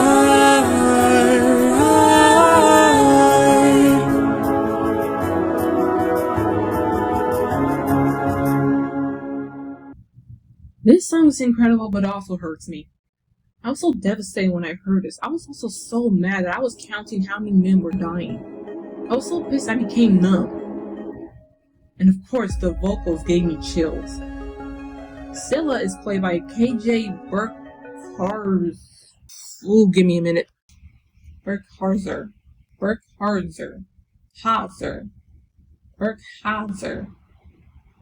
Scylla is played by KJ Burkhauser. My god, her voice freaked me out, but I loved it. In the beginning, her voice is beautiful and creepy, but it's so gorgeous to listen to. Then when she reveals herself, her voice does this growl. It's so powerful. Especially when she says, leaving them feeling betrayed. I don't know why, but that part gets me emotional. I love her voice so much. You could not have picked a more perfect choice for Scylla. I'm still shocked at how great the singers are in this. KJ, I don't know what to say. You absolutely killed it. Like you killed those 6 men. And of course, I love Armando's voice in this too. I always feel bad for Eurylochus here. And that's because of Armando's delivery. I can tell just how guilty Eurylochus feels in this moment. How much he really wants Odysseus to forgive him. And Armando's delivery continues to be great, especially in the next song. And although Jorge doesn't speak much in this song, his Roll for Your Lives still gives me shivers. It really heightens the intensity in this moment. You really feel just how tired and even numb Odysseus is at this point. And once again, the music is good too. I love how it starts off so cold, but it's like you're also entering the layer with them. And you even hear Odysseus' guitar, and it's a bit uneasy. And then it kind of turns sad when Eurylochus confesses. It even feels like it's crying silently. This whole part makes me so sad. It's so hard to listen to, because these two care so much about each other. And the music perfectly captures the feeling of betrayal. And you can hear just how sad they are to see their friendship kind of fall apart because of this. And then the drums come. I'm starting to realize it's never good when the drums start playing. They're in the part when Scylla pops up, you can hear her instrument. Her instrument is a very fast fiddle, backed with some synth. And oh god, I love this part. It really makes you feel like you're seeing Scylla just grow more and more dangerous the more her body morphs into this monster-like being. Now, I don't know if this is correct. I swear I hear Odysseus' guitar playing during this part.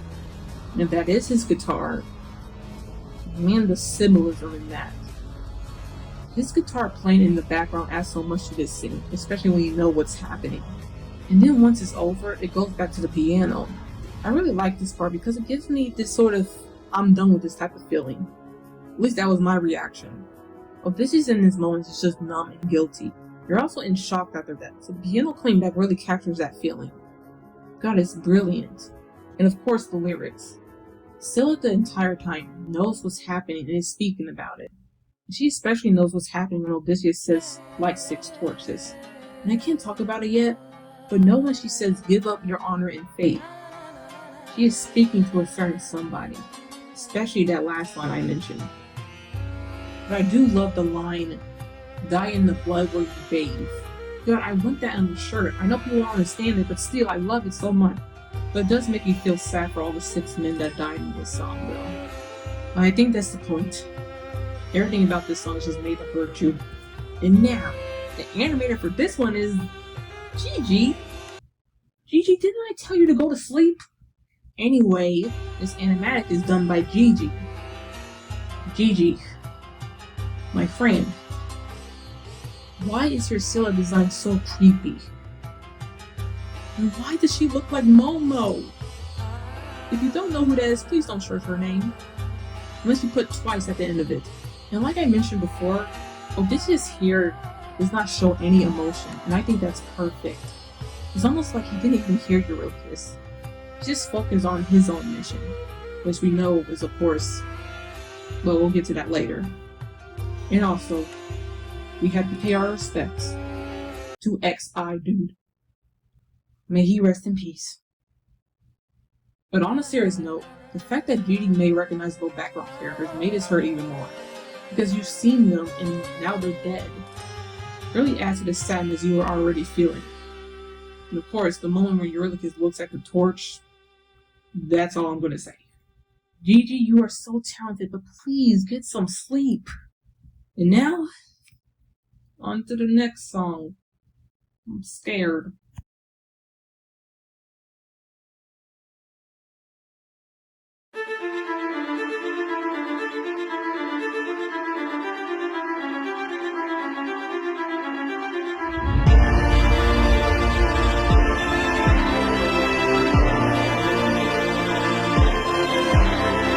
Tell me you did not know that would happen. Say you didn't know how that would end. Look me in the eyes and tell me, Captain, that you did not just sacrifice 6 men! So yeah, we have to talk about this part. Back in Scylla's lair, remember I said Odysseus doesn't react to Eurylochus' confession. Or we didn't think he did. Well, it turns out he purposely handed them 6 torches, knowing that Scylla will go after them. It seems like even Scylla knew this. When she says you had a reason for shame, she might have been talking about Odysseus, not Eurylochus. And even notice when she says, leave them feeling betrayed, breaking the bonds that you made. She says them instead of him, and she said bonds instead of bond. Meaning she's not talking about Eurylochus, but Odysseus, because he is the one offering up their lives to Scylla and betraying them. Eurylochus even compares this to the other times they had fought any foe they came across. Every other enemy they had at least fought back, but not with Scylla. But it's because it wasn't part of Odysseus' plan to fight back. Say something! I can't! And that pretty much says it all. Then you have forced my hand. Lower your weapon! No can do. You miss your wife so bad you drain the lives of your own crew. Don't make me fight you, brother. You know you'd have done the same. If you want all the power, you must carry all the blame. These are 2 friends, 2 people who called each other brothers, who are now fighting each other. And what makes this even more heartbreaking? This would have never happened if Politics was alive. There is no price he won't pay. I am not letting you get in my way!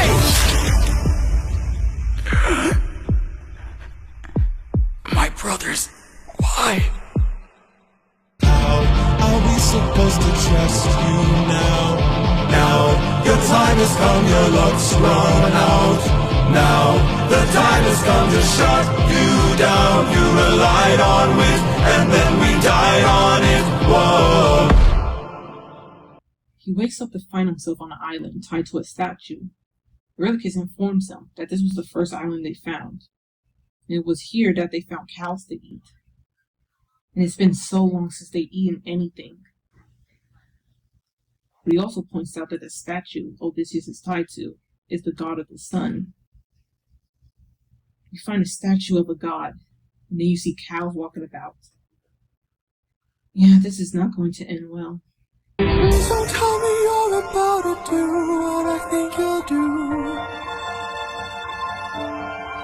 Odie, we're never gonna get to make it home. You know it's true. You don't know that's true. This is the home of the sun god. I'm starving, my friend. But if you kill his cattle, who knows what he'll send. This is the home of the sun god. I'm tired, my friend. But we're so close to home, this can't be where it ends. Regardless of what he says, Eurylochus doesn't listen.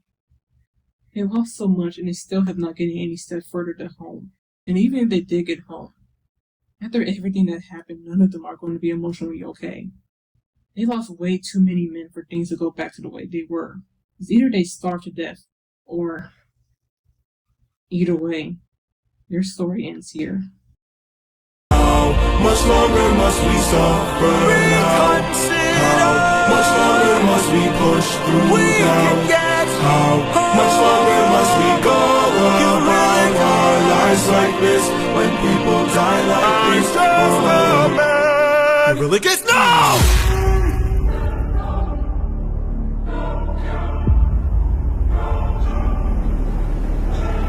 You've doomed us. You've doomed us all, Eurylochus! Captain? Odysseus rips himself from his restraints. The statue's eyes open. He orders his men to hurry and get back to the ship. They cannot waste another second standing there. They need to get away as fast as they can. They've pissed off the sun god. And there's only one person he's going to send. Full speed ahead! Full speed ahead! Faster! Full speed ahead! Faster! Full speed ahead! We're too late.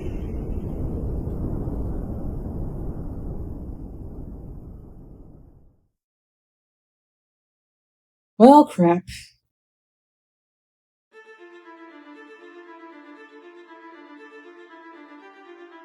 When I first heard this, I was so scared to listen to the next song. I cared so much about these characters that I didn't want to see what was going to happen to them. Well, let's talk about it. Remember when I said Armando's delivery continues to be great, especially in the next song? His acting is so amazing here. You really feel Eurylochus is hurt and his shock at what Odysseus just did. It almost sounds like he's about to cry. And how much emotion he put in when he said, say something. And if you want all the power, you must carry all the blame. It's underrated. He puts so much anger in those lines. It's insane. Especially when he says, I'm tired, my friend. That line generally gets me emotional. He is just so good. He shines so much in this song, and it's deserved. He's incredible. Of course, Yorhe once again kills it. This cast can yell like there's no tomorrow. Yorhe, when he says, who do you think he'll send, is like a punch to the heart. He sounds so pissed, and apparently he can sound angrier than that. And when he says, please don't do this, God, it's just so heartbreaking. I don't know how Eurylochus still managed to do it after Odysseus sounded like that. If I was Eurylochus, I would just fold it immediately. And the way he's just pleading to Eurylochus, Yorhe is just such a good singer, but he's also such a good actor. And I don't know who sings How Are We Supposed to Trust You Now, but he sings that part in such a satisfying way. The acting in this song is also worth it. I don't know what else to say. Now, of course, the music. The music hurts me, of course it does. It starts off with the same motif as Luck Runs Out. But it just sounds so much more sadder than before. It's almost like it's showing you how Eurylochus feels right now. You can hear the pain, especially when the piano kicks in.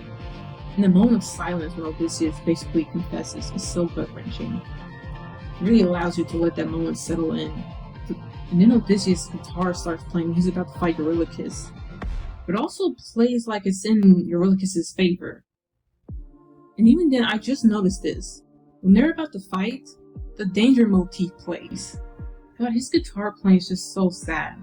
Because if it is in Odysseus' favor, Odysseus does feel guilty for what he did, but he's still willing to do whatever it takes to get home, even if it means hurting his brother. But then the part that hurts the most is, of course, when they finally start singing a reprise of Luck Runs Out. It's like in this moment, Odysseus has run out of luck. He can't rely on wit anymore. He has to change just to have a tiny piece of hope that he can get home. Because of that choice, no one trusts him anymore. And also, remember when I said Odysseus' guitar was playing during Scylla? Well, now you see why. And then when Eurylochus kills the cow, I swear I hear Odysseus' guitar playing for a second and then going completely silent. It's like the realization is settling in and he knows they are never making it home. Either that or the fact that Eurylochus says, "I'm just a man." And once again, his guitar may be playing in Eurylochus' favor. And I don't know what the choir is saying, but it sounds ominous. And my god, the urgency in the music once Odysseus tries to get the heck out of there is so good. You feel your heartbeat quicken. And it continues and it gets faster. You really feel that feeling of we need to leave now. But then the thunder appears, and you're too late. It's just so good. Yorhei is a master at this. And obviously the lyrics are really great too. I love the line, "You know you had done the same," because it kind of references the fact that Eurylochus and Odysseus' sister are married. So it's like Odysseus is saying, if you were in my position, you would have done the same for my sister. And I love the line, "You relied on wit and then we died on it," is brought back. Because it really shows just how much Odysseus has changed. At first I thought they were wrong. Odysseus tried his best to get everybody out of a serious situation. But now he purposefully sacrificed his men.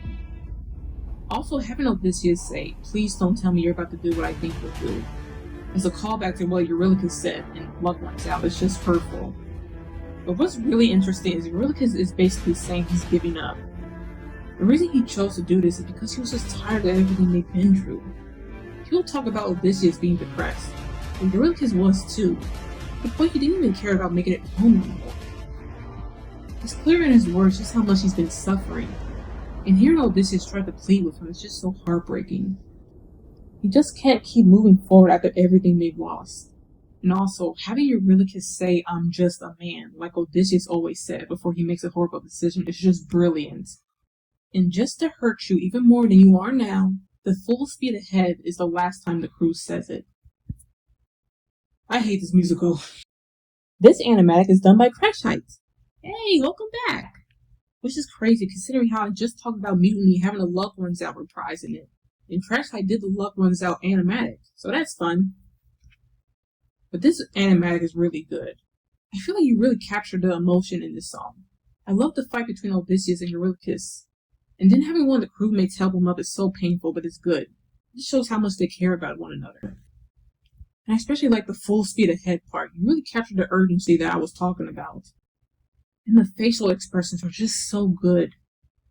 I love that you can see how much Eurylochus cares about Odysseus, despite the fact that they just fought. The fact that he's kind of guarding him and making sure he's safe while he's tied up is painful.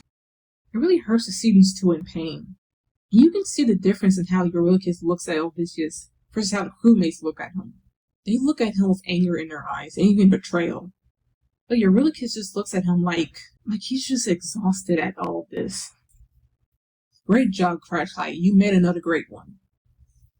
And now, unfortunately, on to the last song of the Thunder Saga.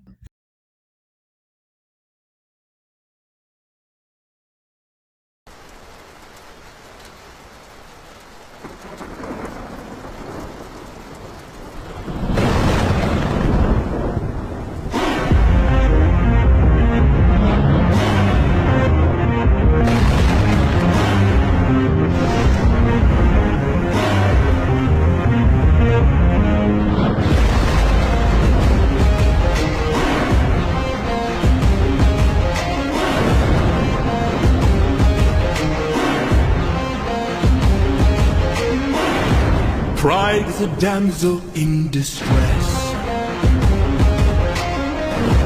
hiding away where only I can undress her. Zeus is here to punish them, right? Like, punish them as in killing them, right? Not like punishing them in any other sexual way, right? You can't blame me for thinking that way. This dude came in here molesting the cloud. He's creeping me out. Trial she cannot to confess.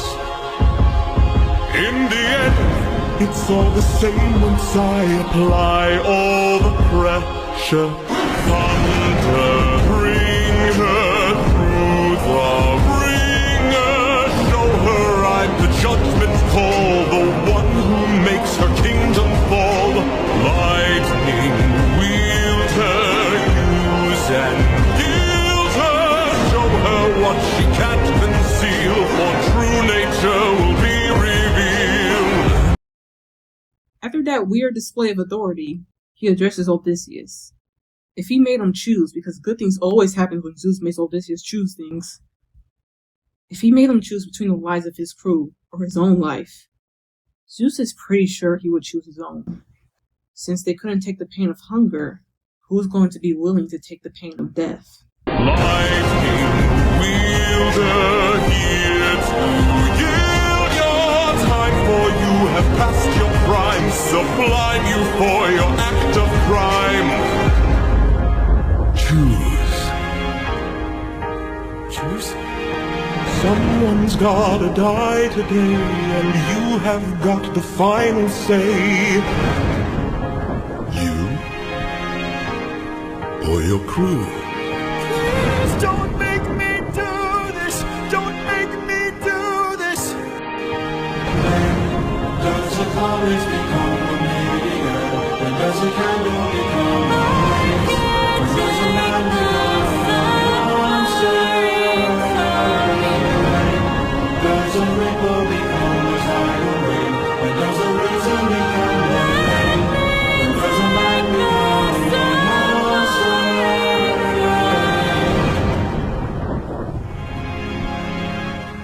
Odysseus would do anything to see his wife and son, even trade the lives of those he called friends. He made his choice.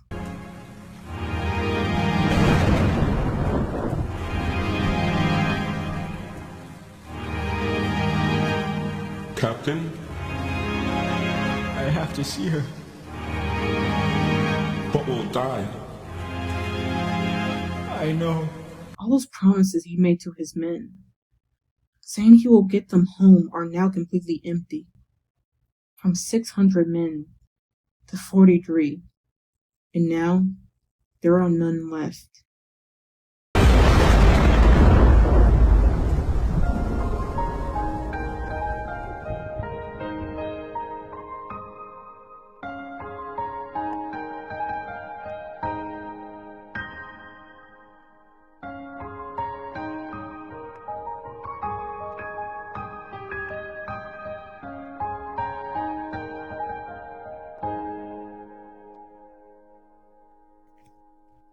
I'm not crying, you're crying!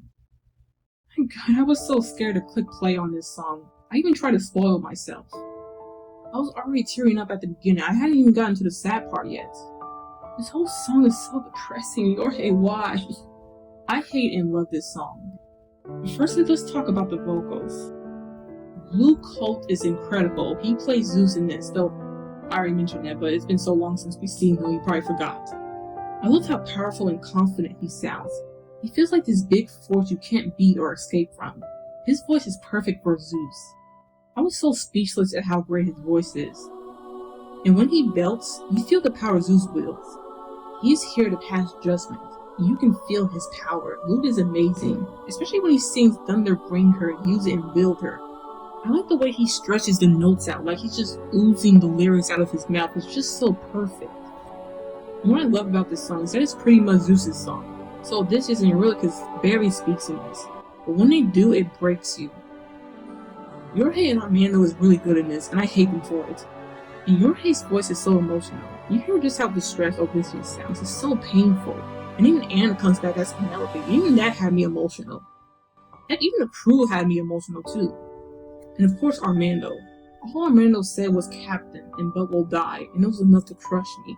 And it's so sad that this is the last time we hear him. Well, of course we hear him again in future songs, but we can't talk about that yet. Armando, you did an incredible job as Eurylochus. I can't imagine anybody else playing that role. You did excellent. But everybody's voices is just perfect, and they really gave it their all.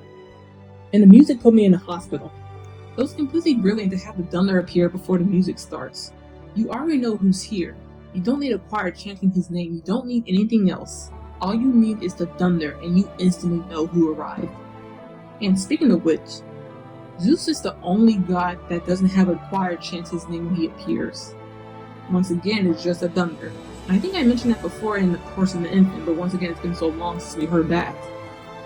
And Zeus's instrument really shines here. In case I didn't say it before, Zeus's instrument is the electronic bass in the brass hybrid. And I just love this so much. It mixes well with the thunder. It's like this is the exact theme song that would play once Zeus arrives anywhere. I love how you can feel his presence. He hasn't said anything yet, and yet he's already scaring the crap out of you.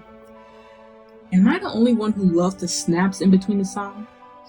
I don't know why, but it feels as soon as Zeus snaps his fingers, the thunder strikes again. In the chorus, everything about this music is so cool. I love how you can play without the words and it's still awesome. And my favorite part is when he says, "And suffer a gruesome fate to the thunder bringer." The way the music is in sync with his words, and hearing the thunder after that is just so good and satisfying. And after all that, it transitions to a piano. Like I said before, Jorge is great at building up tension and letting it fall. It went from this powerful and intense moment to a slow and somber piano. It's just incredible. And it might be my ears, but I swear I hear Penelope's viola when she appears. And I love the thunder cutting it off, as if Zeus is saying, "Okay, great, you're convinced, now choose." And the music during the part with Odysseus and Eurylochus is so sad. All you can hear is the thunder that's going to kill him soon. And it's just this long, dreadful note playing too. You really hear just how tragic this situation is. And after Odysseus makes his choice, you hear for a second his guitar. He made his decision and his guitar is reflecting his state of mind. It's almost like he's kind of going insane. The guitar playing sounds like someone who's really losing their sanity. It's just so painful. And then of course, the chorus comes back. And it sounds so much more sorrowful. When you first heard it, you were probably frightened, or probably even finding it cool. But now you hear it and you're just sad and heartbroken. But that's not the part that made me release my tears, though it was getting harder to do so. The part that did it was the end. You hear thunder kill them, and afterwards, all you hear is the piano. This part is so beautiful, but it's so painful. Like someone commented, it's like the calm after the storm. It's finally quiet, but it's also lonely. Odysseus is alone now. It's beautiful, but it's somber. It's calming, but it's isolated. It's comforting, but it hurts. And this is the part I finally cried on. I felt so much pain, you would think I knew these guys personally. I was so invested in these characters that seeing them die actually made my heart break. And this moment really captures that feeling. The music is just brilliant. And the lyrics just left me speechless. Zeus comes in literally singing about undressing a metaphor. I don't know if you can get more accurate than that. And saying pride is a damsel in distress is such a good quote. What I also love is the fact that Zeus is just talking to himself. Here Odysseus and his crew is just waiting for him to just punish them. And Zeus just starts monologuing. It really shows us how confident Zeus is and how dominant he is. He's not even paying attention to them. He knows he has them under his control. I love his relation to Odysseus' character. Though I personally don't agree with this, a lot of people say his pride is his fatal flaw. And I don't agree with this because in this version, I don't really feel like his pride is really seen here. In other versions, oh yeah, definitely, his pride is his flaw. But here, I don't really see it that much. And having Zeus show up, saying how he undresses pride while she hides away, and she ends up confessing once he implies all the pressure, it's just genius writing. I interpret this to mean that pride hides away, and once he implies the pressure, she always shows herself. Meaning that once he implies the pressure on Odysseus, his pride shows himself. I don't really know if that's accurate, but just let me know what you think he's saying here. And of course, I love the lyrics for the chorus. The Thunderbringer, also sounding like Thunderbringer, is just so cool. How do you come up with this, Yorhei? Zeus saying this is like he's commanding the thunder to give him all the power to punish these idiots. He's commanding the thunder to yield to his power. Either that or the other way around. He's asking the thunder to give him the power to punish these idiots. This whole song is just a living embodiment of what Zeus is. And after seeing so many inaccurate interpretations of Zeus, it feels good to finally see a good interpretation of him. And Neil Illustrator is back! I love this animatic so much. I feel so bad for everyone here. And of course, Zeus looks amazing. The fact that his hair is sharp and jagged like lightning is so cool. And I love his gross and vulgar way of singing about pride. Him touching the clouds and groping them made me feel uncomfortable, and I hate it, but it's perfect. And it's painful how scared Odysseus and Eurylochus is in this moment. They really can't do anything but watch. And I love Zeus striking them, even before making Odysseus choose. Even in ruthlessness, the gods just don't stand there and wait. They attack during the song. And what I really love is that the interpretation that Eurylochus doesn't attack while the others attack. He stands there staring at Odysseus. I love this so much. It's like he knows in a way he kind of put this on himself. He's the one who killed the cattle. So he knows he kind of asked for it. And also, he was pretty much giving up on going home anyway. And not just that, but also the fact that in a way, he doesn't want to hurt his friend. Oh my god, it's just so painful.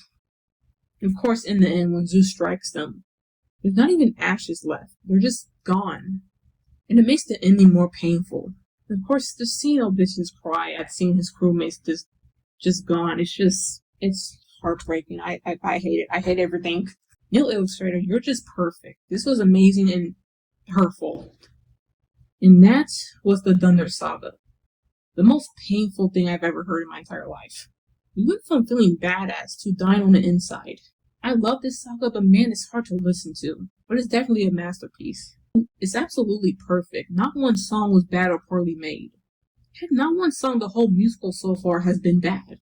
I don't understand how one person can be born with so much talent. It's crazy. This saga completely blew me away. Well, I'll admit, I did take a break after this. One of the reasons why I did is because at first, I didn't know there were sagas. I just thought that if there was an intermission, this would be a perfect way to end it. But even still, I still took a long break after this one. I was just so upset, and even when I continued, I wasn't in the mood to be happy. Especially since the next saga tried to uplift me, and I was just way too depressed to even dance. At least until the second song, but even still, I was very upset. But regardless, I still listened to it. And now let's get into the next one.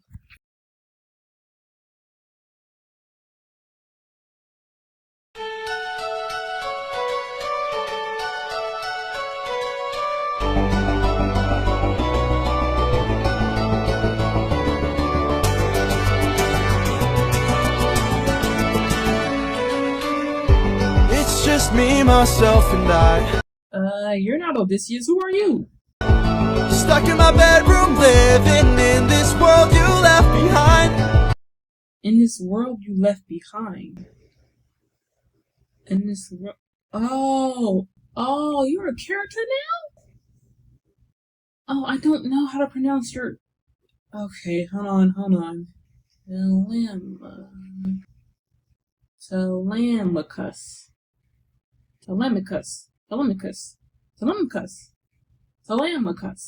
Telemachus. Hey, I got it, Telemachus. Okay. So teleportation is once again stuck in his bedroom. Still thinking about the stories he was told about his father. He wishes he can be like his father. No idea if you're dead or just too far.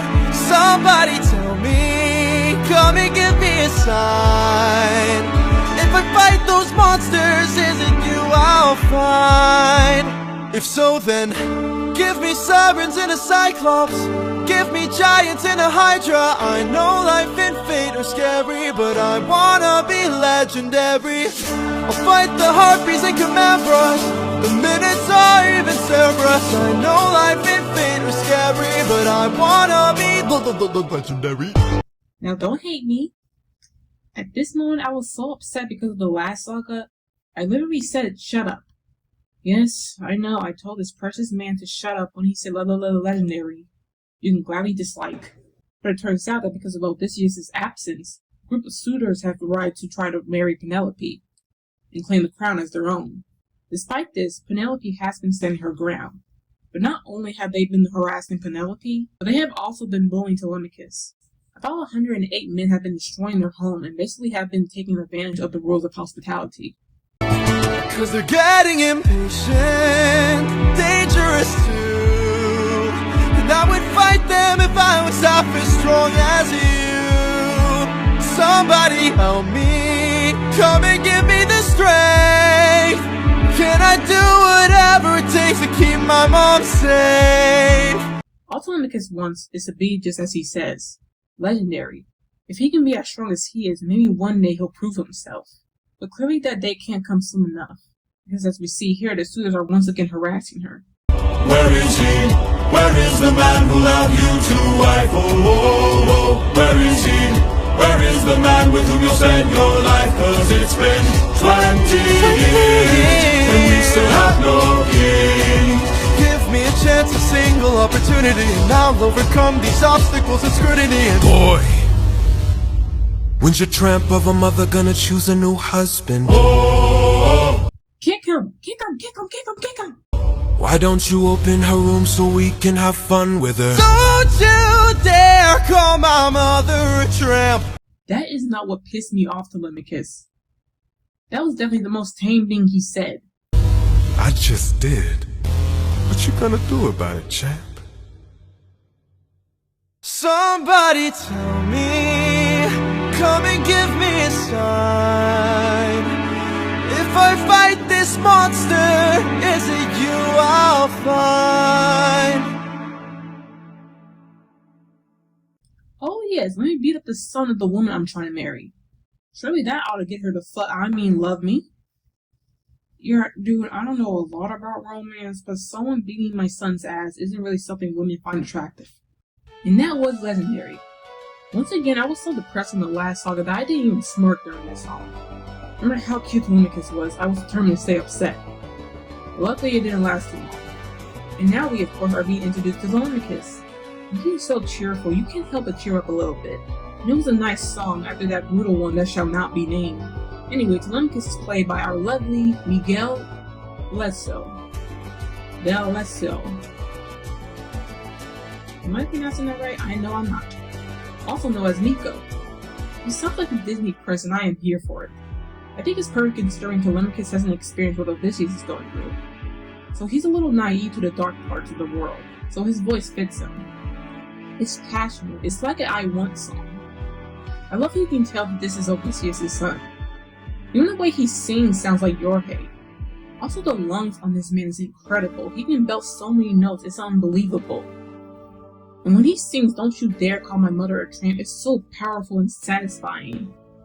Miko is just a great singer, I love his voice so much, and I haven't even gotten to that song yet. We love you, Miko, we're so glad you're here. And of course, we have to talk about Antinatius. Antinatius is played by Aaron Alexander. And I hate how good his voice is. I'll talk more about him later, but just keep in mind he has a banger of a voice. And I really enjoyed the music for this. I love how it starts so happy, even though the last song really crushed us. This song starts off like, hey guys, let's cheer up. I love how princely it sounds. He's the prince, but he has so much spirit you kind of forget. Just like how you kind of keep forgetting that Odysseus is the king, like father, like son. And here, Telemachus' instrument is an indie piano. And he also has an acoustic guitar like his father, and a string song like his mother, which I think is really adorable. And of course, the piano we find out about later. I love how much he takes after his father. And this song, though cheerful, you didn't really feel Odysseus' absence, especially when you hear the suitors. When Antinatius arrives, the music changes to this evil, ominous, and dark key. It just shows how dangerous and disrespectful the suitors are getting. Just their presence is enough to make the mood tense. And when it comes back to Telemachus, the music is more sad. Like Telemachus really wants to prove himself and he really wants to be like his father. He just wants one moment when he can finally be legendary. I love the music in this song. It makes you feel so connected to Telemachus and feel for him once you realize just how much trouble the suitors are causing. And of course the lyrics. At first I thought this was a flashback, I thought I was seeing Odysseus as a child until he said, "I'm stuck with your stories." I love how much he wants to see his father, how much he wants to be like him. He desperately wants to be accepted by his father if he ever meets him. And also, he wants to protect his mother, which is just so sweet. Not only does this song let us see what's happening in Odysseus' kingdom, it also shows just how tiring this whole journey has been. It's been 20 years since Odysseus left for war. Penelope has been dealing with these suitors for years. And even worse, they constantly bully Telemachus. They just see him as weak and a nuisance. And especially when they talk to him. Can you imagine talking to a regular person like that, let alone a prince? Antonacius calling his mother a tramp and saying he wants to open her room so they can have fun with her already shows his intentions way before that song. Though I'll admit that What You're Gonna Do About a Champ is delivered perfectly. Also, I have to mention how much it hurts to hear Telemachus say he wants to fight a Cyclops and a Hydra. The whole time I was like, nope, stay away from them. Even your father would say that. But I love these lyrics so much. It was nice to see his son after wondering what was going on while he's been gone. Though I was still pissed, I did feel more relaxed when we were getting a breather from all that heartbreak. This animatic is done by DeVayBox. DeVayBox is the GOAT. Their animatics are so good. I love Antonacious' design here. He looks so evil. And also, not saying it. I love it.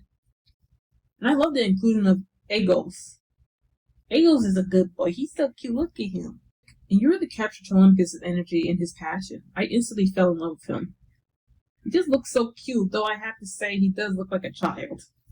I was very confused when I first saw him, because he looked 14 when I thought he was 20. But other than that, it was perfect. Also, I love the chant part. Just how angry Telemachus looks, and how smug Antonacious is. It's just perfect and also irritating. Excellent job, DeVayBox. This was just a really great animatic for Legendary. And that was the first song of the Wisdom Saga. This was actually a great start to the saga. Like I said before, it was a nice breather from pain. Even though I refused to be happy, it was relieving.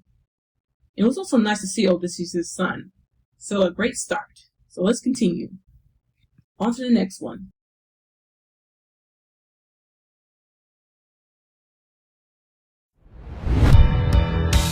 Fight, little wolf, fight, wanna entertain me. Bite, little wolf, bite, let's see how you take this. Strike, little wolf, strike, wanna be a man then. Fight, little wolf, fight, little wolf, fight. Once again, this isn't romantic. Your sex appeal is already low enough. But Antonacia here continues to antagonize Telemachus. You'll have run out of bones to break when you and I are through.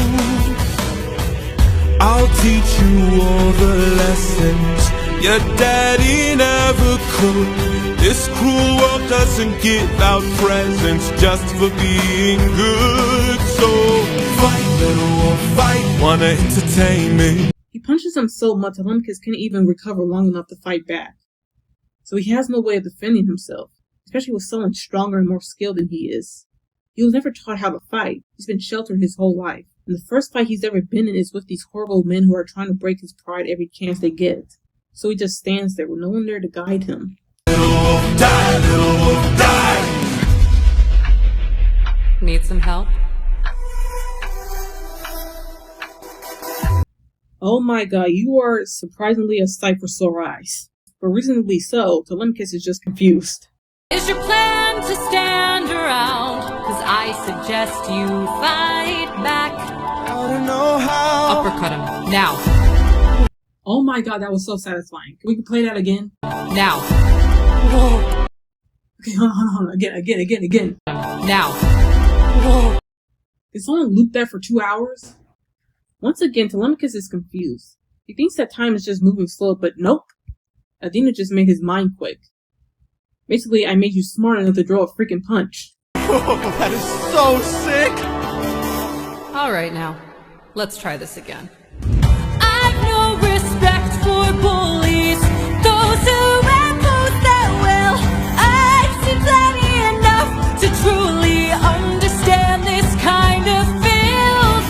Let's teach this dog a lesson in front of all his kind. One young wolf has a larger heart than all these men combined. Telemachus finally fights back. His punches aren't as strong as Antonacious, but who cares? He's finally punching back. He uses his mind to try and win the fight. At this rate, he might actually win. Don't go down without a fight, little wolf, get up and fight.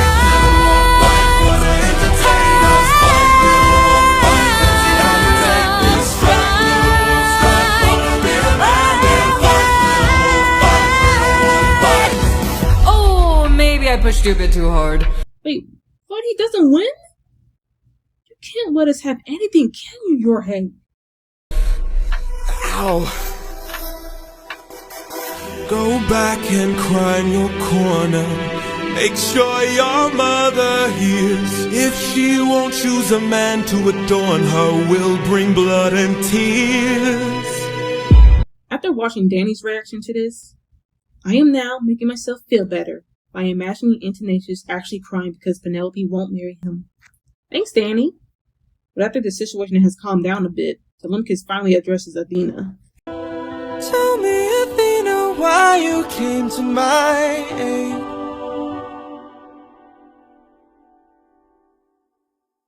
And that was Little Wolf. During this song, I couldn't sit still for too long. I was trying to be mad, but this song is the very definition of fire. It's so catchy, I just had to dance. I couldn't help myself. And Alexander's voice sounds so smooth here, and once again smug. His voice is perfect in this song. I love his want to entertain me. It's so good. He has the perfect villain voice and it pisses me off. Miko doesn't have a lot of lines in this song, but he still sounds so amazing.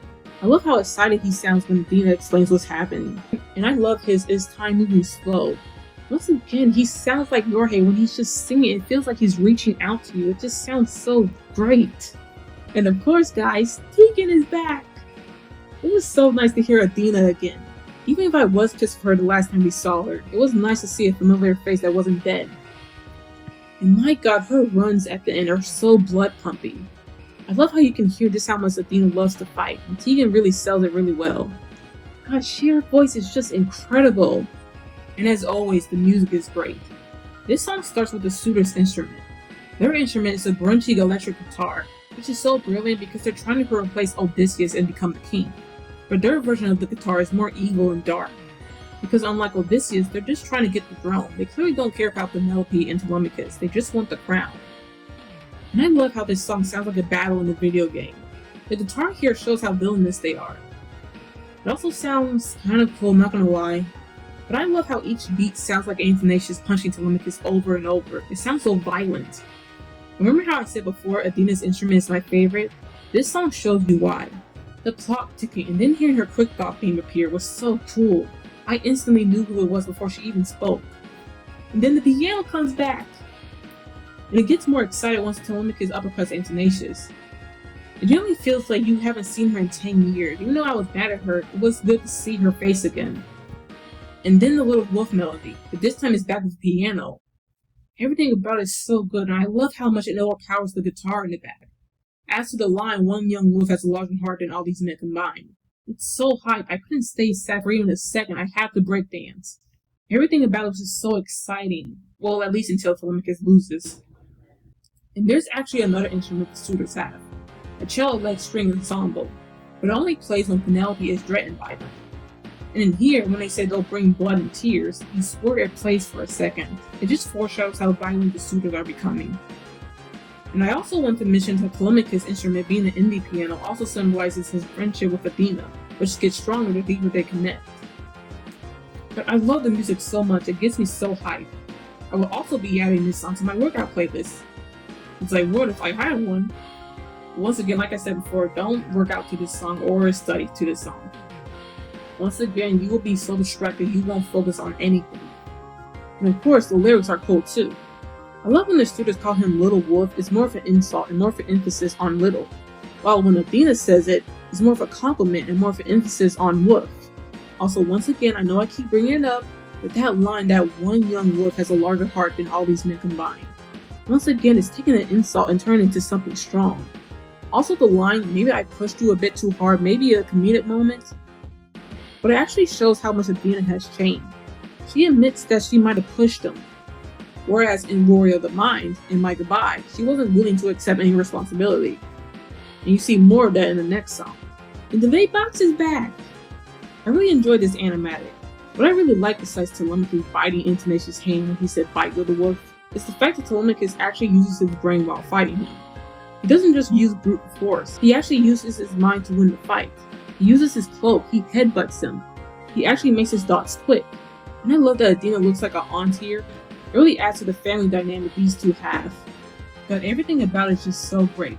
I love this animatic so much. With A-Box, you strike again. We love you. And now, on to the next song.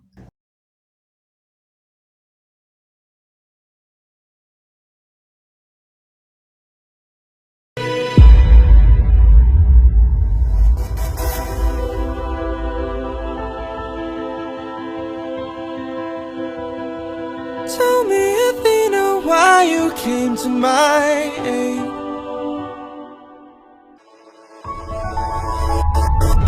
I had a friend before and he was a lot like you.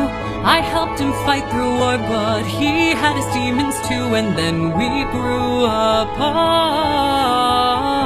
Then his light went dark. That's a funny way to say you called him a waste of effort after he lost his best friend. And before anyone says anything, that is going to be the last Athena insult from here on out. And you'll see why. And so I thought maybe if I'd made a different call, maybe if I hadn't missed it all, maybe he'd be fine. Maybe we'd unwind. Maybe if I help another soul, maybe if I helped you reach your goal, life could be that right. I could sleep at night. So as you see, Athena is actually feeling regret and guilt for how she left things with Odysseus. The whole act of trying to seem calm and cool while leaving Odysseus was just that, an act. She actually cared about him more than she let on. That's why she helped Telemachus. In a way, she wanted to give herself another chance. She thinks maybe if she helped them, maybe the guilt she feels will go away. Well, now you're really a sight for sore eyes. After all this talk about ruthlessness, it's nice to see someone actually grow from that. Especially a god. And of course, because Telemachus is a good person, he instantly reassures her. Athena, I don't know who your friend is. I don't know what he's like, but well, he's not good at it, but he tries. My time with you's been splendid.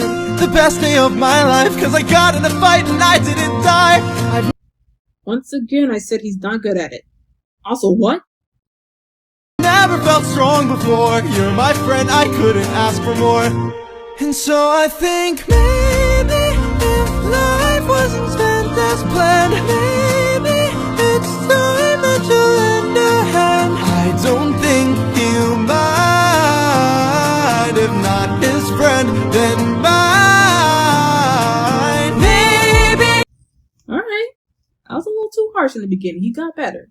To fall is to learn one way. Maybe it's all gonna turn out great. I know we'll be fine. I know it's light you'll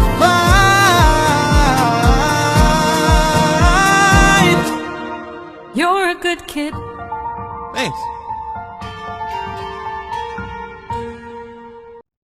This is the most adorable friendship I've ever seen. I will fight anybody that says it isn't. And that was We'll Be Fine. God, this song is so sweet. It gets me so emotional, especially after the last saga. It feels nice to see someone so positive, especially since the characters we've been watching lost all of their positivity. And this song actually made me like Athena. And the vocals are just breathtaking. Miko, Tegan, the high notes in this song are crazy. And their falsettos are beautiful. And Miko's note at the end is so passionate. I love it. It always makes me smile. Especially when he sings It's All Gonna Turn Out Great. I just love his high note. Once again, it's just incredible. And I love how soft Athena sounds here compared to what she sounded like in the Cyclops saga. You can tell just how much she's changed since then. And Tegan is so amazing. Once again, listen to the high notes. Alright, I had to stop talking about the high notes or we'll be here all day. But they just sound so beautiful together. I love their voices when they harmonize. They're so good together. And now, the music? The song starts off with the piano playing the same melody that was in Warrior of the Mind, but this time it's softer. Yorhei, can I keep one piece of my heart intact? It's like we're on a mission to completely break it. And then we finally get a freaking break and it goes to Telemachus. It hurts me, but it's so good how it goes from this sad and even nostalgic to this carefree and positive tone. Showing Telemachus hasn't experienced any trauma, or at least not a lot of it, which is a good thing. But because of that, his music is more upbeat and happy. It's more hopeful. And in the end, Athena's piano and Telemachus' indie piano are joined together. The piano is in sync with each other, and together they heal old wounds. God, it's so beautiful. Everything about the music is just gorgeous. And the lyrics really make me emotional. Athena calling Odysseus her friend and saying how guilty she feels after their argument is so heartwarming. She's admitting her faults and trying to be better. You already see that from the way she's introduced. And Telemachus cheering her up by calling her his friend is so beautiful. And please tell me I'm not the only one who tears up a little bit when he says maybe to fall is to learn one way. It's such a beautiful message and something I keep crying at. It certainly hits harder once you listen to the previous sagas. Hearing Telemachus say we'll be fine after the most painful saga is tear-jerking. It really puts a tear-filled smile on your face. And Athena's "You're a good kid" is so precious. The lyrics are just beautiful. I just love them so much. And hey, look, Gigi's back! This animatic is gorgeous. I just love the colors in this one. I love Telemachus climbing onto the balcony and singing his heart out, once again like a Disney prince, and him falling and Athena catching him, which is just so sweet. And I love the way Telemachus jumps around. It feels like something Odysseus would have done when he was a child. And of course the design here looks like Odysseus, so it's perfect. But then at the end, when Telemachus raises his hand for a high five, which is referencing back to when Odysseus gave Athena a high five, and she purposely ignored him. But here, she finally gives him the high five. That part just made me smile. Great job, Gigi, as always, and I'm glad you got some sleep. Now, on to the next song.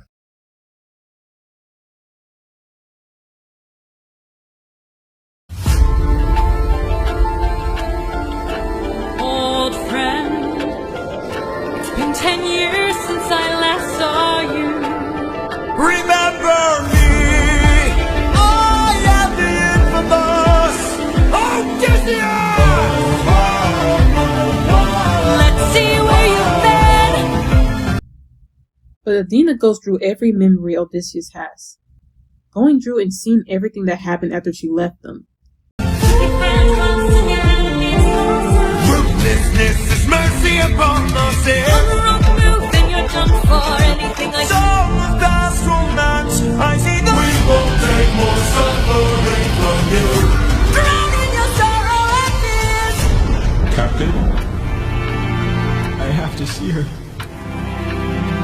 but we'll die. I know. Odysseus, where did you go? And so the next scene takes us to a island?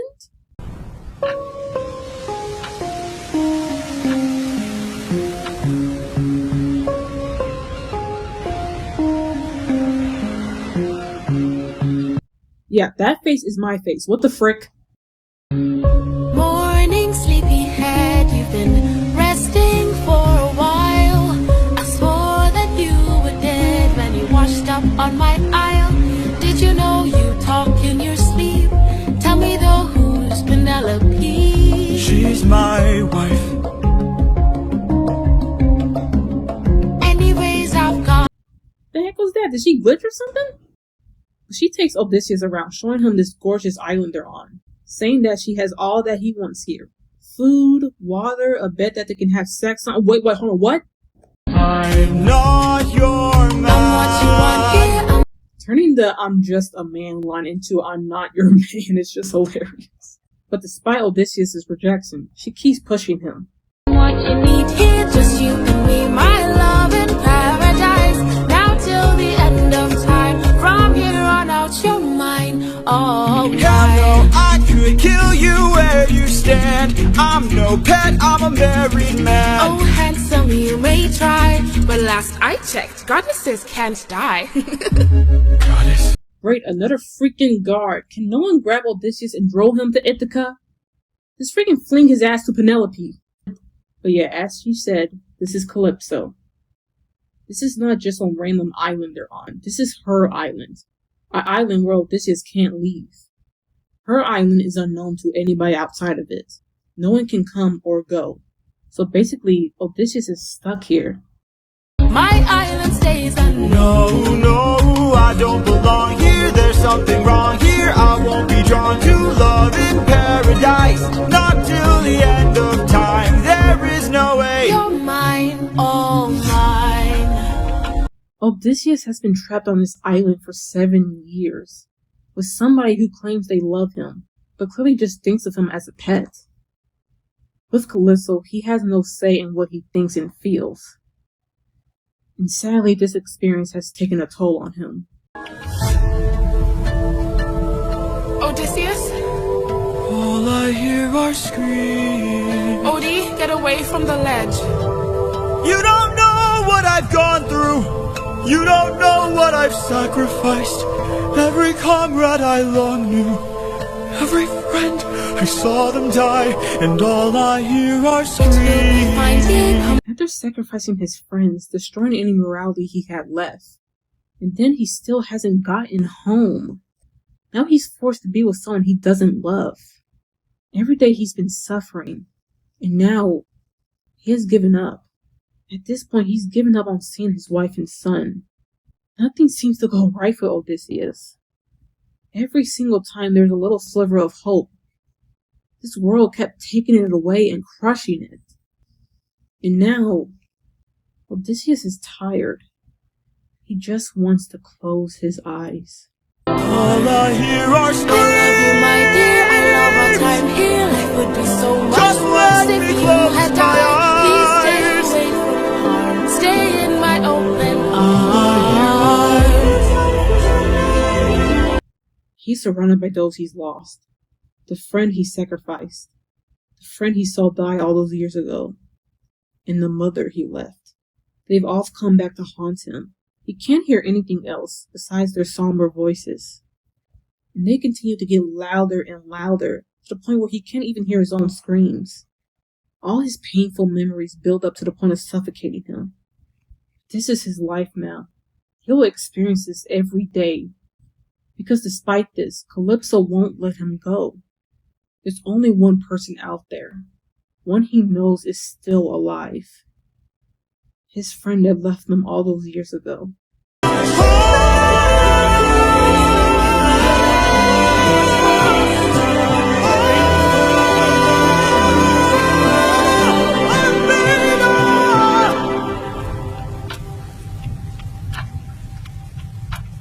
He needs my help.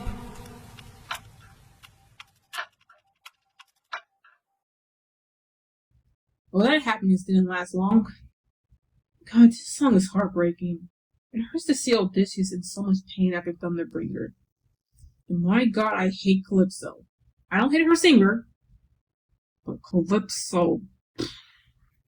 Calypso is played by Barbara Wongari, and she has such a gorgeous voice. I love how her voice sounds playful, but also a little bit dangerous. She's not willing to let Odysseus go, but her voice is so light, it's like she doesn't even know what she's doing.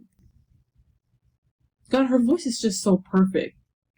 And yes, I love the way she says Calypso here. She says it in such a satisfying way, I can't help but love it. I wish I had a voice like that.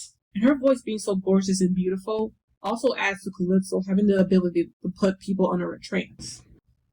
God, we love you, Barbara. You have such a pretty voice. But my favorite part about this is the music. This song starts with Athena's quick thought theme, and I love hearing the music from previous songs. It really makes you feel like it's been 10 years since then. And it also has the inclusion of Athena's clock in the back because she's now witnessing this. And then we see Calypso's instrument. Her instrument is the handpan and the steel drum. It sounds so beautiful and almost enchanted in a way. And I love the island sounds with it. It sounds so tropical, it's gorgeous. It really gives the illusion that nothing is wrong here. Everything is perfectly fine. It shows just how delusional Calypso is. and Odysseus' guitar is here to break all of it when it chimes in.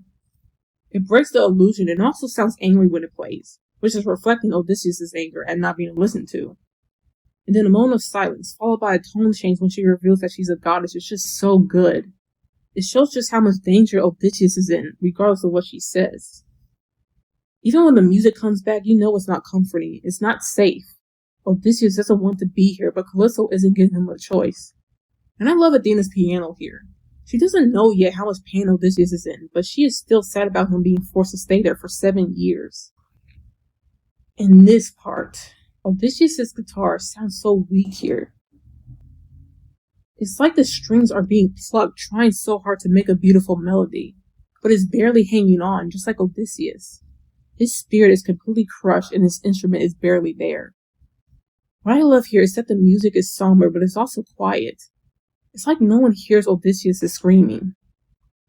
The only person that can hear him is Athena. And of course, at the end, all you hear is Athena's clock ticking. She now knows just how much her friend is suffering. If she doesn't do anything, he'll suffer forever. It's just brilliant. In the lyrics, once again, having Athena call him old friend is killing me. Also, Calypso completely ignoring Odysseus when he says I have a wife is both hilarious and somewhat annoying. She's constantly trying to sell this place to Odysseus, despite him rejecting her every time she speaks. And I like Calypso saying you're mine, because she's not asking for Odysseus' consent right now, and she doesn't care anyway. She wants him to herself and he has no choice but to accept. Especially when he fights back and she then reveals she's a goddess. Odysseus knows he's not in the safe place. And like she said, no one can come or go, so Odysseus is stuck here. He can't go home, he'll never see his son, and he'll never see Penelope again. He doesn't even mention them anymore during the next part. His hope for returning home is gone. He has nothing. And all I hear are screams is so painful.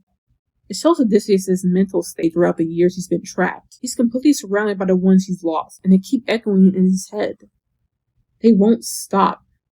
Odysseus at this point doesn't even hear himself. He's just letting out his pain and sorrow. Everyone from his past are dead, and there's no one here to help him. Except for Athena. He calls out once again to his old friend. He doesn't even know that she's listening, but of course we know that she is. And the line, "He needs my help," is so sad.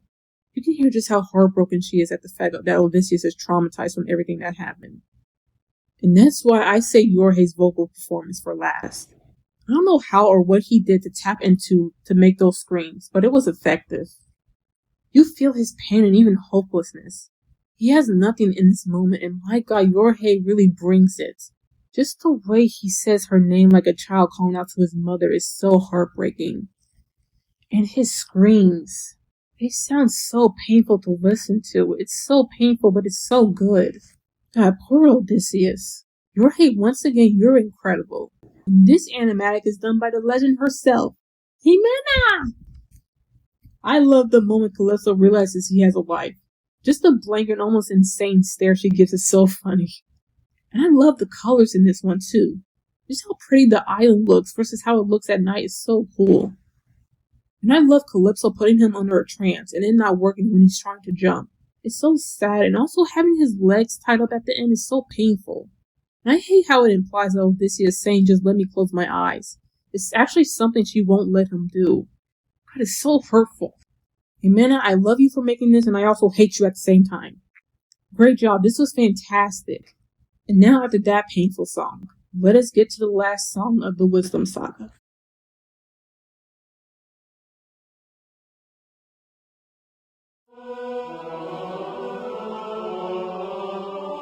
Father, God King, rarely do I ask for favors.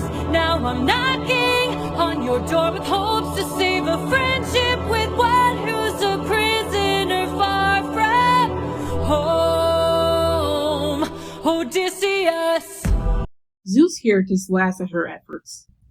He says Odysseus here is just full of shit, I mean shame. Why fight so hard for a man who's fallen so hard? You are playing with thunder for a man full of shame, but if he's worth the risk of going under, why not make it a game? Convince each of them that he ought to be released, and I'll release him. Who's them?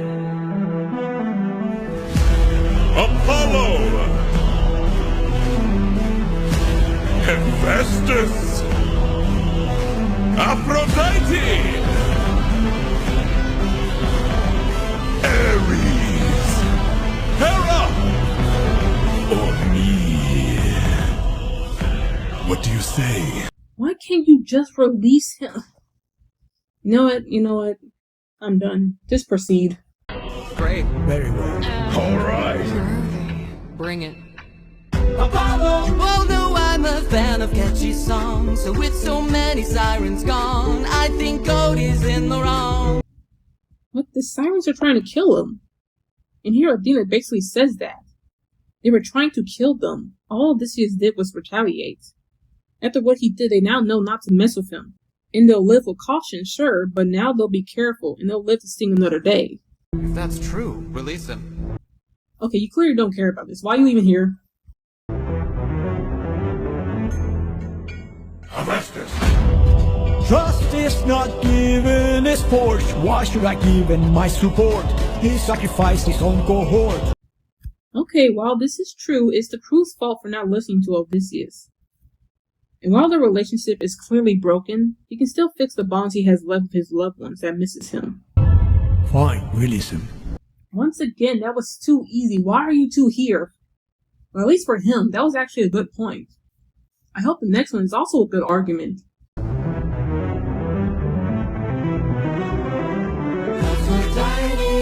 little high and mighty. Odysseus claims to love his mother, but let her die of a broken heart. That is the stupidest argument I've ever heard in my entire life. First of all, you're blaming him for a war that you started. And how is keeping him from home going to make his mother happy? If anything, her death was in vain because he never made it home because he's trapped. And he didn't know that she was dead. He was busy fighting, more like busy fighting. The Cyclops let him feel the pain that his mother felt and wrought. Wait! Please reconsider this. Really, Athena? These old tricks? Ares!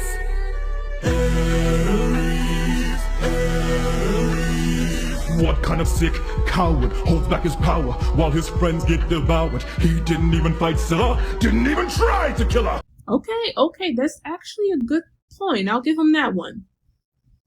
Though I don't know why he's mad that he didn't try to kill her, but maybe he's just not a drinker.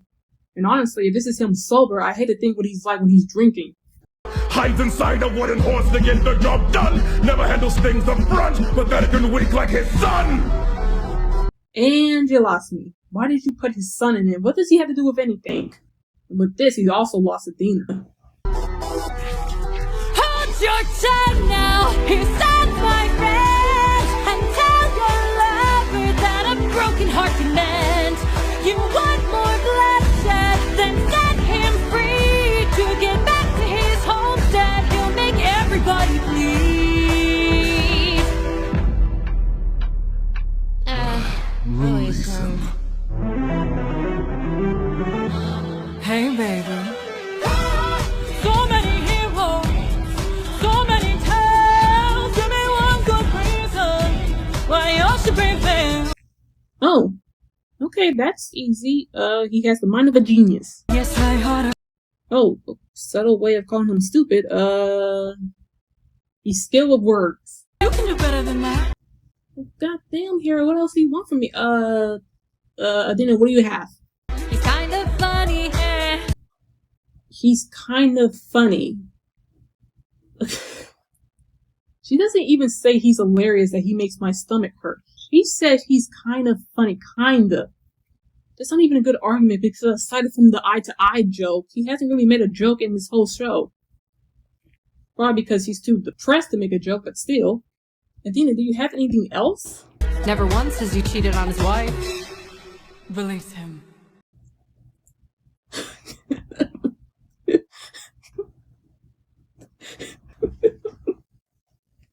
Okay, besides the a woman joke, that is my favorite moment in this whole show.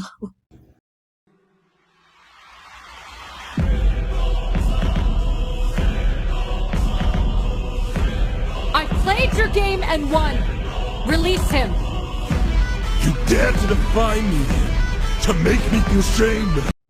You dare follow my rules? No one beats me. No one wins my game. Thunder, bring her through the ringer. Show her I'm the judgment call, the one who makes the kingdom fall. Is she dead? I mean, she's a goddess. She can't die, right?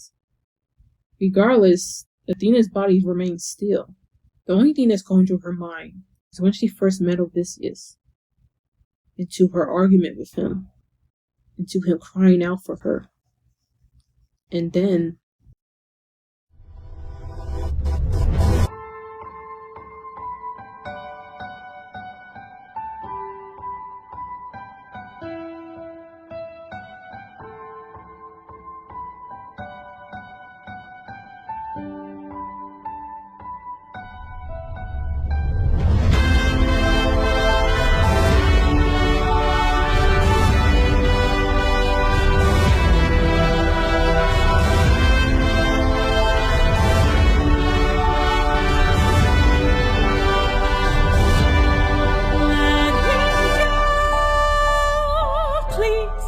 let him go.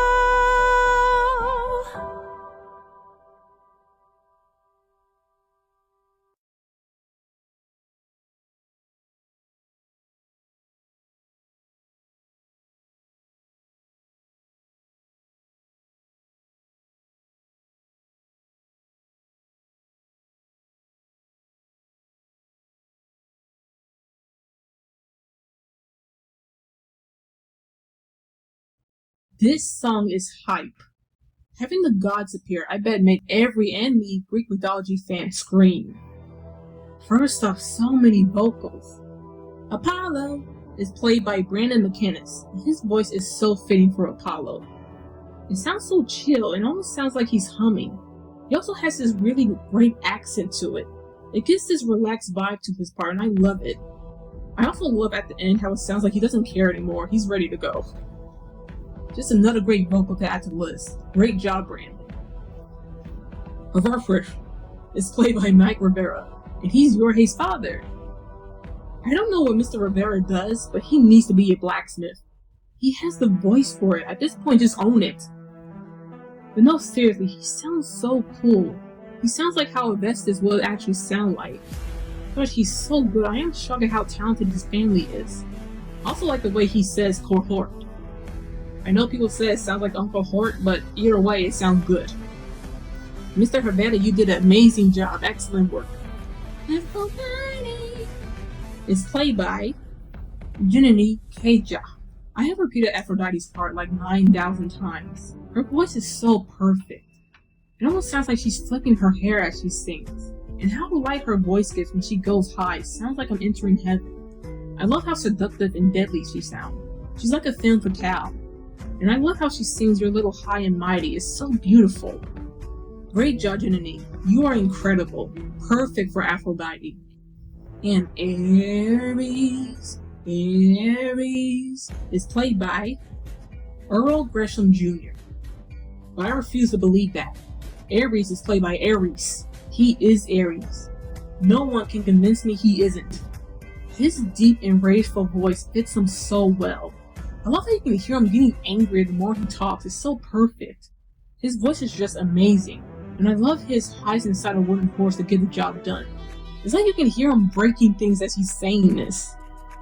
And do you hear the grit he says when he says son right here? It's like he's just coming off the gate just punching people. I just love it. I think that's just perfect for Ares. Great job, Earl. You are really, really, really, really, really good. Or should I say Ares? Sarah is played by Sarah Botelho. As soon as she said groovy and hey baby, she had me under her control. Her voice is so powerful and confident. Zeus, how are you cheating on that? Also, I love how the voices make the characters sound like they're trying to find arguments to counter Athena's. Like Hera is just here for fun. And I love how it sounds like a mother trying to teach their daughter a lesson. And I love the way she says tails. God, that power in that riff. Her voice is just perfect.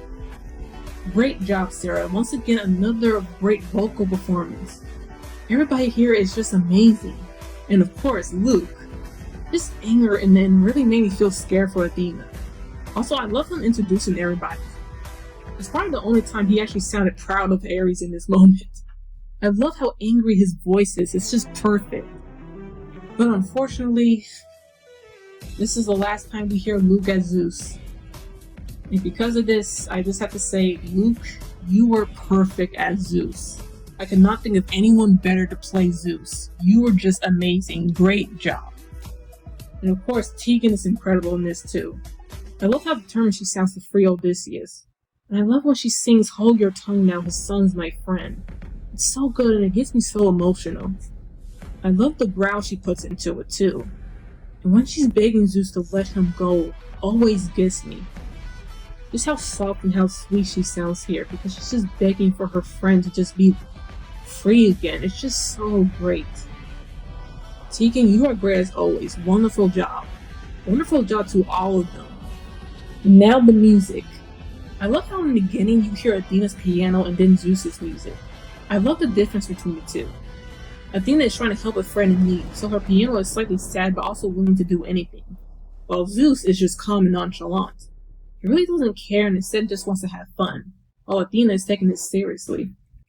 And someone mentioned this, but the introduction to the gods is like a wrestler's entrance theme, and even the music sounds like it. And here we hear Apollo's instrument when he starts singing. His instrument is a lyre. It really adds to what I said before. He clearly cares somewhat, but he's easier to convince. The lyre sounds so carefree and light. He's not angry at Odysseus, just doesn't like the sirens being gone.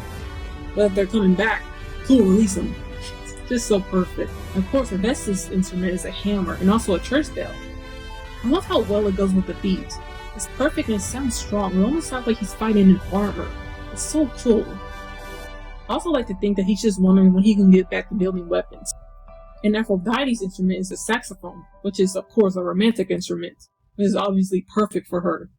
It sounds so smooth but also cautious. You still know she's a goddess, so you can't get too relaxed, but it's certainly hypnotizing. And now my favorite instrument in this whole song is Ares. Ares' instrument is a Chinese two-stringed fiddle, an erhu.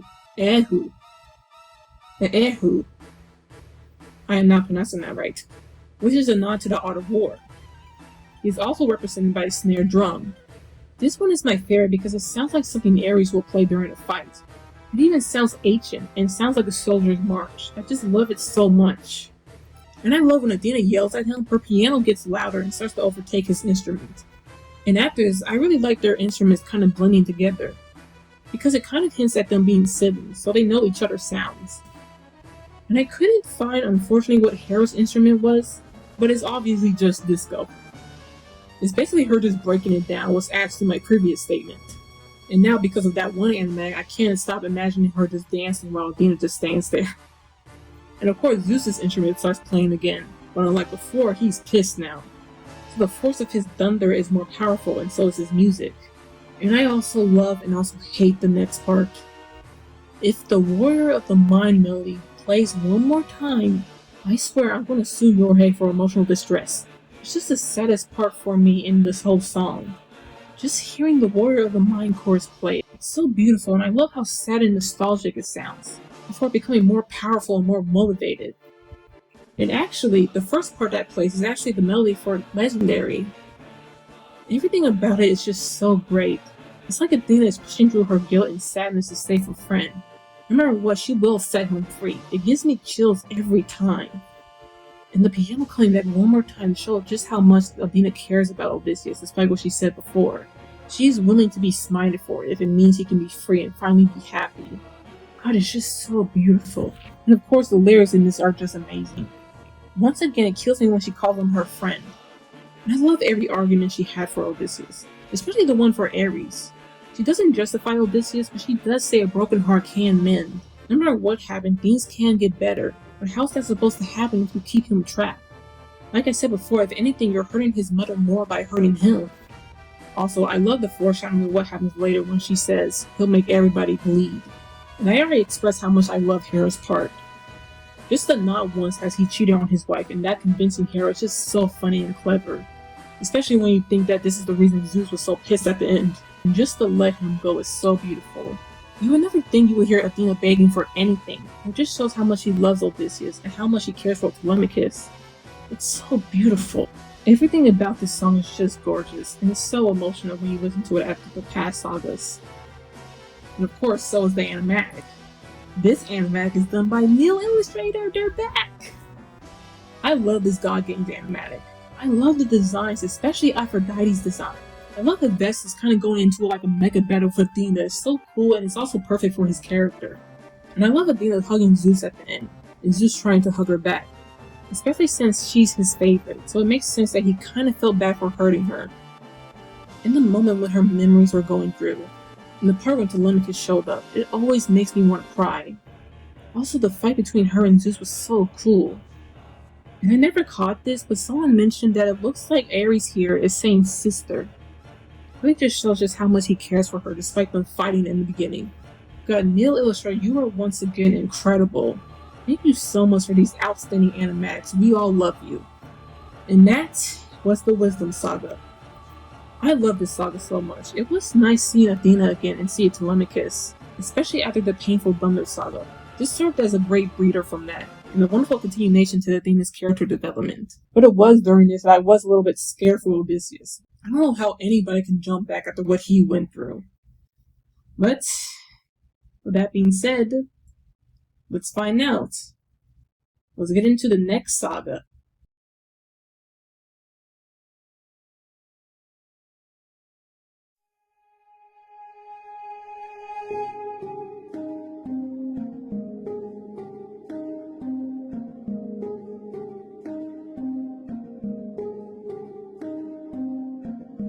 Someone arrived today. They said they're taking you away. Uh-oh. Okay, I think it's time we talk about Calypso. Now this song's a little controversial. Not because it's bad, far from it, but mostly because of, well, Calypso. And mostly because of what she did to Odysseus in the Odyssey. Though that doesn't happen in Epic, but people say it's implied. But also people say it's not implied, and that Yorhe said so himself. But I haven't found any clips that support this, so this is just based on Calypso's behavior towards Odysseus. Of course, what happened in the Odyssey. Now before we get into it, I do want to put out a trigger warning for anyone who needs it. We are going to talk about serious topics that I refuse to sugarcoat. I am going to talk about topics that are referring to SA and the R word. And I will be saying the full word. I'm only censoring now just in case anybody out there has unfortunately been through that and is still healing. So please, please, please, please skip to this timestamp if you need to. We'll see you there, I promise.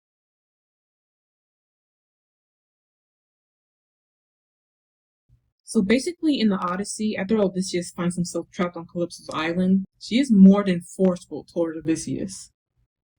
And unfortunately, she does rape him. For 7 years.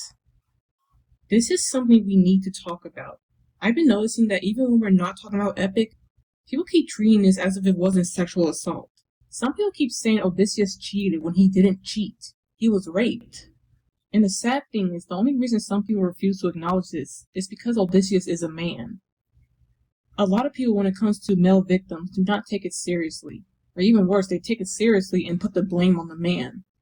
Which is what's being done to Odysseus. Regardless of how you feel about Odysseus, no one deserves this. Odysseus just wants to go home, and instead he's forced to stay on this island with someone who hurts him for 7 years. Odysseus is a victim. And now this song. One of the other reasons some people doesn't take Odysseus' pain seriously is because they feel bad for Calypso.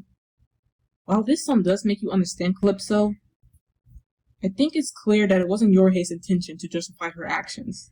In this whole song, she's gaslighting him, saying, "I'm sorry, my love is too much for you," as if it's his fault that he doesn't love her. And it's even more clear because Odysseus does still leave her at the end. And now I know he does say, "I love you." But I interpret this as him trying to make her feel better, while also trying to hurt her. It's delivered like, "Okay, I said it, now leave me alone." Even his face here is deadpan. He looks so done with her. Even in the cut song of Epic, Odysseus straight up says he's run out of sympathy. But sadly, some people still defend Calypso and blame Odysseus. And then, like I said before, it's not really an epic. But even then, someone made a good point, that it's still exhausting dealing with someone who is constantly harassing you, despite you saying no over and over again. So even then, it's still horrible what Odysseus has to go through. Now, with that being said, let's at least try to analyze this song. Despite how much I hate Calypso, I still love Barbara. Barbara's beautiful, and I would hate to skip any of her songs, especially with how gorgeous her voice is. And that's what I really love about this fandom, is that people refuse to send hate to any of the singers despite the characters they play. Because, that's pretty much common sense not to hate on something that's fictional. But you'll be surprised. But anyway, let's get into the song. That you're not mine to save, and soon I won't get to see your face. So I came by to say you're unlike anyone I have ever known, 'cause you're all I've ever known. As painful as this is, God, Barbara's voice is just beautiful. And if I pushed you, or if I came on too strong, or if I ambushed you, for that I'll say I was wrong. Girl, you purposely ignored him when he said wife. What do you mean, if? And if you hate me, my freaking blood is on fire right now. Not in a good way. Then I am sorry, my love's too much for you. And my blood exploded. Thanks, Calypso. But I'm not sorry for loving you. I'm not sorry for loving you. I'm not sorry for loving you. I'm not sorry for loving you. Calypso. Let me speak. Do not interrupt him. You never listen to him when he talks. Why should he listen to you? Anyway, Calypso explains that ever since she was young, she was cast away to this isolated island. And she's been alone on this island for 100 years. No friends, no family. She had nobody but the sky and the sun. So of course when she saw Odysseus, she was happy she was no longer alone anymore. Everything she's ever wanted was just given to her when he showed up. So of course she doesn't want to let him go. So if I pushed you, or if I came on too strong. Calypso, you actually had me feeling bad for you for a second. Do not go back to the whole if BS. But I'm not sorry for loving you. I'm not sorry for loving you. I'm not sorry for loving you. I'm not sorry for loving you.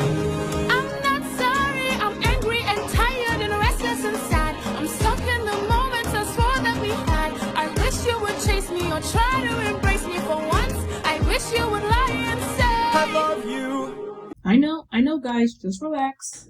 You do. But not in the way that you want me to.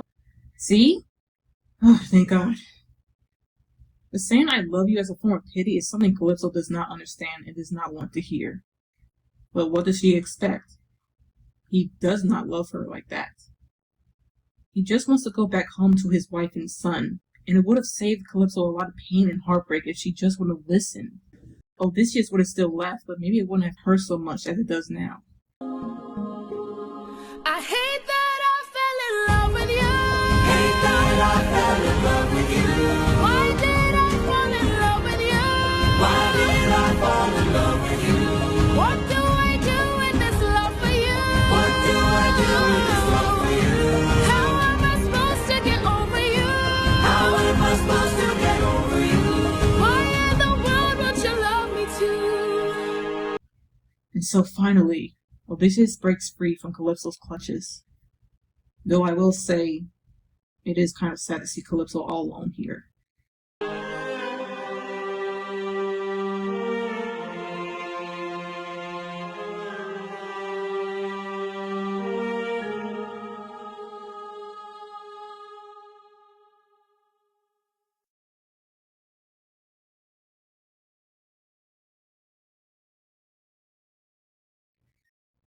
Oh well. Like I said before, I personally think this was Jorge's intention to make you hate Calypso here, and also understand her. Calypso here is explaining herself and why she's like this, but she's also trying to guilt Odysseus into staying. She's constantly trying to trick him into thinking she's apologizing when she really isn't. Hence the line, "I'm sorry my love is too much for you." She's mad that he won't love her, but she clearly heard him when he said he was married, but she chose to ignore it. While she may feel stuck in this situation, she is using it to her advantage in hope of him not leaving her. She even goes as far as to say that she wishes Odysseus would just lie to her and say he loves her. It's clear that Odysseus pities her, but that's all she's going to get, pity. While I understand why he said "I love you" in this song, even so, I don't think Calypso really deserves to hear it. Regardless of what she's going through, she had no right making it worse for someone else. She claims to love him, but she does not know that this isn't love. Forcing somebody to be with you isn't love, and despite what she's been through, Odysseus did not deserve to be hurt. No one does.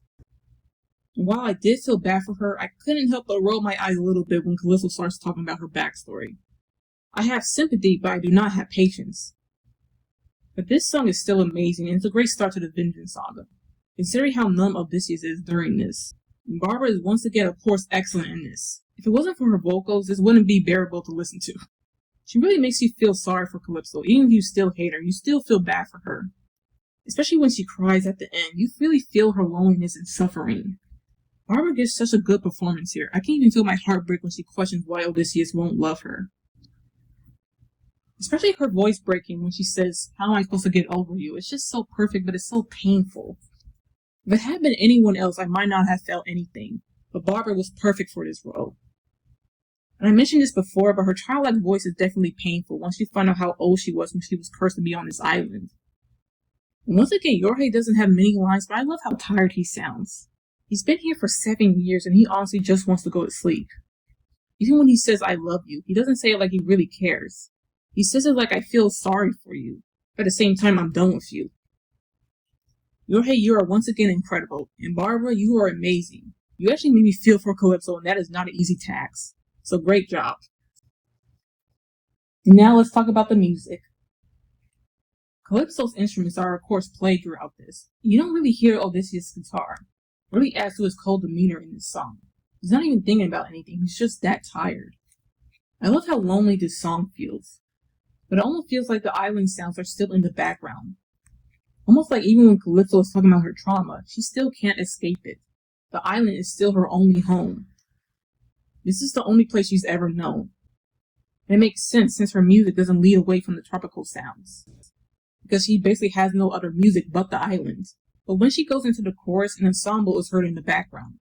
And I don't know if this is true, but someone said that if you listen to it, it's only Odysseus' and Calypso's vocals. Which, if true, makes sense because that's the only voices she's heard in her life. And I love this part. Even though I said that Calypso is using her backstory as a way to get him to stay, it is sad that she was alone for so long. It's definitely depressing at the possibility that she's going to stay that way.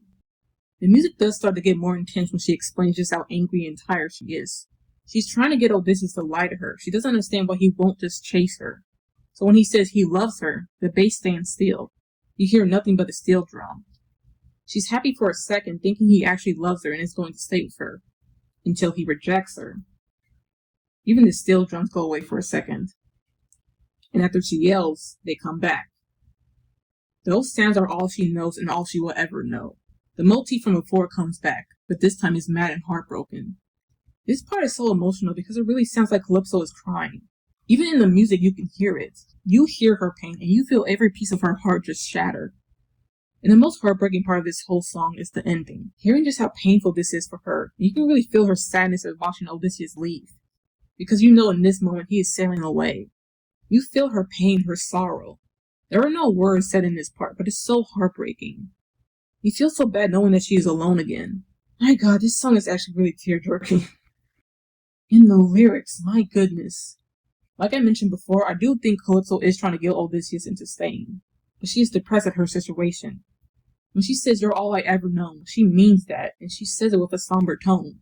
But unfortunately, like I said before, she isn't apologizing, even though she tries to trick you into thinking she is. Because of that, Odysseus is just quiet.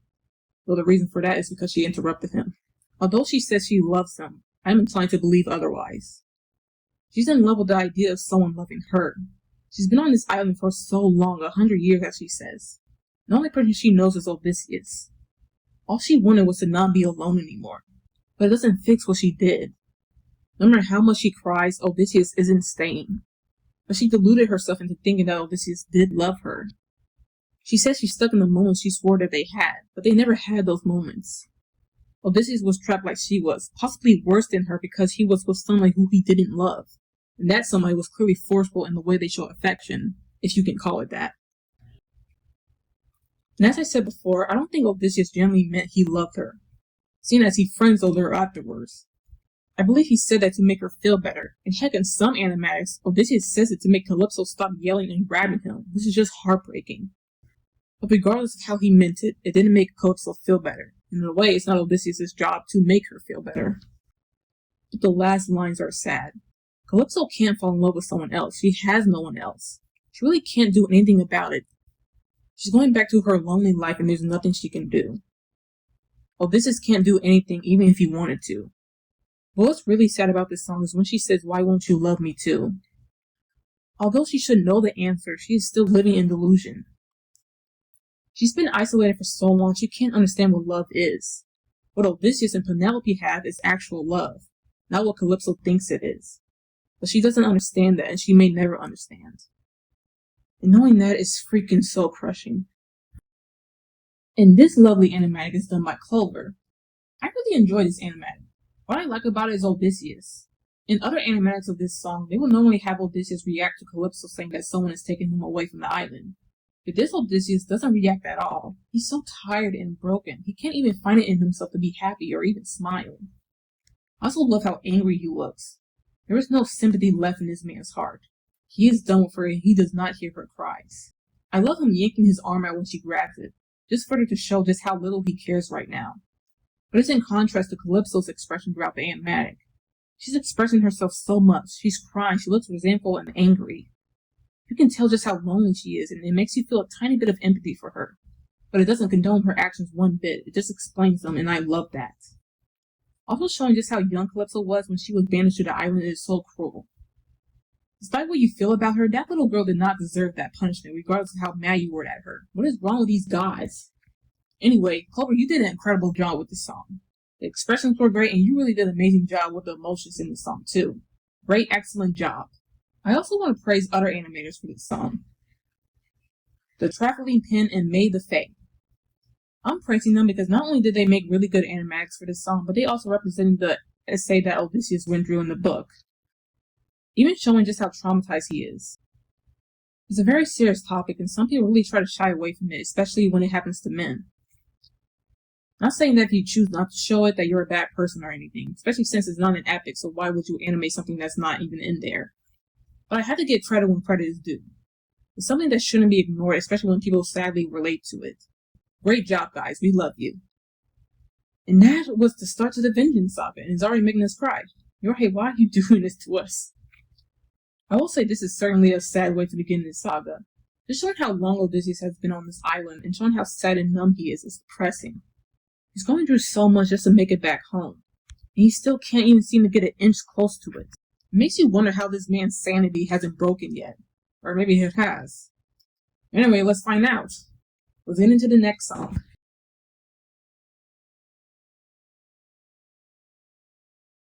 "600 men, 600 deaths under my command, 'cause I had one goal in mind." Ow, ow, that silence hurt. No fleet, no band, only this raft that I made by hand. How will I reach my homeland? All you have to do is not open this bag. Hermes, we missed you!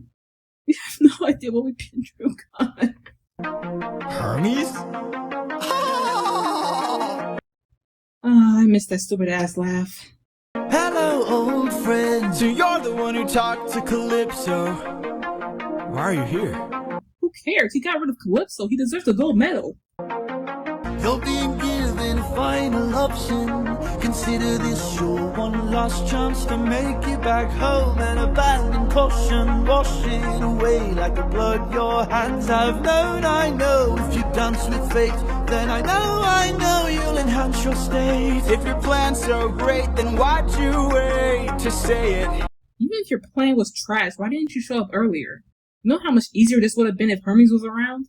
Well, it's a little bit dangerous, my friend. You need a mindset change for this. You cannot get away with playing safe for this. You wanna get home, put it all on the line and put your whole brain in it. Remember every trick in your domain for this. You gotta treat it like it is the main event. You wanna get home, put it all on the line. Be dangerous. Alright, so basically all Odysseus has to do is keep pushing forward. Even if there's the slightest possibility that Odysseus can get home, he needs to take it. Fight all the way to the end. Alright, I'm in. What do I do? First up, uncharted waters. Sorry, I had to let that part play. I love the way he sings Uncharted Waters. First up, uncharted waters. Just so smooth, I love it. Hermes tells Odysseus, while sailing, look up to the sky and follow the North Star. No matter how far he thinks he's going, he has to keep moving. When danger greets him with open arms, I mean a smile, all he needs to do is fight his way through. Say his name is nobody and then leave it alone. But no matter what, keep moving. I'm sorry. This song is way too good to not sing along to. But no matter what, keep moving. It's gonna be dangerous, my friend. You need a mindset change for this. You cannot get away with playing safe for this. You wanna get home, put it all on the line and put your whole brain in it. Remember every trick in your domain for this. You gotta treat it like it's the main event. You wanna get home, put it all on the line. Be dangerous. And lastly, the win back. We went through so much to get this. No, get that thing away from him. If I was Odysseus, I would just say keep it. It's too much of a risk, especially when you're surrounded by a bunch of idiots who can't even keep their hands off of it. Oh, wait, they're dead. Carry on. Keep this bag closed if you wanna get home, sir. You won't get another time to try. The raging storm inside won't let you get closer. It was meant to stop you by design. Well, Odysseus right now is getting one more chance. If he opens the bag one more time, that's it. He won't get another chance. He'll never get home. He needs to succeed, otherwise that's it. Everything he has done and been through would have been for nothing. If he opens it, he won't be able to get past the silent storm. No normal person can, so he will never make it home if he fails. So what does Odysseus want to do? Well, I had to let this part play because it's my favorite part in this whole song, if not the whole musical. You'll never make it home. Don't you know that danger is my friend? My whole life I've trained for this. I cannot tell you how much I have paid for this. I have to get home, put it all on the line. I'm gonna use ruthlessness. God, that part is so badass. I really love Odysseus as a main character. Every trick, every skill put to use for this. I plan to put an end to all the foolishness. I have to get home, put it all on the line, or be dangerous. But with his work finally done, Hermes sadly takes off. Hermes, thank you. Don't thank me, friend. I'm not the one who fought for you. Then who? Good luck. Hermes!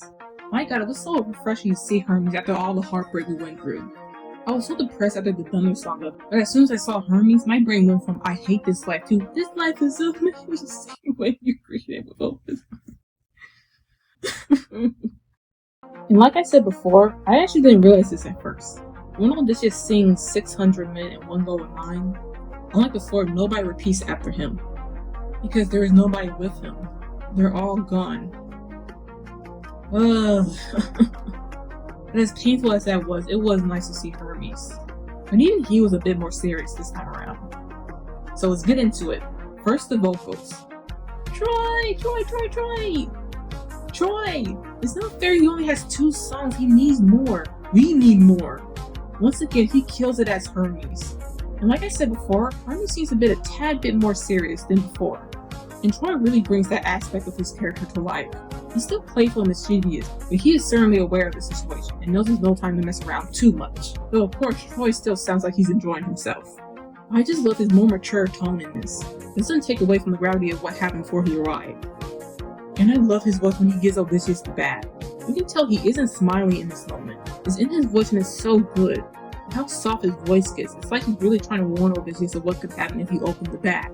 He's really looking out for him. And the way he sings On the Line, he gives it so much flavor. It's so satisfying. When I first watched this, it was great hearing Odysseus say On the Line, because when Hermes says it, I could not for the life of me understand what he was saying. Whenever he said it, I just thought he was saying something like, on the line, on the line. I was just like, why is he screaming at him? And I couldn't understand them. Speaking of which, the whole song, his vocals are just so smooth. Once again, it adds to the fact that Hermes is not playing around as much. It's almost like he knows we missed him. He's trying to cheer us up. Troy is just absolutely amazing. But unfortunately, this is the last time we hear Hermes. I'm gonna miss hearing his voice from now on, but he did an incredible job as Hermes. And please, please, please listen to Troy's music. His songs are bops. My favorite are Pisces and Aquarius. I love them so much. Troy, we're gonna miss you and we love you. You are so talented. And of course, Jorge is also great in this song too.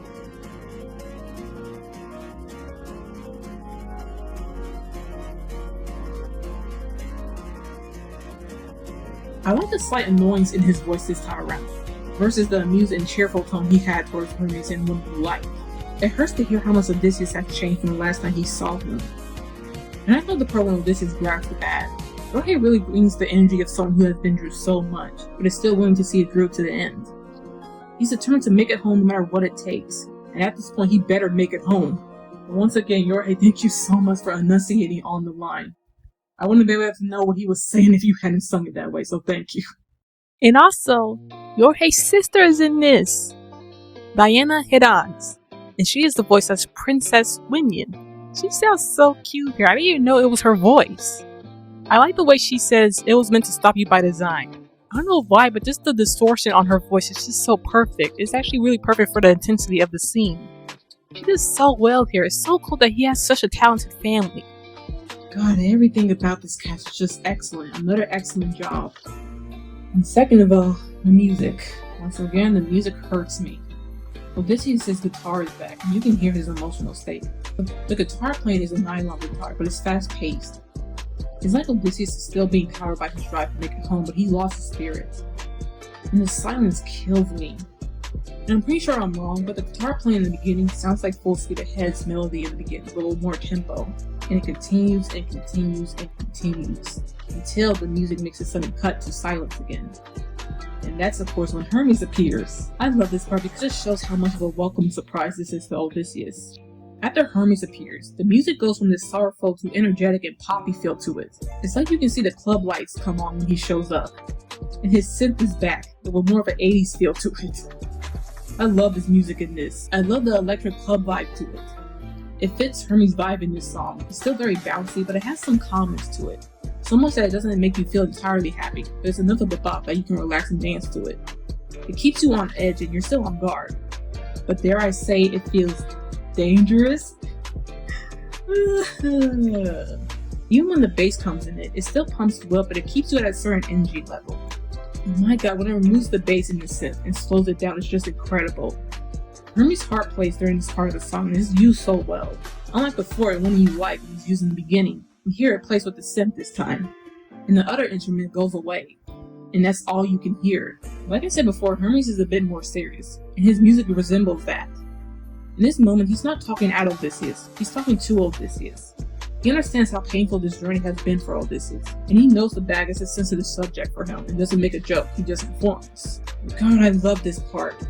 And during it, you can hear Odysseus' guitar playing in the background. It's like you can hear his thoughts.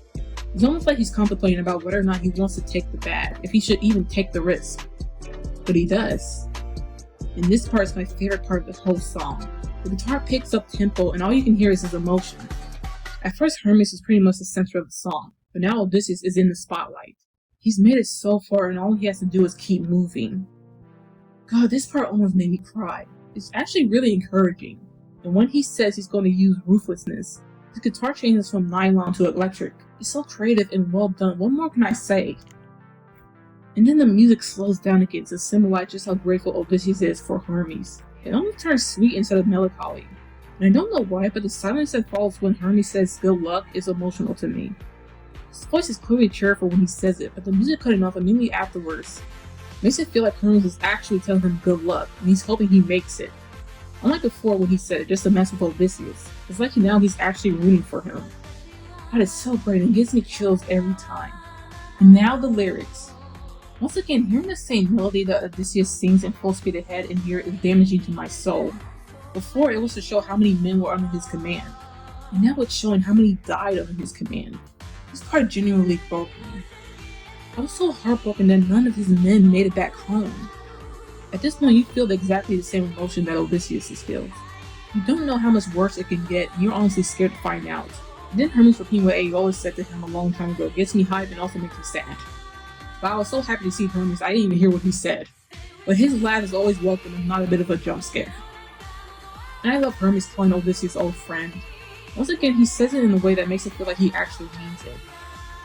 And I also find it funny that Hermes is just telling Odysseus to stop caring and use all his cheats. If he wants to make it back home, he can't be safe, he has to be dangerous. Which, knowing how desperate Odysseus is to get home, he probably could have told him that a long time ago. It's like Hermes waited until his crew was dead so he can finally have nobody holding him back. And by nobody, I don't mean Odysseus, I mean his crew. I love Hermes telling him to remember every single thing he's learned from the experience.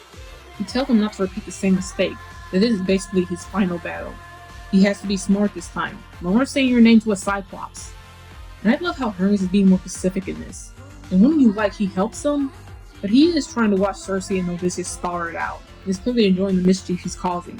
But in this, he's pretty much telling them where to go and how to get past it. He really wants them to succeed this time. And also I feel like the line, "we went through so much to get this," is underrated. I don't know if Hermes got the win back, but gods themselves gave it to him after they made the decision to let Odysseus free. But I like the idea of Hermes swimming through every single part of the ocean just to find his freaking win back. Once again, Odysseus is told not to open it, otherwise the stone will be released and he can't get home. But a lot of people also say that the line, "it was meant to stop you by design," proves that the sign would have eventually caught up to him regardless of if they opened the win back or not. And while that may be true, I personally think they said this to tell Odysseus that it was designed to be a test, which Aeolus makes clear. She knew they would open the win bag and was fully prepared for it. Now with them gone, Odysseus has a higher chance of making it home, because he will never open it like they did. It's now or never. There is no second chance for him, and I love it. Not that there's no second chance, I just love the line. It shows just how much Odysseus and even the audience has been through. I was very reluctant at Odysseus taking the bag. Like, I was against it. I was so scared that something was going to happen that I wanted Odysseus to just throw the bag in the trash. But of course he doesn't. But this moment was really cool for me.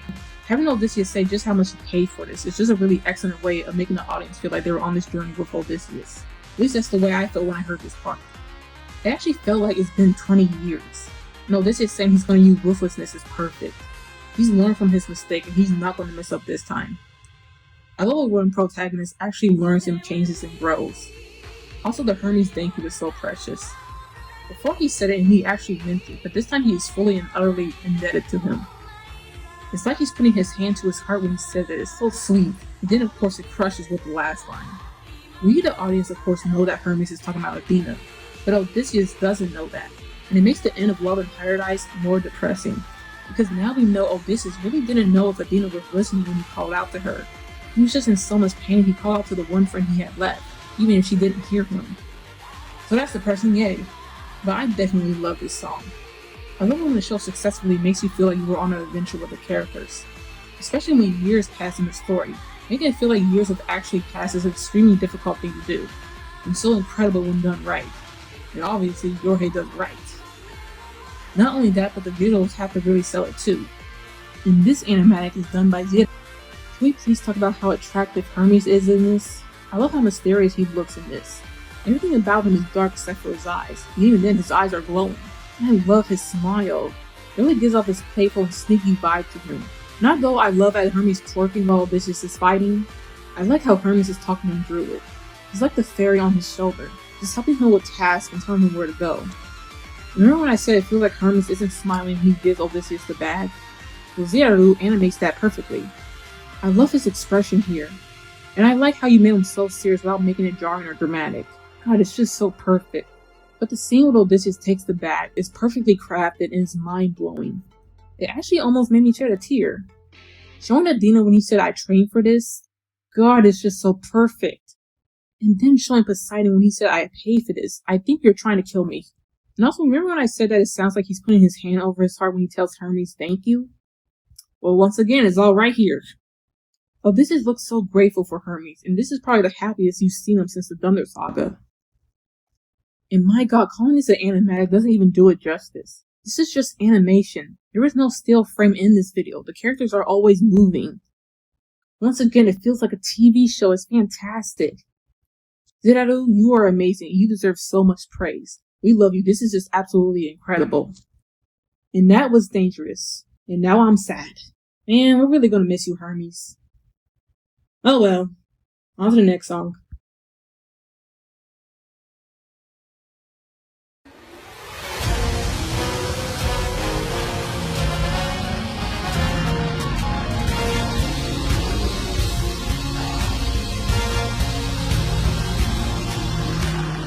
Must be who Hermes mentioned. A monster here to block my way. I'd like to hurry up and end this. So if you don't have much to say. Well, it's not like she has a choice. She's the only monster that doesn't have a singer. I wonder what she would have sounded like though. I wonder if Yorhei would have just told the singer to just gargle. Then oh, bring it on. I'm not dying here. I'm still fighting here. I'm holding on till I see it through, till I've beaten you. Once again, Yorhei, this is a short song. Why is it so hype? But after fighting for a second, Odysseus already figures out how to get past her. When Charybdis swallows, she attacks Warpulf. But see, the disadvantage is that as long as Odysseus avoids her, all that water that she swallows is basically going to suffocate her if she doesn't spit it out soon.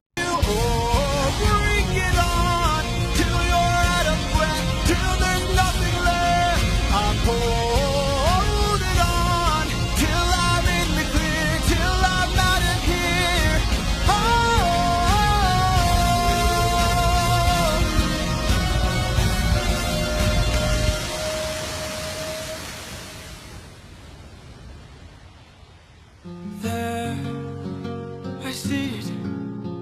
The island I've been searching for. Oh, he made it. He actually sees Ithaca. Wow. I mean, I missed the crew, but my god, that was easier without them around. And now I'm sad again. Home, I've reached it. My wife and son are past these shores. Holding on, I am almost there. My love, don't be scared. Oh god, he's so sweet to Penelope. It feels nice to hear him call her his love, especially after hearing Antinous call her a tramp. And cares more for her than those sorry excuses for men. Hold on, I am on my way. I'll be there today. Penelope. Okay, well that ended faster than I expected it to. But regardless, at least it has a happy ending. Anyway, thank you so much for watching this video. I am so happy you took the time out of your day to watch it. Wait, hold on, what is that? What? No!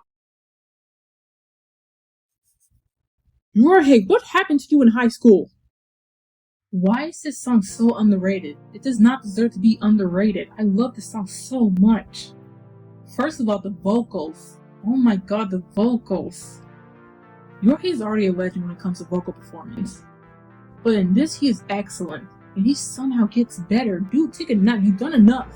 God, I love his voice in this. I don't know how he got into what Odysseus was feeling, but he needs to teach me.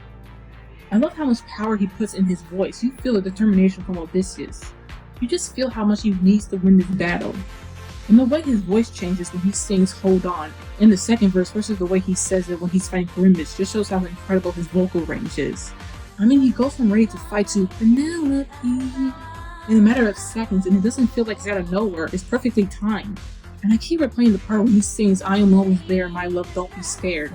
It's sung with so much passion and love.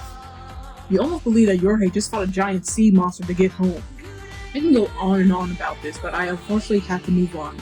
Just know, Yorhei, you are so amazing. We are so glad you decided to make Epic. It's just fantastic.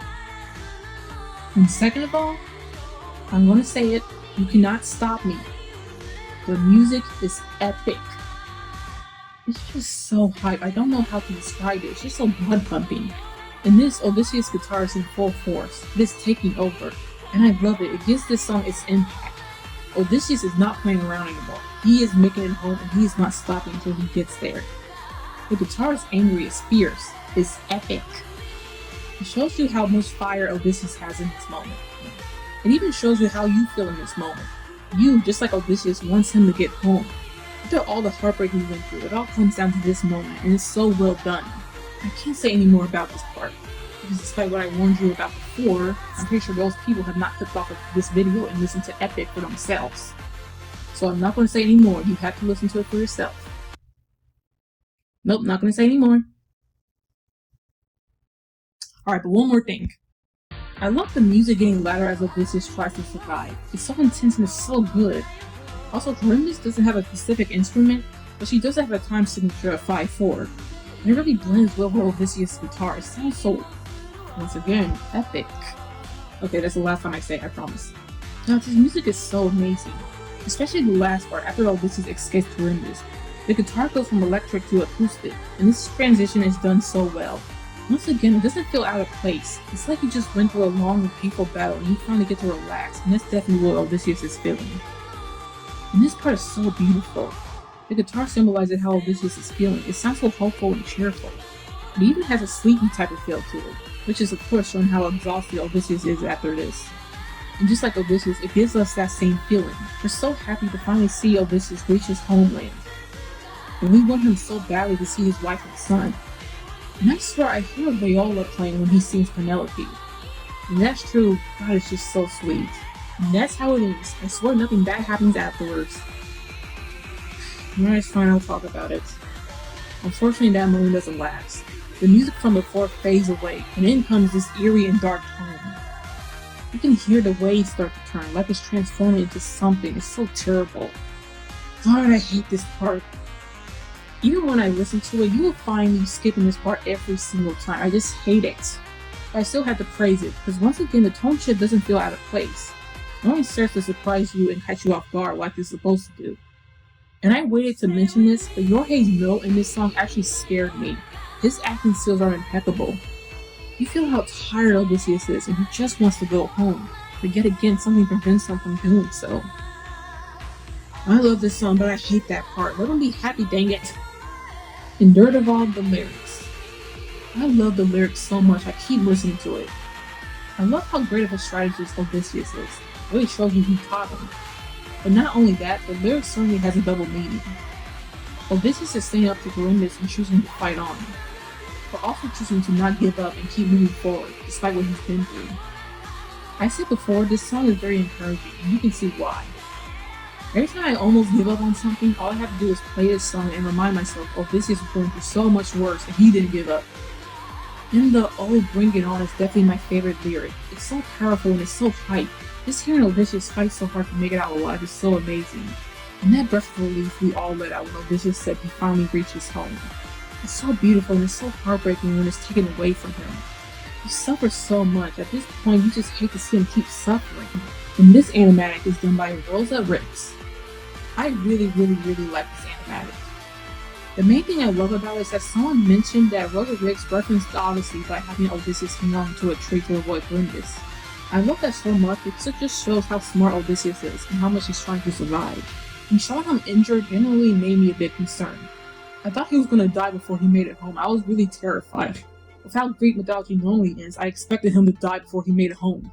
But despite this, he kept getting up. He looked so happy to make it home. He didn't care if he was sore. I love his facial expressions. In the moment he arrives, it's so painful. The way his face goes from peaceful to scared is so hurtful. I hate it. But this shot of the water forming itself in the shape of a trident, that's just absolutely perfect. Once again, this is not an animatic, it's just animation. It's a TV show. All of you are so talented. Rosa Ricks, you are incredible and we love you so much. This animation is amazing. And now, on to that song.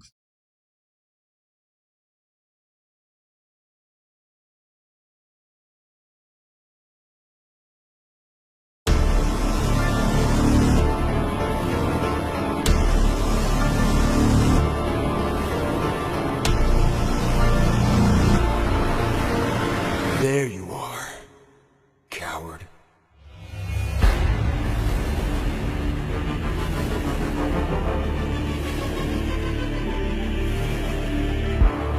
I've been waiting for this moment, for the perfect time to strike. When you're home so close and you've reached your coast, that's when our paths collide. I've got a reputation, I've got a name to uphold, so I can't go letting you walk, or else the world forgets I'm cold. Now get in the water, get in the water. I mean, he would have if Calypso hadn't stopped them. You can't really blame him for that, Poseidon. He tried. Or I'll raise the tide so high, all of Ithaca will die. Get in the water. Wait. Get in the water. Stop this, please. Okay, Poseidon, look. I understand you're mad about your son, but the gods curse people all the time. At least Odysseus did it to escape. You guys do it just for fun. Heck, I'll give Calypso this. She was cursed to be on the island forever just because she defended her father. That's it! I'm sorry, this just feels like a do as I say, not as I do to you situation. But please proceed. You're talking about how you're mad Odysseus blinded your son, even though you guys do it all the time. I'll make tidal waves so profound, both your wife and your son will drown. No! Get in the water! Get in the water!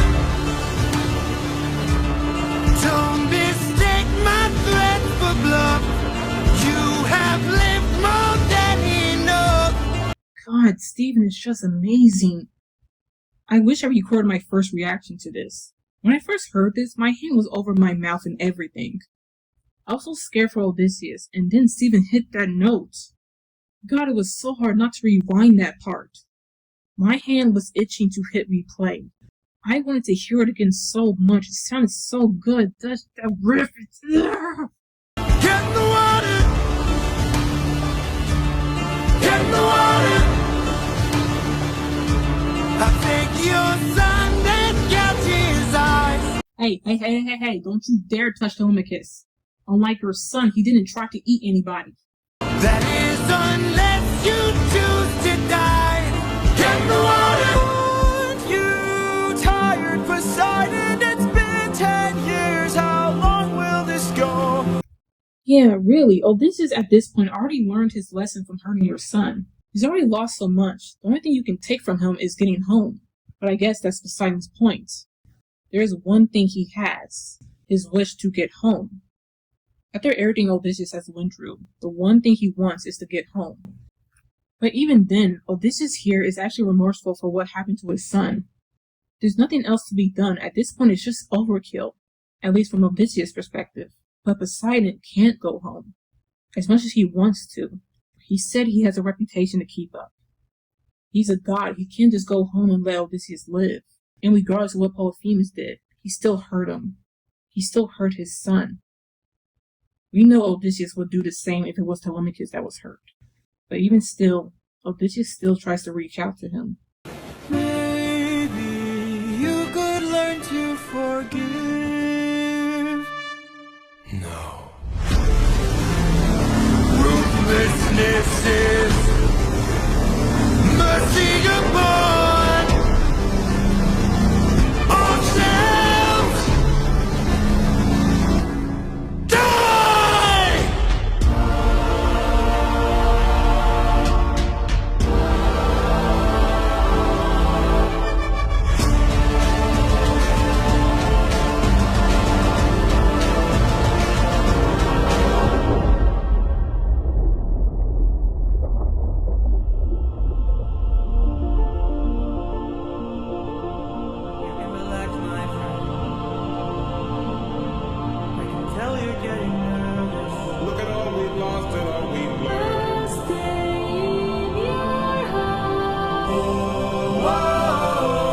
Odysseus waiting, waiting, waiting on.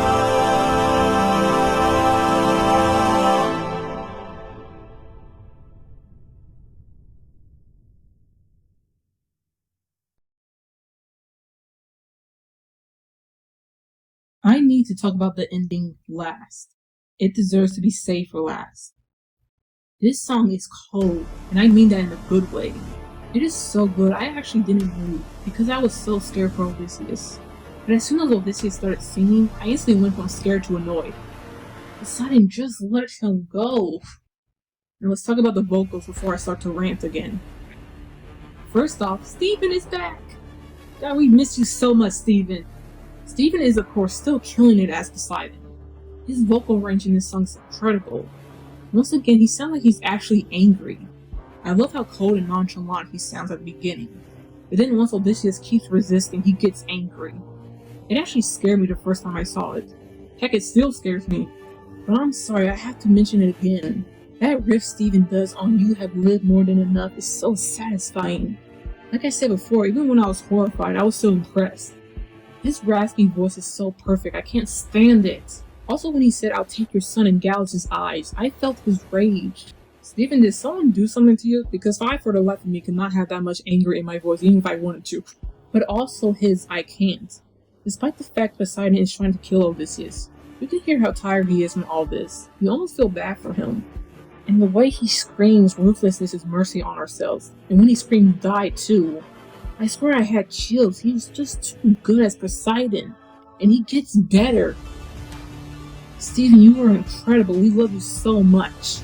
And as always, Jorge also delivers. I feel so bad for Odysseus during this song. Jorge really is a good actor, because hearing him plead is so sad. Unlike before, he's actually trying to talk to Poseidon. You hear how traumatized Odysseus is in his last encounter with Poseidon.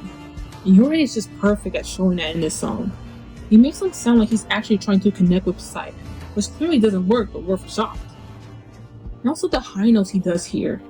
It just sounds so beautiful. I love it so much. I don't know how Poseidon wasn't persuaded. Jorge, you are amazing as always. And now the music. The music is once again perfect. The beginning has no words in it. You can still hear the horror that Odysseus is feeling. You know who it is before he even pops up, just by how dark and hateful the music sounds. And after he shows up, you start to hear his trumpet.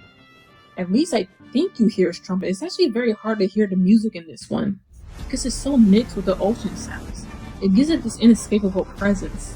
And after he says "get in the water," the music just has two beats, almost like the Jaws theme. It sounds like a heartbeat almost. It's like Odysseus is just in shock that he might not be able to get out of this situation. All you can hear is his heartbeat and ocean waves. And after Odysseus comes out of it and begs Poseidon, the music stays stoic. Just like Poseidon, he's not moved by his cries. It's only when Odysseus refuses that the music basically punches you and speeds up. This part is my favorite. I love it so much. It's so intense, and it shows just how vengeful Poseidon is. He doesn't want to waste any more time. He is killing Odysseus here and now.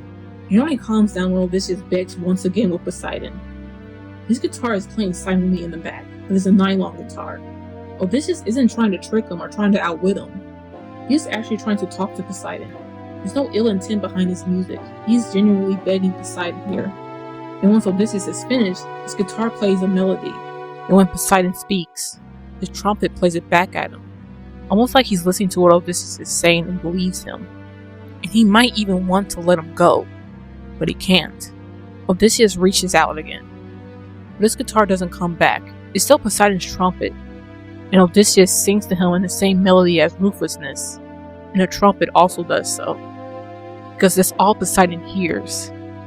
Even when someone is choosing mercy, you cannot hear anything else. Odysseus' words actually falls on deaf ears. And then the music goes back to haunting and hateful. The music basically pins you down and stabs you. I love this because it's like Odysseus is fighting back. But he can't, he's losing his breath, and he's slowly losing consciousness. It's so intense and I love it. And second, the lyrics. My god, the lyrics are just incredible. Just a simple, there you are, coward, is enough to give me chills. It shows no matter what happened, Odysseus was going to run into Poseidon. It was inescapable. It also shows the other reason why Poseidon keeps going after him. He can't go back home because then he's the man that let his son's attacker go. He needs to kill him. And the threats he makes during this song is horrifying. Threatening to gouge his son's eyes while also referring to the fact that Odysseus blinded his son is just amazing, but also kind of painful. I really felt Odysseus' exhaustion during this whole song. I was agreeing with him. It's been 10 years, please go home.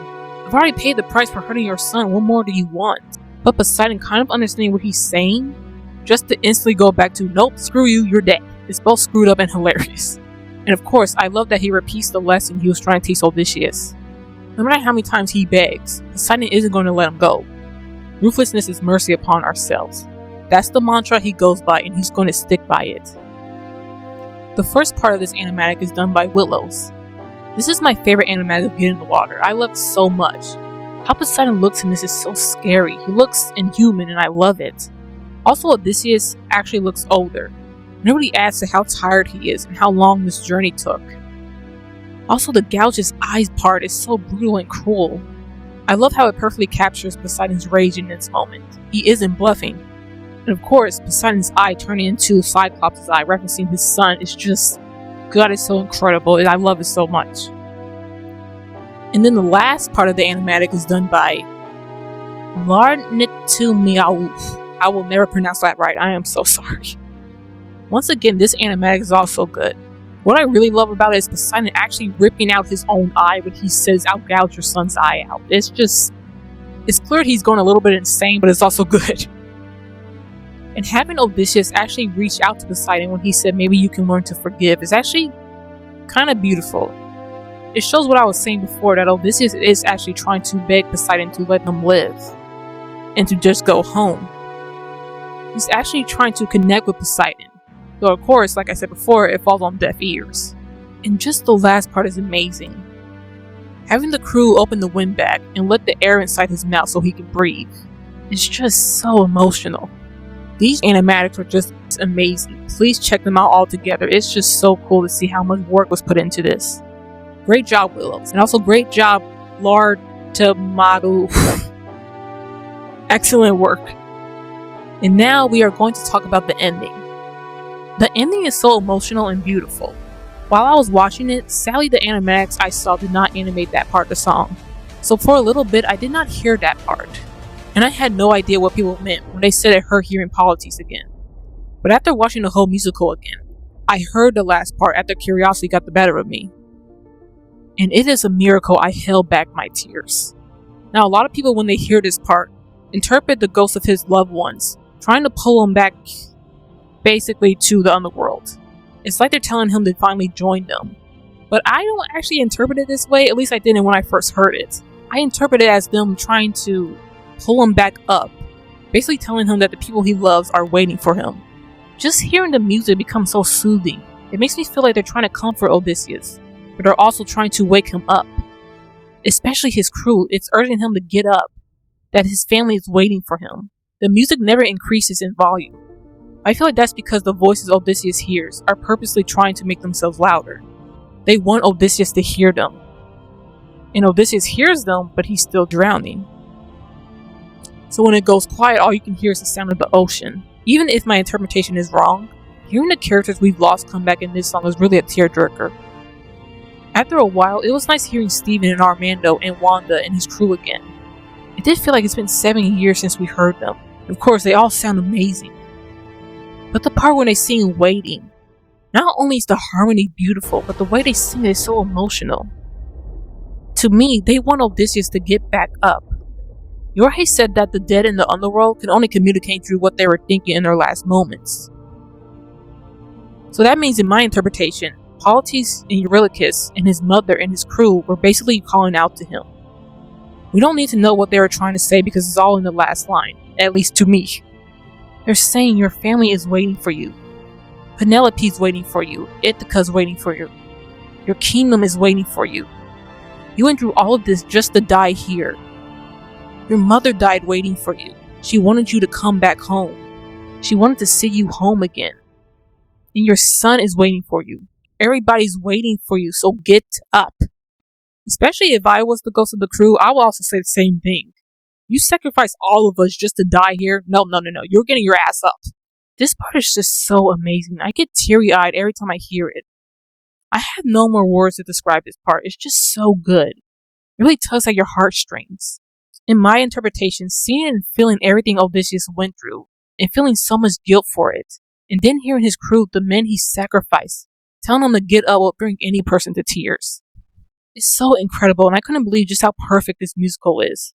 It actually left me in a shock by how amazing it all is. I can't say anymore. It's just all said in this song. Just keep listening to it. And with that being said, on to the last song of the Vengeance Saga.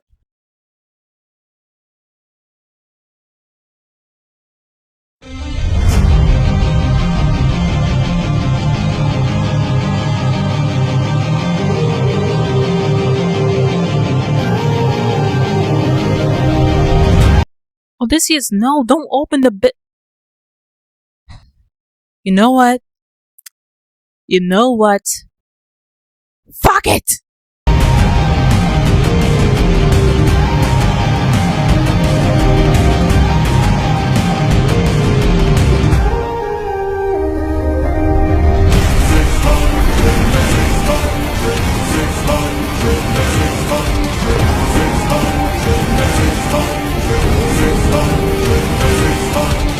I don't think you seem to get it. I can't afford to die, 'cause I will get back to my son, and I will get back to my wife! And then Odysseus continues to open the wind bag because fuck it, why not? And actually gets the upper hand on him. I mean, Poseidon could go underneath the water and hide until he catches him off guard. Wait, why am I giving him ideas? Get him, Odysseus!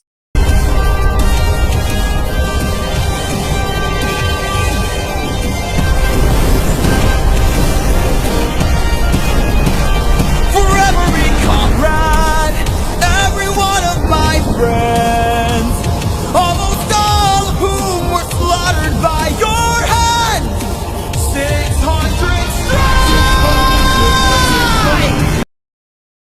Oh my goodness, you know what? Forget Broadway show. Epic needs to be an anime. 600 Strike is basically Odysseus' Kamehameha. But like I said before, Odysseus continues to actually beat Poseidon. What makes it even better is that he uses his own storm to beat him. He uses his warrior of the mind brain. Athena would be proud.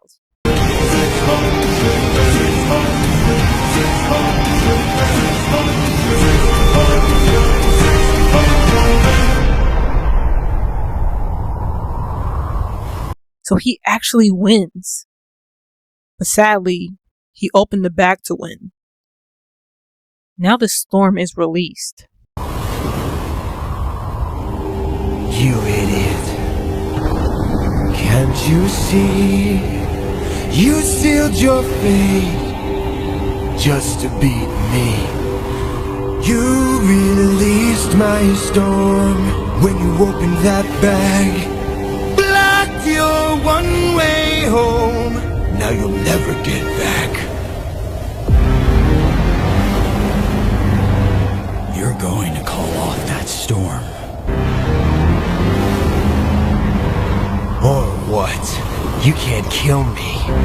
Well, Odysseus might have beaten him, but you can't kill him. Oh.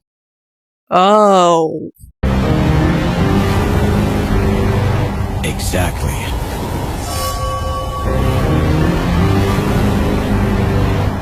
Wait.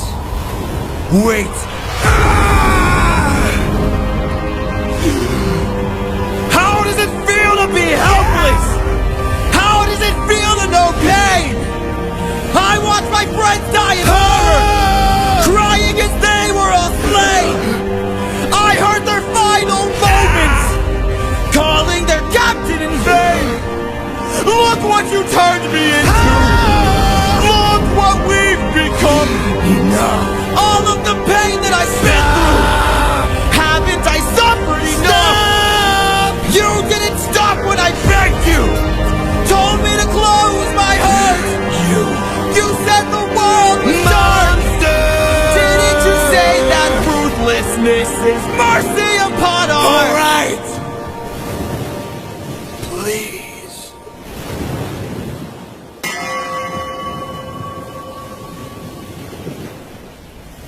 After everything you've done...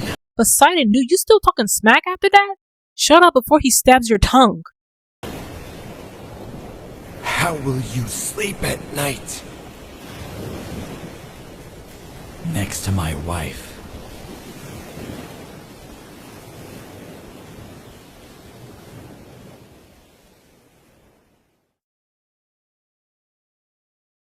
Hey guys, were you all emotional in the last song? Well, guess what? Time to get pumped again. This song is a definition of fire. I don't even know where to begin. I feel like we should start with the music. This beginning is hype. Having Odysseus wake up and his guitar come back, but this time it's electric, is so cool. It's set on a mission, which is to freaking breathe. It shows Odysseus' urgency, and it keeps going because Odysseus can't get out. That is until he sees the bag. And as soon as he sees it, Aeolus' theme plays. And oh my god, the 600 men part. Hearing that with Odysseus' guitar playing, and Aeolus' theme indicating that he's opening the bag, while also mixing the sounds of the storm in the ocean, is enough to make you grow a beard. And then Poseidon's trumpet and Odysseus' guitar also starts dueling it out. You hear them playing against each other. They're also fighting. And as soon as Odysseus opens the bag again, you once again hear Aeolus' theme. I didn't even notice this until Yorhei pointed it out. But my god, the amount of details he puts in his music is insane. And after Odysseus beats Poseidon, you hear his trumpet again when he starts talking. Almost like he expects to still be in control even after he lost. He even sings his line in the same motif as Storm. But we soon find out he's not in control. And once Odysseus made his choice on what he has to do, the motif from different beasts plays. Odysseus is once again about to do something ruthless. Once again, the monster is taking over. Normally when danger approaches, it's something targeting Odysseus, but this time he's the danger. Once Odysseus starts stabbing Poseidon, the music doesn't change into a triumphant tone, but instead goes into something a bit more tragic. Sure, you like Odysseus getting revenge, but look at how much he had to go through just to do that.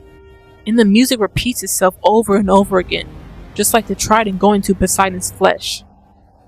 It's never ending and continues until Poseidon tells him to stop. And then the motif from No Longer You plays, because in this moment it's no longer Odysseus, just like Tiresias said. And it just continues and continues and continues until Poseidon finally agrees to call the storm off and even begs him. After that, it's just the sounds of the ocean waves as Odysseus walks towards his kingdom. Holy crap, and there's more! The lyrics are amazing. Hearing the 600 men line finally come back definitely gave me goosebumps. It was like they were also getting their vengeance by helping Odysseus beat Poseidon. And when he says, "I will get back to my wife," is so cool. Hearing Odysseus finally get revenge for his friends, and finally seeing Poseidon punished for killing them is so awesome. It made me start floating. But I was scared because I knew he was opening the bag, and I don't know how he was going to get home since he kept doing that. That is until he basically orders Poseidon to call it off, and I felt my stomach drop. Because as soon as Poseidon said, "You can't kill me," I knew exactly what he was going to do. In this scene when he's stabbing him, it actually made my heart sore. Having Odysseus yell at Poseidon, showing him how much pain he caused, and now being able to force him to feel every inch of that pain he caused them is so cathartic and also sad. The line calling their captain in vain is so depressing because my heart broke when I heard his crew cry out to him when they were dying. And Odysseus was tormented by that moment, and now he can take out his anger on the one that caused it. In the line, "Haven't I suffered enough?" is so tragic. At this moment, I was thinking the same thing. Odysseus is already being punished for what he did. At this point, just let him go home. He learned his lesson. And of course, Poseidon's screams are sung, because to Odysseus, his screams are like music to his ears. My god, this man is going insane. But Odysseus using the same line Poseidon used on him when he killed his men is so cool. But someone mentioned this, and it's actually funny if it's true. Because that being the reason Poseidon interrupts him, you can't take Odysseus using his own line on him. And then, the coolest line in history, and probably the best line in the entire show. Poseidon tries one more time to get under his skin, saying, "How will you sleep at night?" And all Odysseus says is, next to my wife. That line is so badass, it needs its own award show. God, I wish I was that cool. If the best insult goes to Poseidon, the best comeback goes to Odysseus. Suck it, Poseidon. God, what a way to end the song. If you ever want to feel hype and sad, and then hype again, just listen to this on repeat. It changes your life. And now the vocals. Steven? Are you okay? He was still hitting those notes, but he actually sounded like he was in pain. I'm concerned. My favorite parts are when he yells stop, because it's so satisfying, but it sounds painful. Steven is too good of an actor. You hear Poseidon's pain and anguish. It's like he's actually being stabbed. I also like the way he sings You Release My Storm. Especially the way he sings You Monster. Just that riff he adds to it, it's just so good. But once again, it's painful. And even his plea sounds like he's losing breath when he says it. He's in so much pain he can't even speak. But unfortunately, this is the last time we hear Steven as Poseidon. Steven, I am going to miss hearing Poseidon. You absolutely crushed it. Once again, I don't want anybody to play him. He's just that good. Excellent job, Steven. You are a legend. You are so amazing. And Jorge, once again, is killing it with his vocal range. The way he screamed when he said, I will get back to my wife is insane. You feel his desperation and his rage and his passion for her. I hope that a man sounds like that when he wants to get home to me. But that scene when he's stabbing Poseidon is just Oscar worthy. I mean, what can I say? He is so amazing during that part. I actually was scared of Odysseus during this, but also understanding. You feel every emotion. He really wants Poseidon to feel every word that comes out of his mouth. And Jorge is excellent at delivering that. Especially when he says, look what you turned me into. God, it sounds like he's almost tearing up when he says it. It's just so perfect, but it's also painful. Even when he says, tell me to close my heart. Once again, it sounds like he's crying, which is perfect for that line. God, everybody in this song is just incredible. This whole song is incredible. And this animatic is done by the Vaybox. Yes, they're back! I love this animatic. I refuse to see any other animatic of this song. I don't want to. This song is just too good. The expressions, the fact you can see when Odysseus realizes Poseidon can be hurt. The fact that every time Odysseus stabs Poseidon, it cuts to a certain character. Like showing Eurylochus when he stabbed him in the back. Everything about it is just so creative. I also love Poseidon looking resentful instead of scared. It really shows how he knows it's below him to beg. But he's in so much pain, he has no choice. And once again, I love Odysseus using his brain to win this fight. It's basically impossible to win against a god, but Odysseus actually manages to do it by actually using, once again, his warrior of the mind brain. And I didn't notice this before, but I swear I see Aeolus right here. God, that's just so cool. And I love Poseidon laughing in the end after Odysseus drops the hardest line ever. Just showing him laughing just proves that Poseidon kind of got what he wanted in the end. Odysseus finally learned his lesson. Ruthlessness is mercy upon ourselves. He basically changed Odysseus like he wanted. And there's no reason to keep going after him. God, it's just so amazing. The Vaybox, you're incredible. We love you. And that is the Vengeance Saga. Man, what a hype saga. Especially all the heartbreak Odysseus went through. It's nice to see him get the upper hand on Poseidon. Everyone thought it was Poseidon getting revenge on Odysseus. And everyone thought it was Odysseus' blood on the trident. But clearly, nope. It was Odysseus getting revenge. And it was Poseidon's blood on the trident, which is just so cool. Everything about it was so good. I have listened to it over and over. I know I said before, don't listen to this when you work out, but listening to this saga actually helps you. It'll turn your 4-pack abs into 12-pack. But sadly, this means the next saga is the last saga. When I was first watching it, I just realized how perfect this whole musical was. I wish I got into it sooner, and that feeling increased once I finally finished it. I was very sad when I realized that the next saga was going to be the last one. But I was still hoping it would end satisfyingly. So why don't we get into it? Man, what a hell of a journey this has been. This is the last saga.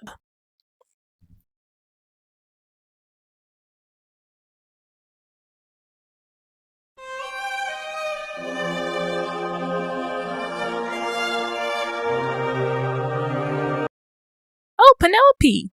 That's her melody, right? Yay, Penelope!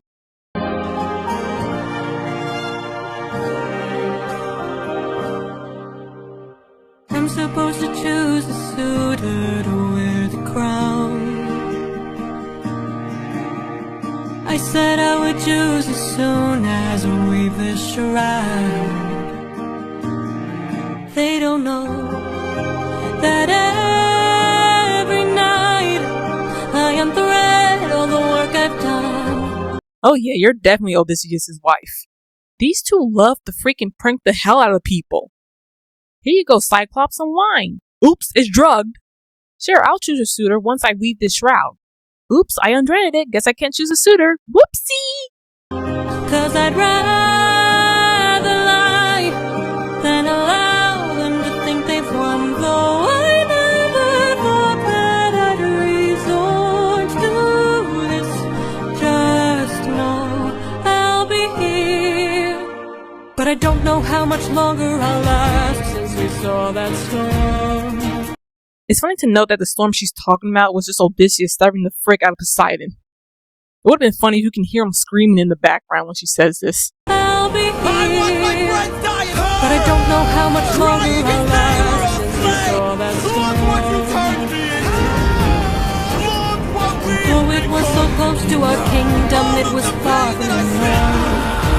Unless, oh, could it be far from the norm? Unless, oh, could it be some kind of sign that my world is all about to change? I mean, sure? I mean, did Odysseus tell you he wanted to stab Poseidon with his fork before he left or something? Also, what is wrong with his family? All Odysseus hears are screams. The highlight of Telemachus' day is that he didn't die. And now Penelope here is like, a storm that almost destroyed our kingdom? Must be my husband! Is it finally time for the challenge I arranged? Though I never thought that it would come to this. Just know I'll be here buying you time. Time to be the man of buying you time to be the man of the house. Whoever can string my husband's own bow and shoot through 12 axes cleanly. Okay, sounds kind of easy. Hopefully no one will have problems completing this challenge. Hopefully you guys will figure out how to string the bow. It's not like it's backwards or anything. This challenge is not purposely made to stop you, I promise. We'll be the new king, sit down at the throne and rule with me as his queen. Let the arrow fly once you know that your aim is true. 'Cause I'd rather die than grow old without the best of you. Though I never thought that these would be the lengths we go for love, I would not have it any other way. God, I love this part. Guys, it's getting harder and harder to talk through these songs. But like Penelope said, she'd rather die than grow old without the best of him. And we all know she's talking about Odysseus. And despite what everyone says, she believes he's still alive. And though I never thought that it would end like this, just know I'll be here waiting, waiting, waiting,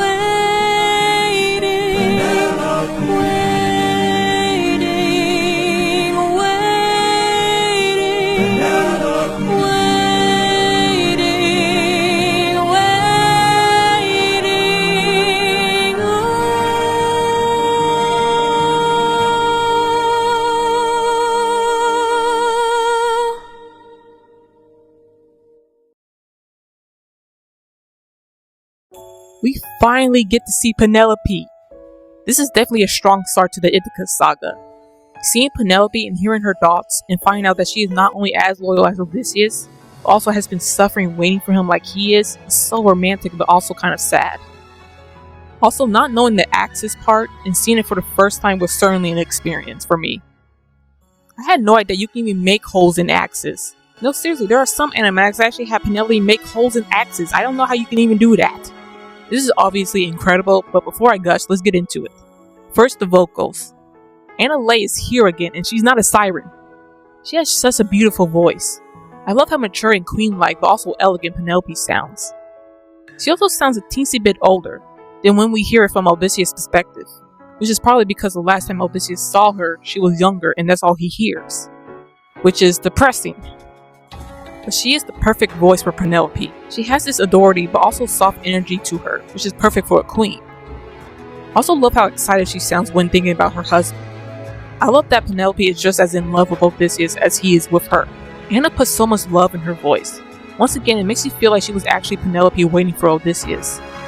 And when she sings Waiting, you can hear Penelope's pain and her longing for Odysseus. But she really puts a lot of emotion in. When she sings about dying rather than going old without Odysseus, she absolutely kills that part. The amount of passion that's in her voice during that part is unbelievable. I keep replaying that part over and over again. It's so good and her voice is so powerful. And I love the way she sings Oh Can It Be. God, that run at the end is just so satisfying. I love it so much. And especially her high notes are just gorgeous. But that note she holds at the end caught me off guard when I heard it for the first time. It was just so beautiful, and Jorge's and Anna's falsetto is insane. They can hit high notes like there's no tomorrow. It's crazy. But I also like the Suitors Part 2. The way they harmonize is irritatingly good. I hate it. But just know she is not done with how talented she is. Just wait, she gets so much better. And now the music. I love the fact that the characters are represented by an instrument, because I already knew who it was as soon as it started. As soon as I heard a viola, I knew it was Penelope. This is a really good beginning, and I think it's actually underrated. I love how different the music is once we go into Ithaca. The music before sounded like we were at sea. It was constantly changing depending on where Odysseus landed. But now it feels like we're somewhere familiar, even though we've never seen Ithaca before. It feels like we're home. It's comforting and it's relaxing, and it's like we can finally calm down after all the bloodshed we've seen. But it also gives a deep insight on Penelope's character. She's graceful, she's calm and elegant, but she's also tired. She's been waiting for Odysseus for so long, but she's been able to stand strong. You can hear how much of a toll the long wait has taken on her, but she's still here and she's going to keep waiting. But the music does go into a higher pitch when she starts thinking about Odysseus. And once there's a chance that he might be coming home, the music goes from calm to hopeful. And once the suitors start singing, it goes into more of a villainous theme. It's clear the suitors don't care about Penelope. None of their music, once they see her, calms down like Odysseus' music once he thinks of Penelope. Their music stays the same, but Penelope's music also stands firm. It even takes on more of a dominant role once she starts talking at the suitors. God, I love this part so much. Not only does it show that Penelope has been holding down the fort, but also showing her position as queen makes it feel so cool.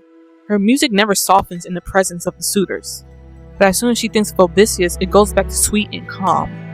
It even increases once you hear how much she loves him. God, I just love this part so much. Having the music louder so you can hear just how much Penelope loves Odysseus really succeeds in making you want Odysseus to hurry up and reunite with her. But it goes back to sad and quiet once the challenge starts, but it stays firm. It never wavers or even becomes unsure. It's always still. Especially the waiting part. You feel her undying love for him. You can even hear Odysseus' guitar in the background. It's almost like Odysseus sees her and his heart can't take it. And I actually interpret the ensemble at the end saying Penelope as Odysseus trying to call out to her. But of course he can't. God, this music is so emotional. I love it. And now the lyrics. Now, I'm gonna be honest. I missed so much when I first heard this song. It was only after listening to it for the 90 zillionth time that my brain actually started working. I finally heard her say that she was undreading her shroud, tricking everybody. Once again, Odysseus and Penelope are perfect for each other. But after this, we of course find out she's been buying him time. God, why is that so sad but also romantic? And I know I pointed this out before, but the fact that the suitors just say time to be the man of the house just proves that they don't care about being her husband, they just want to be king. And Penelope knows this, and it's because of this that it's become a pain to deal with them. Can you imagine if she actually marries one of them? That would be an abusive marriage just waiting to happen. And my God, the part when she says she would rather die than grow old without the best of you is so sweet, but also sad because you know she was standing behind the axis.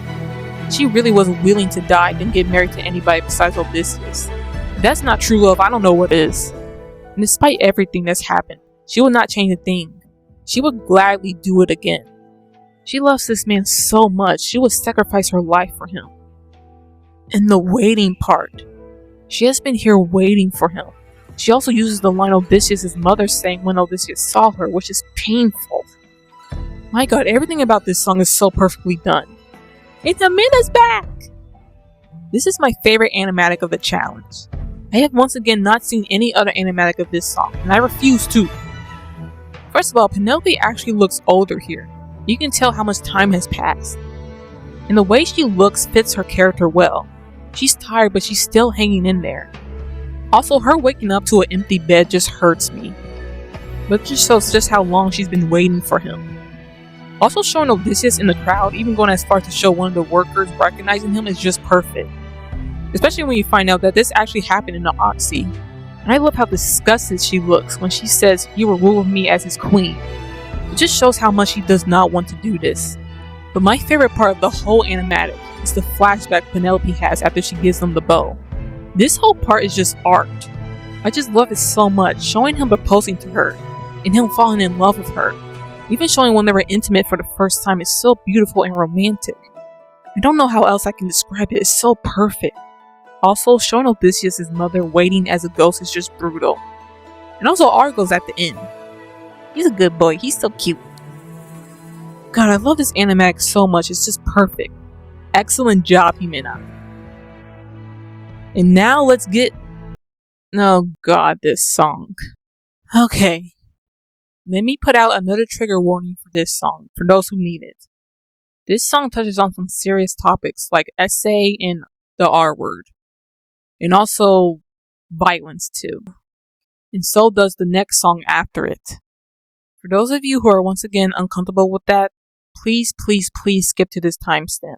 And also for those of you who are watching this video but hasn't listened to the musical, but are uncomfortable with listening to these two songs, but also don't want to be left out of the loop, I will explain the songs in a quick summary of it, basically. Don't worry, I won't be too graphic and I won't be too specific, I promise. So basically what happens is that in Hold 'Em Down, we find out that the suitors can't string the bow. It's been hours, they cannot string it no matter how hard they try. And so Antinatius becomes very angry with this. He basically says screw the challenge.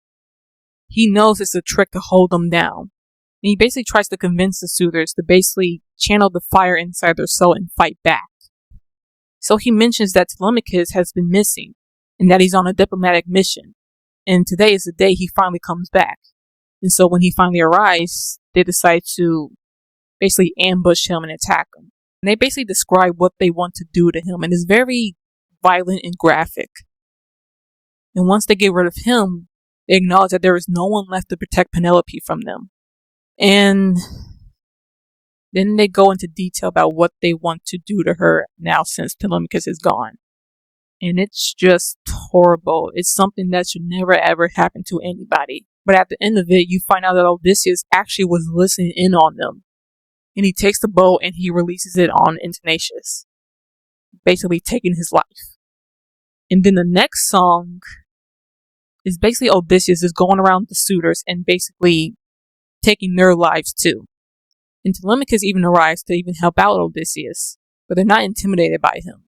And they even try to capture him again to use him against the king. But of course Odysseus arrives in time. And basically he just takes the lives of the suitors one by one. And after this, he finally looks at Telemachus, and Telemachus looks back at him. And that's how the song ends. So yeah, it's pretty graphic and brutal. Yes, these are really good songs, but if you're not comfortable with listening to this, please don't force yourselves to. And with that being said, we'll see you in the next one. See you there.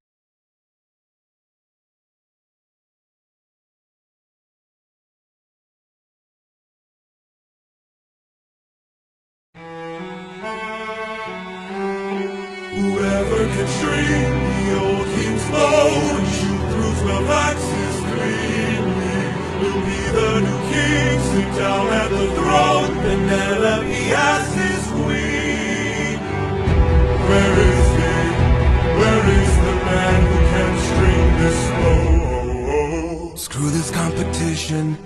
been here for hours. None of us can string this. We don't have the power.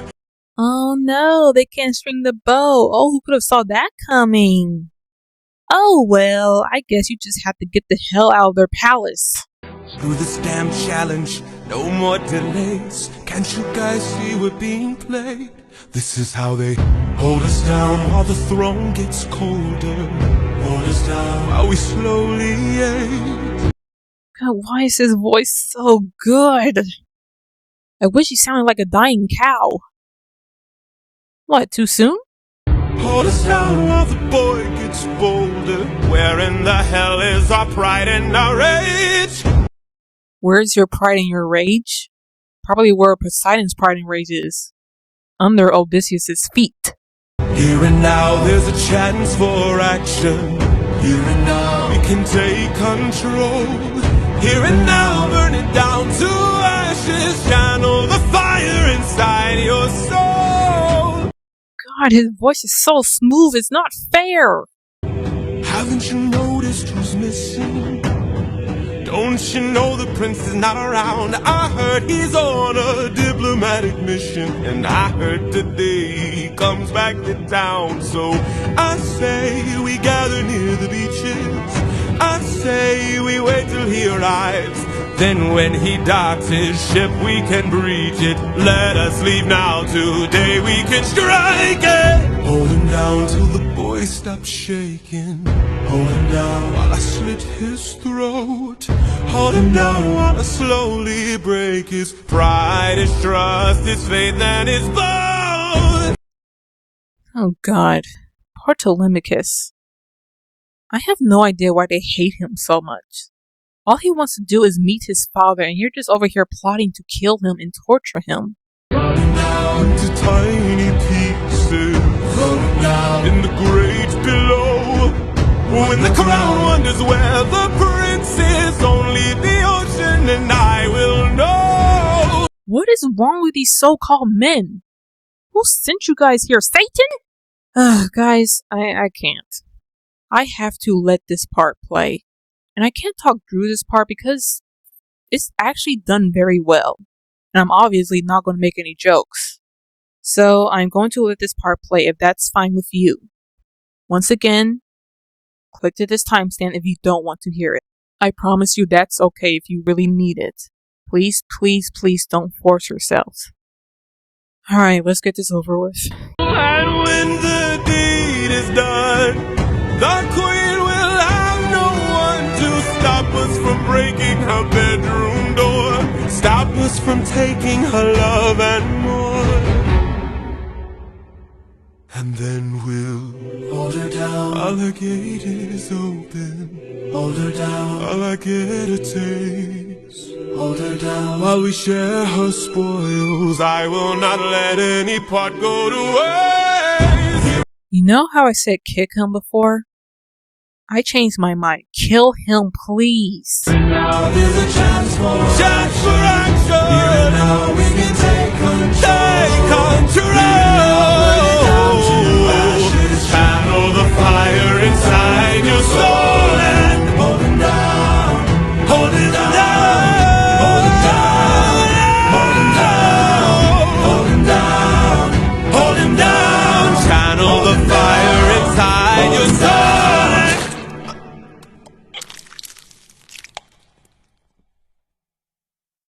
Oh, thank God. I hate this song, I hate the song, I hate the song. Why is it so good? I was bumping my head to the vocals while also throwing up in my mouth. The crazy thing is, during this song everybody was so shocked during Penelope's part, while I actually wasn't. Don't get me wrong, I was disgusted for sure, but sadly I wasn't surprised. As soon as Antonacius said that he wanted Telemachus to open her room so they can have fun with her, I knew what he was trying to do. But regardless, it was still hard to listen to. After all Odysseus went through, he finally comes home just to hear the suitors threaten to hurt his family. Yeah, I would be pissed too. Alright, let's get into it. First, the music. Remember when I said the suitors have cello-led string ensemble whenever they threaten to hurt Penelope? Oh, this song is full of it. The song begins with the suitors singing the same motif from the last song. but it's clear that they're more frustrated this time around, clearly showing that they are having problems with stringing the bow. It sounds mad until it goes into more of a dark and sinister vibe, especially as soon as Antinatius starts talking. It's clear Telemachus was right when he said that they were becoming dangerous. It kind of feels like you're in a nightmare, which is probably how Odysseus feels listening to it. The scary part of this song is when they said they're going to hurt Telemachus. The music gets so quiet and soft. It's like they're not even thinking twice about it. They're perfectly okay with hurting him, and they're completely chill with it. It increases in volume once they say they're going to cut him down and throw him in the ocean. Once again, this is probably from Odysseus' point of view. He hears the horrors they are talking about doing to his son, and he's getting more and more upset. Then once they start talking about Penelope, the cello comes back. The music gets more intense, as if Odysseus is hearing this and is already planning to kill them. But after this, he stops and so does the music. All you can hear is the suitors and the ensemble singing. Once Antinatius goes into detail, you hear Penelope's viola playing. Its strings sound like they're screaming, like the way Penelope would be if they succeeded in what they're planning to do to her. But it's music to Antinatius' ears, which is probably why it's her instrument in Penelope's voice. Her screams will be music to his ears. Ugh, I hate this man. And it's also played in the same motif when Odysseus said no and keep your friends close. It's like as soon as he hears this, his rage is blinding him in this moment.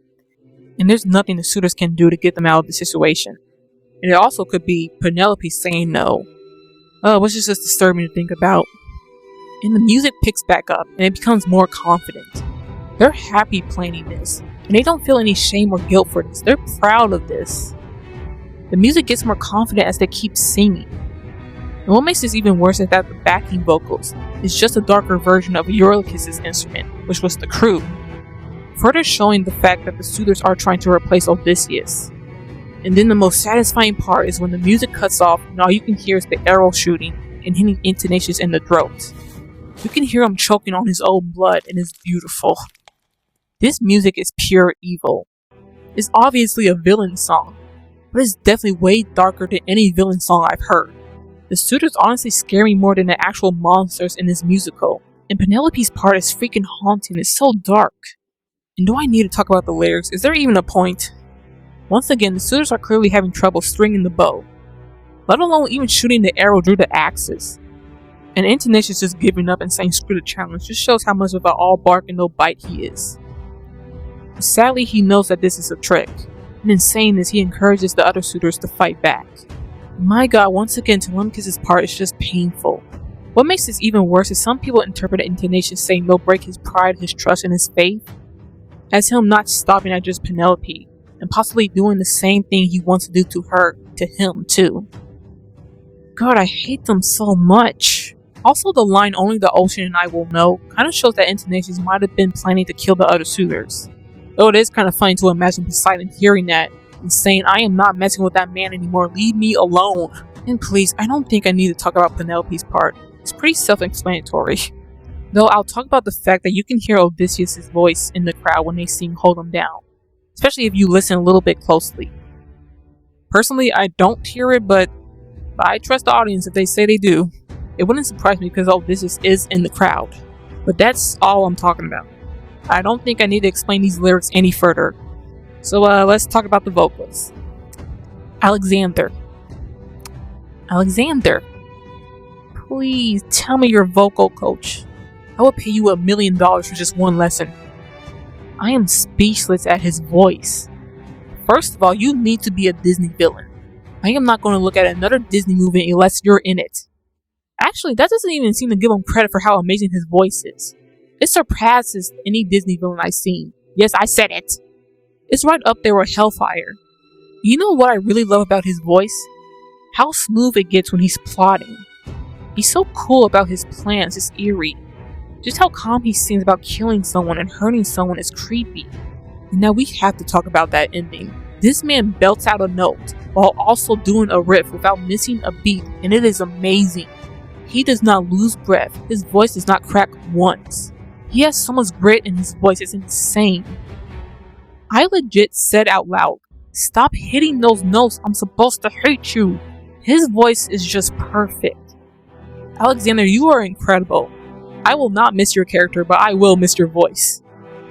And I just figured this out, but he actually makes his own music.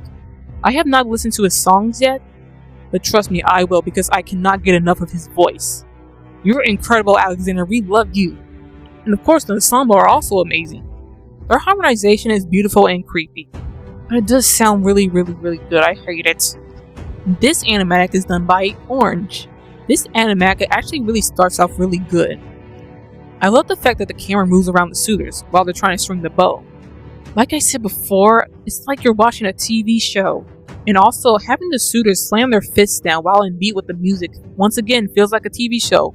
It also feels like a movie musical, almost like Camp Rock. I am so sorry for that insult.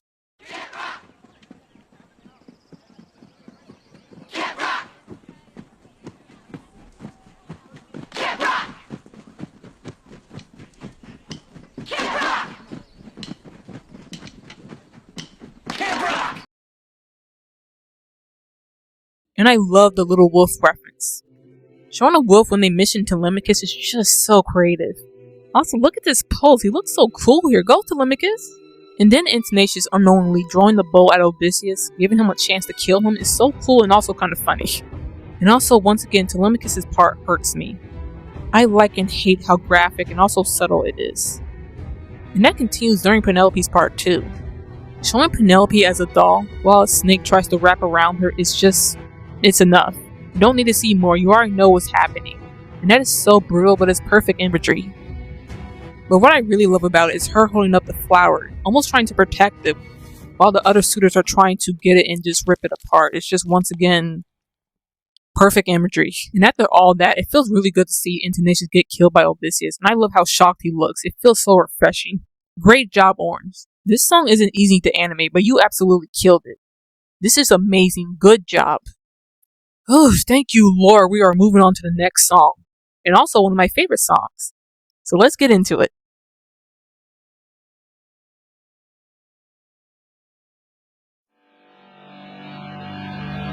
For 20 years I've suffered every punishment and pain, from the wrath of gods and monsters to the screams of comrades slain. Yeah, any time would have been a bad time to threaten his family, but you guys just had to do so after he just got done stabbing a god. Yeah, all of you are fucked. I come back and find my palace desecrated, sacked like Troy. Worst of all, I hear you dare to touch my wife and hurt my boy. I have had enough.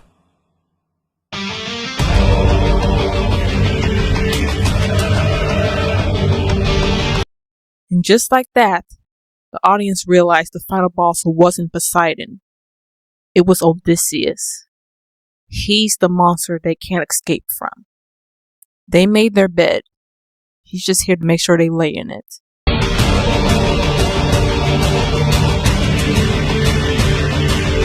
In the heat of battle at the edge of the unknown, somewhere in the shadows lurks an agile, deadly foe. We have the advantage, we've the numbers and the might. No, you don't understand it. This man plans for every fight. Oh, holy shit! Well, he does have practice on how to take someone's eye out.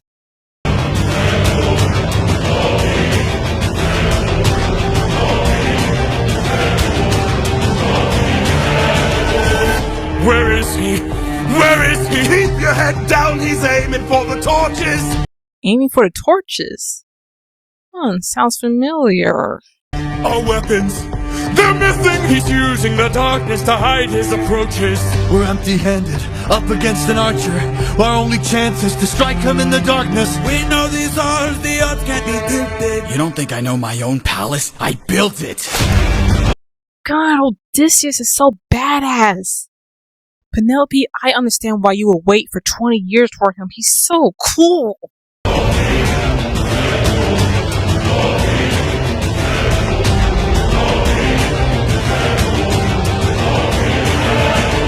Oh, king, our leader is dead.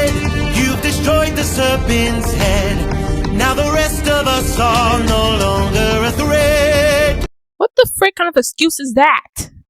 King Antoninus started it and you killed him, so let us go. Dude, you agreed with his plan. It wasn't like you were forced. You were not saying a freaking word against him while he was talking, please. Oh, King, forgive us instead, so that no more blood is shed. Let's have open arms instead.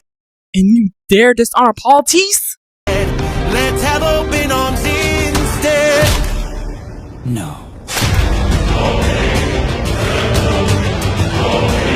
Oh, don't look so scared. You should have saw that one coming. Also, I know it's something for Odysseus. This is just like when he cut off the siren's tail so they wouldn't escape when they drowned them. Odysseus likes to make his prey helpless and suffer before he ends their lives. And it makes it even worse when they beg for mercy, because if he was in their position, they wouldn't spare his life. So basically, them begging for mercy is kind of making him more upset.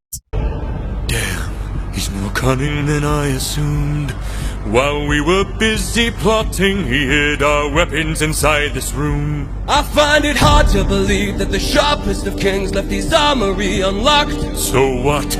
Now that we have armed ourselves, let's make the bastard rot. Behind you!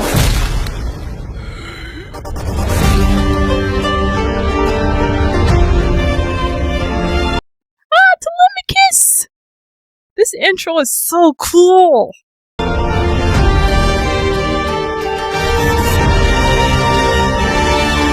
Throw down those weapons, and I ensure you'll be spared.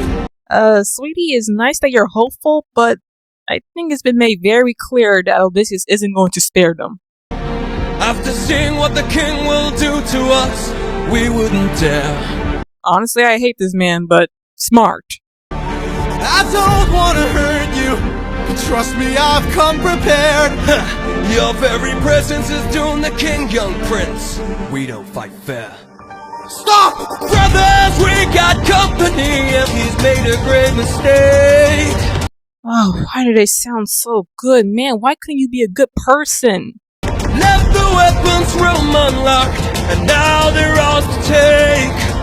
Brothers, come and arm yourselves. There's a chance for us to win. We can still defeat the king if we all attack the prince.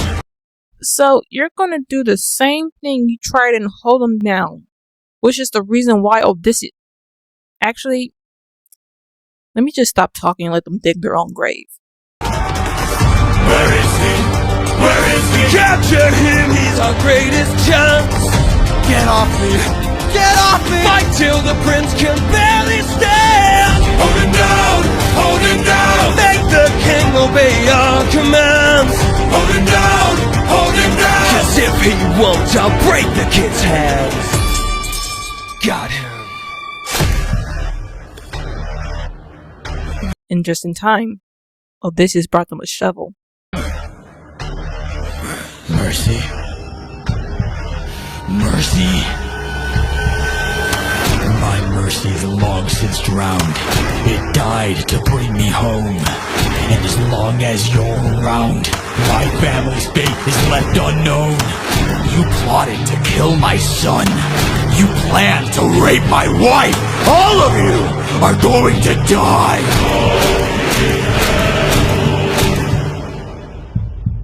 You filled my heart with hate.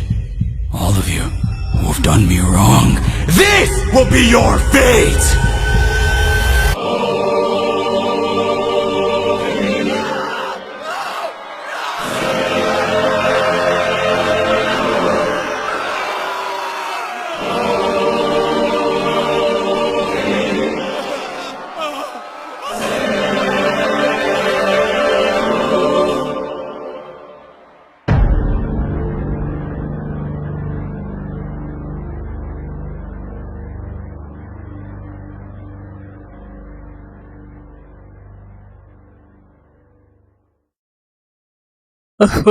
This song is delicious.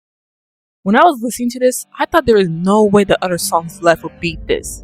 This song is just excellent, and it only hits you after you listen to the previous songs. I don't even know where to begin. Let's start with the music first. Remember how I said Athena's instrument is my favorite in Epic? Well, it actually changed to Odysseus mainly because of this song. The guitar is back, and it is electric, and it is deadly. Now I just realized this, but the underworld motif plays in the beginning when Odysseus reflects on how much he's been through. I love this part. It shows how much pain Odysseus is in right now. That after everything, he still can't rest without somebody trying to take away the one thing he's been fighting for. The guitar gets angrier, and almost sounds sad. Odysseus just wants to see his wife and son, but he still can't because some idiots just had to plot the murder of his son out loud. Then after making his choice, the guitar comes back full force. My favorite part is when the ensemble start chanting his name. God, I love this part so much. In every song except for Zeus, any god or monster that appears has their name chanted. And of course, in some of those songs, it's there to show you that danger is coming. But now Odysseus is the danger. And that is just so cool. The music in this is so dark and ruthless, it's incredible. You know that Odysseus is fresh out of mercy. And it's said in this part, and we haven't even got to the part when Odysseus actually says it. And then the music gets all quiet and sneaky. They think they can take him for some reason. I love this part because Odysseus is lurking in the darkness, just waiting. And as soon as he has them, the music always goes quiet. Especially when you hear the arrow shooting and the suitor screaming. And then afterwards the chanting of his name comes back. It's just so cool. And when they're trying to look for him, the music from before becomes more unsure and fearful. The suitors are starting to realize just how dangerous Odysseus is. But then of course, one of the suitors just had to open his stupid mouth and piss Odysseus off more than he already was. And in this part, you hear Odysseus slicing them with his sword instead of an arrow. This man was just waiting for them to shut up. And it's almost like the music gets louder every time he kills them. And then when the suitor starts begging, the music gets all soft and sweet. And I think it's perfect because as soon as he says open arms, Odysseus freaking stabs him. And that stab before he says no is perfect and also kind of hilarious. And I just noticed this. But during the part when the suitors find their weapons, all you can hear is the screams of the other suitors Odysseus is killing, which is terrifying. I didn't realize just how creepy this part of the song is, but I guess it sets up what happens later really well.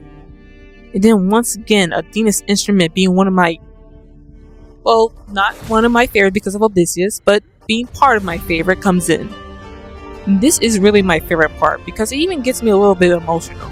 Because while I was watching this, I thought Athena had died. So watching Telemachus embody her music definitely hit. And not just that, but what makes this part so cool and exciting is during Athena's theme, you hear Telemachus' piano playing it. They are together, they are in sync. She's guiding him, I love it. I just love how princely the music is, and I swear a piece of Warrior of the Mind plays during this part too. But of course, as soon as the suitors start to gain control again, the music loses Telemachus' theme and turns more dark. But this time it's playing with the suitors. They're desperately trying to get the upper hand. And even though Odysseus is already mad at them, they still don't see Telemachus as a threat. Their confidence comes back. They've seen the motif and hold them down again, which is the stupidest thing they could have ever done. Odysseus is mad at you and is trying to kill you because you were planning to kill his son and now you're trying to do it again. What the heck is wrong with you? And guys, I just caught this. But when Telemachus says get off me, you hear the motif from Little Wolf. The amount of detail Yorhe puts in his music is genius. And also, when they capture Telemachus, let me know if I'm wrong, but Telemachus has a string ensemble like his mother. And whenever the suitors threaten to hurt Penelope, their cello plays. And then hold them down, Penelope's viola plays. So when they capture Telemachus, there's this long string note being played. It's like Penelope is scared something is happening to her son. Or is playing because they're trying to hurt Telemachus. And Telemachus, like his mom, has a string ensemble to represent that. And then this part. Now look. I don't support violence. I do, however, find it awesome. Odysseus is back and so is his guitar. Now I don't know what guitar this is, but it sounds so bloody. The rage and hate in this moment is perfect. And beside the guitar, you can also hear Odysseus' heartbeat. Like the more angry he gets, the more his blood pumps. It's such an intense moment. Oh, and what am I saying? You do hear another sound. And that is the suitors being shot at with arrows. And every time the arrow is released and hits a suitor, The beat of the song goes down with them. It's like his rage is boiling up, but it's also cold. He has the silent anger, which is the most dangerous, but he's also at his breaking point. Also, what really gives me chills is hearing the multiple stab towards one of the suitors. Shonen Odysseus just took out the sword and just started going nuts. This part is sick, and I mean that in a good way. And then once he stops, all you can hear is his heartbeat. And then this ringing sound starts to pop up. I like this because it's like Odysseus is so furious right now that he can't even hear straight. All he hears is his heartbeat and ringing. That's how pissed he is. Yeah, these suitors are screwed. And then the ending, the ensemble chanting his name and the screams of the suitors. Everything is so terrifying. I was so hyped before, but this time I was frozen. This part is so cool, but it's so scary. Everything about it is dangerous. Odysseus is the living embodiment of Poseidon right now. He is completely ruthless. And now, the lyrics. What Odysseus says in the beginning is actually important. No matter what he had to do, as long as it got him home, he was ready to do it.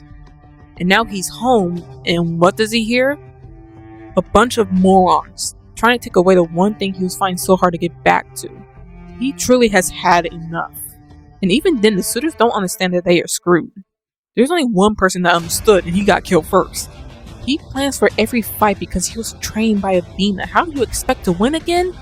Also, I know a lot of people mention this, but to keep your head down, he's aiming for the torches is perfect. He's hunting them like Scylla. This shows that he truly did learn from his experience. Also, he's becoming a monster like Scylla, so yeah.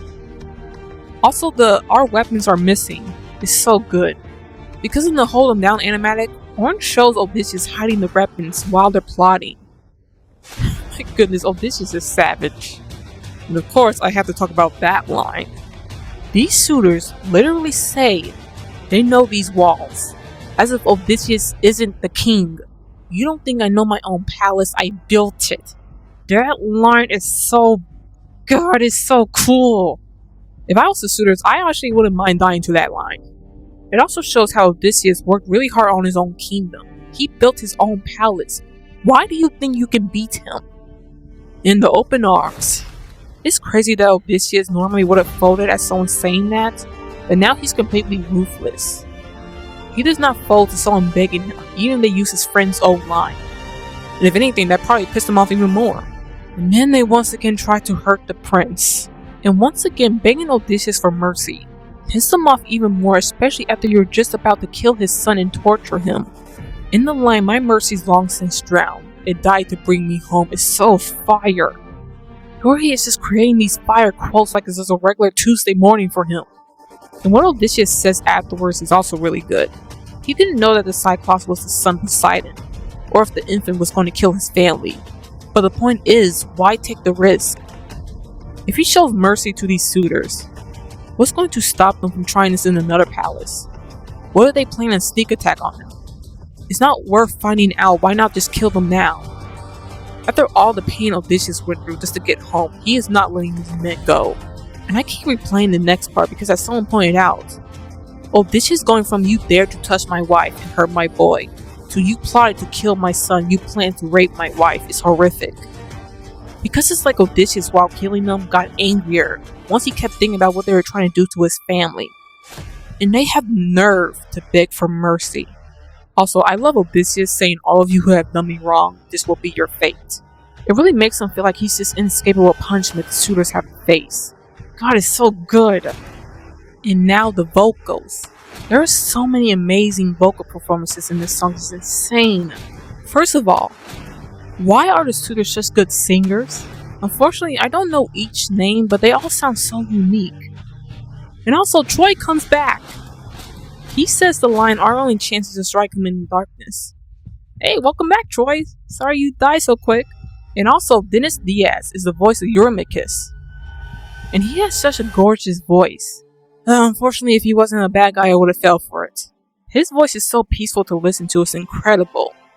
You almost believe that he's actually trying to talk to Odysseus, which adds to Odysseus' ruthlessness, because no matter how sweet he sounds, he's not buying it for 1 second. And Tristan Caldwell voices... oh god, I can't even dream of pronouncing that. but his voice is just criminal. How deep his voice gets is delicious and it's breathtaking. I wish he had more lines, but still. And my favorite, well, they're all good, but this is my personal favorite. Forgive me if I'm pronouncing this wrong. Menandios is voiced by Jamie Wiltshire. And my god, his voice is unbelievable. When he says he's made a grave mistake and adds that run to it, it's so satisfying. I was so pissed that he had a good voice because I did not want to like him. But then he's saying, fight till the prince can barely stand.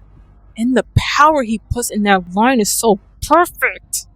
He feels like he's smiling the whole way through. Oh, it's just so good. Man, I wish these suitors had more lines. But also not, because I hate them. And Miko is here! I love the confidence he has in this one. It feels like his training for Athena has been paying off. He still sounds so sweet, but he is ready to fight this time.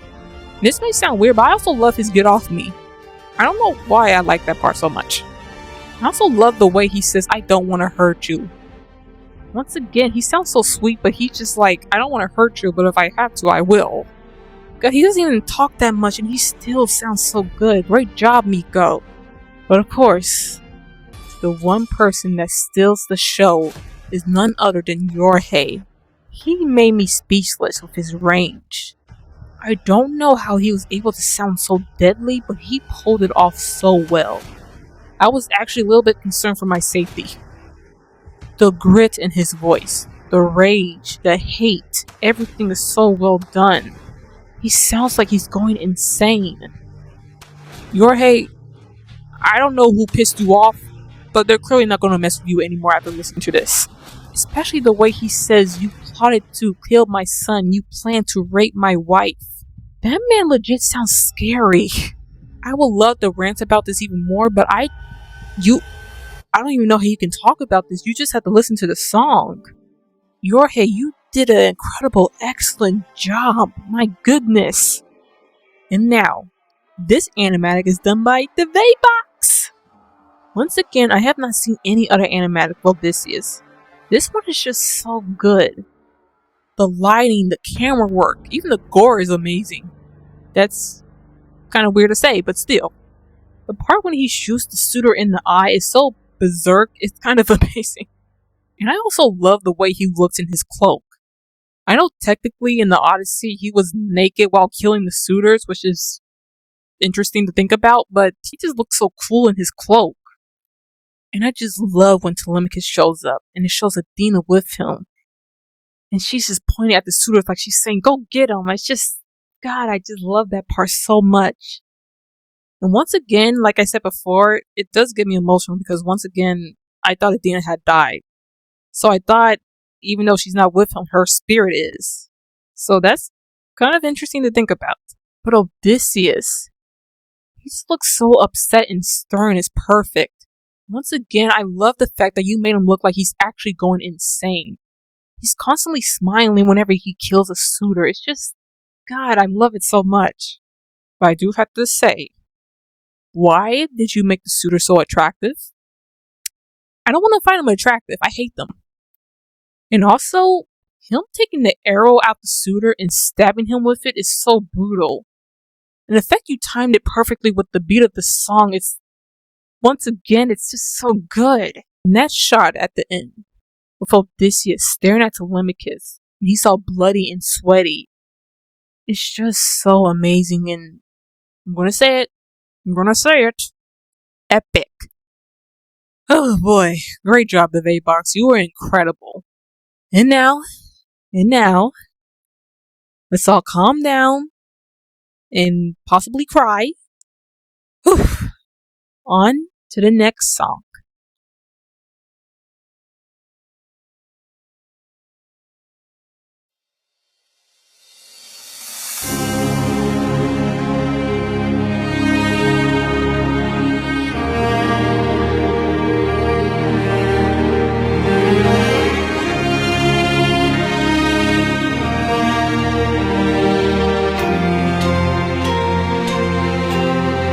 Father?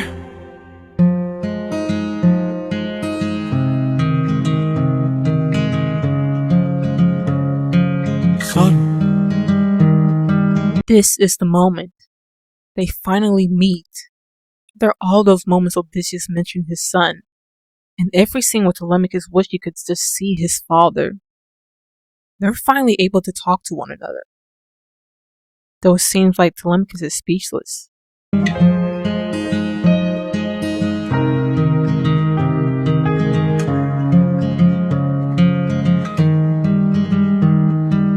All my life I'd have died to meet you. Thought about your name so much it hurts. For 20 years I dreamt of how I'd greet you. Oh, and now you're here. I can't find the words. After all that bullying and torment he experienced from the suitors, all he wanted was to be someone important. All he wanted was to be like his father. But now since he met him, he doesn't know if his father will even accept him for who he is now. All my life I'd have died to know you. Days and nights I wish that I could show you. For 20 years I never could outgrow you. Oh, and now you're here. I can't help but wonder what your world must be. If we're like each other, if I have your strength in me. All this time I've wondered if you'd embrace me as your own. 20 years I've wondered, for so long I felt alone. So what is Odysseus' answer?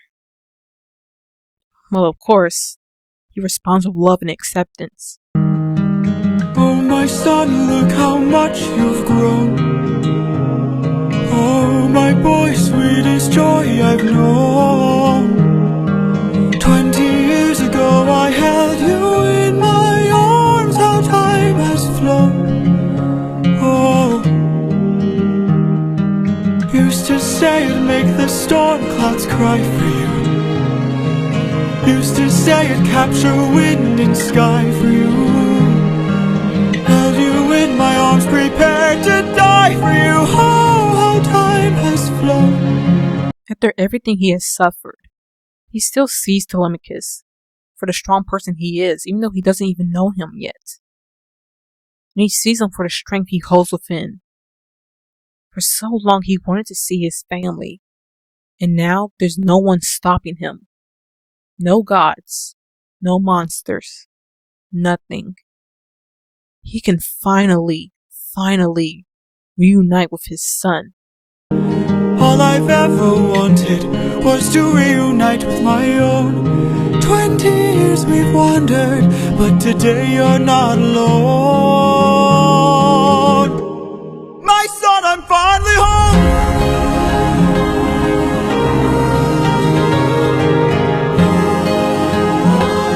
Father, how I've longed to see you. Telemachus, I'm home.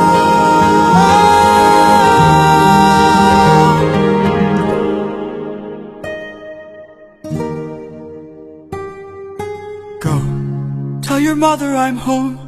I'll be there in a moment. Of course.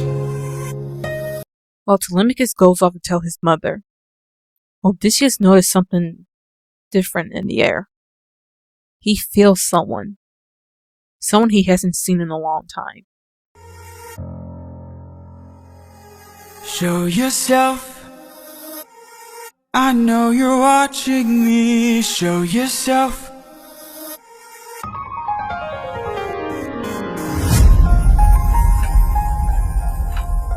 You were never one for hellos.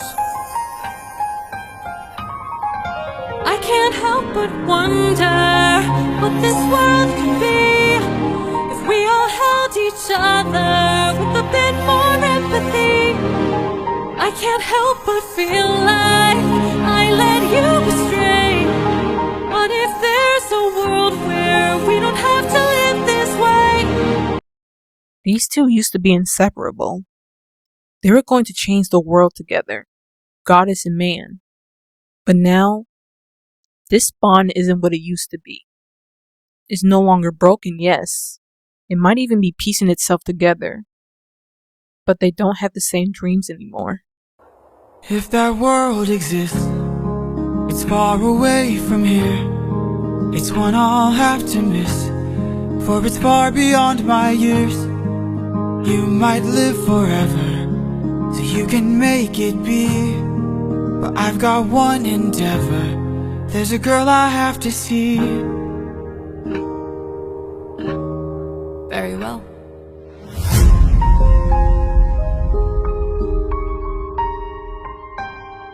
Father, she's waiting for you.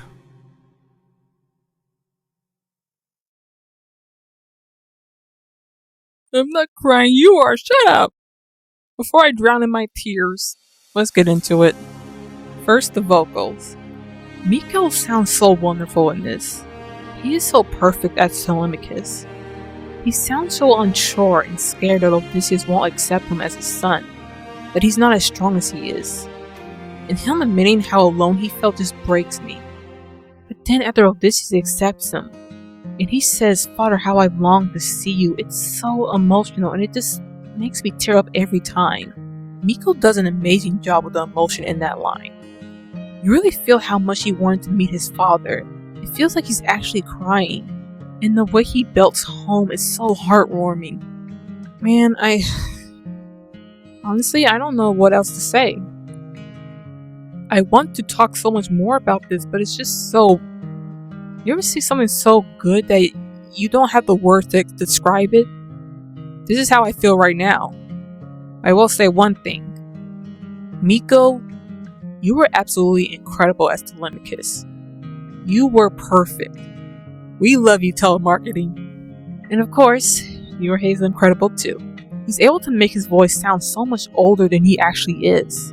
Odysseus really sounds like he's been away for so long. You really hear the exhaustion in his voice, but he also sounds so happy and relieved to finally meet his son. And the way he says, "Oh my boy, the sweetest joy I've known." God, it's just so sweet. It sounds so... Once again, I can't describe the words. But also, when he says, "My son, I'm finally home," you are lying to your soul if you say you didn't cry at that part. Odysseus sounds so happy, it warms your heart. Man, it's just, they both do such a great job in this.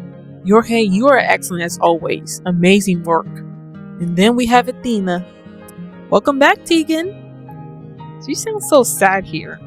She really helps show how much Athena is kind of feeling in this moment. She regrets how she taught him, and she wonders if she wasn't so strict, maybe he would have turned out okay.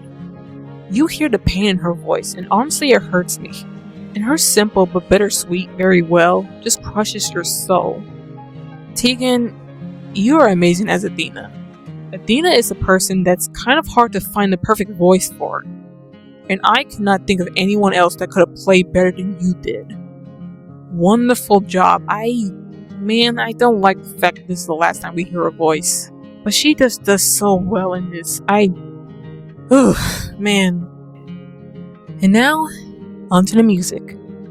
I love how peaceful the music sounds in the beginning. It's like the calm after the storm. But it also sounds a bit unsure, like Odysseus and Telemachus are just staring at each other. Before Telemachus realizes it's him, then the music changes to an acoustic guitar, and as we know, Telemachus' instrument is a guitar like his father. But I swear, when we cut to Odysseus, his guitar doesn't come back. It's a piano. But then again, Telemachus' instrument is also an indie piano. So it could just be, this is the conversation from Telemachus' point of view. Either that or Odysseus is taking a different approach when talking to his son. It's like he's trying to be more gentle, which if that's true, it's actually really sweet. But it also could just be Telemachus' indie piano. And when he says, "I'm finally home," the music stops for a second before both their instruments combine, which is also symbolizing their hug. Their instruments are together now. You feel how happy they are. Odysseus' guitar and Telemachus' guitar and piano are joined together. My god, this part is so emotional. And then after Telemachus goes to get Penelope, Athena's Quick Thought theme plays, already showing why Odysseus told Telemachus to go talk to his mom. He knows she's here. And when Athena appears, her piano sounds so heartbroken here. You really feel her sorrow and regret. And for a moment, all you hear is her clock ticking. And then Odysseus' guitar comes back and is also bittersweet. It's like he's happy to see her, but things aren't the way they were before. It sounds so tired. Eden knows this may be their last conversation. At least the last time they speak so freely to each other. But it also feels like Odysseus is trying to comfort her. His guitar plays after his piano. It's like it's trying to reach out to her. Or it's probably Athena seeing the young Odysseus in her mind. And now the part that breaks me and actually gets me welling up. The Warrior of the Mind theme plays one more time before she leaves. This part actually really breaks my heart. Showing us the broken relationship but also bittersweet reunion between them. God, it's just so painful. It gets me emotional. Heck, I'm emotional right now talking about this. Man, it's just sad seeing it go from Warrior of the Mind to My Goodbye to God Games into this. Just seeing their relationship break apart but also build itself back together, but not back to the way it was before. It's so painful but also good because they get to talk to each other again.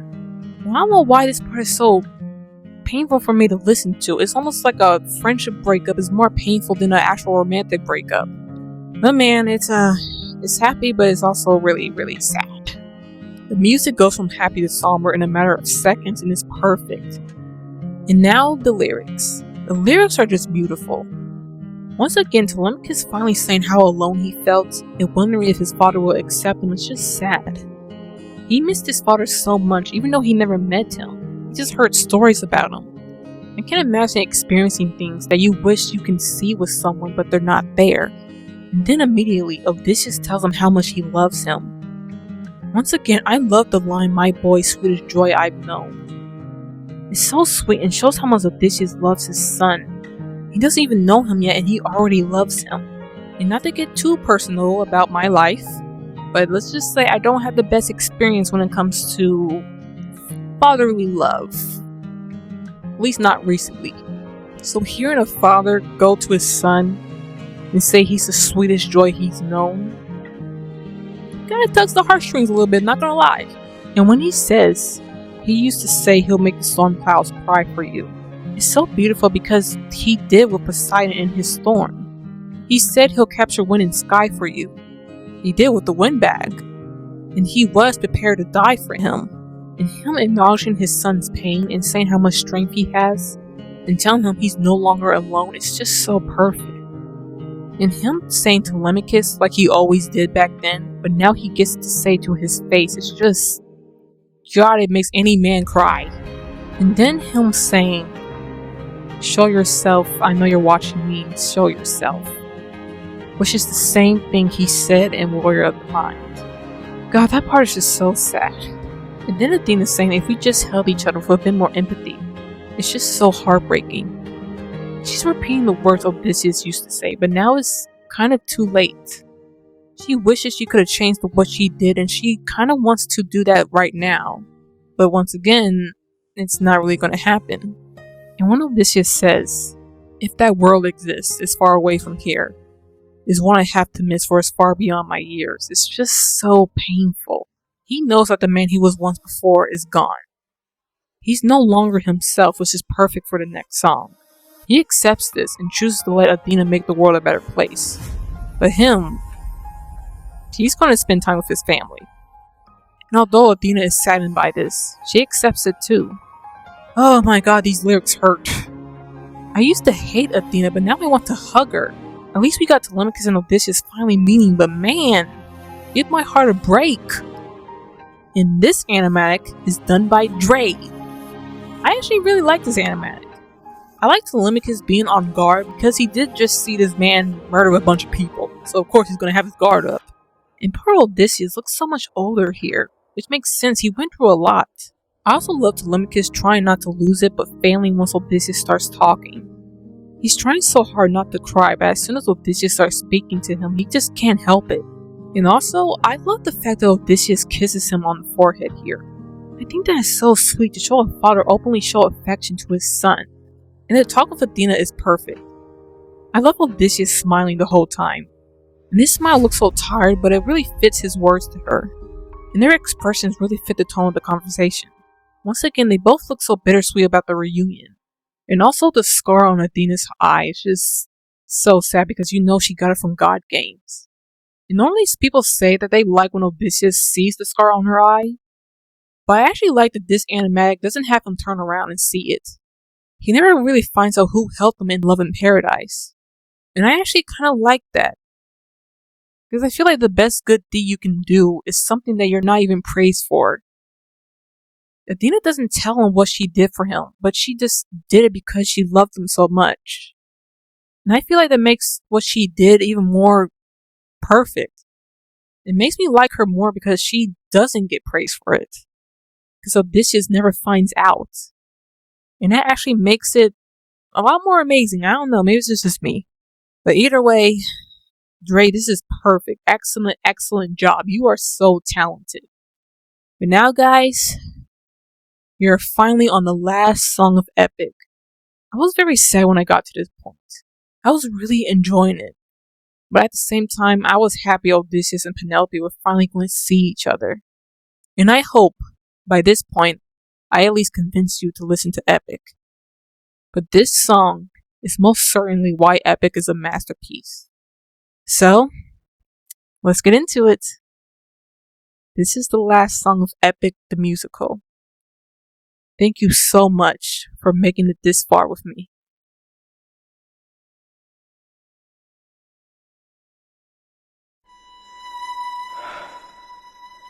Penelope,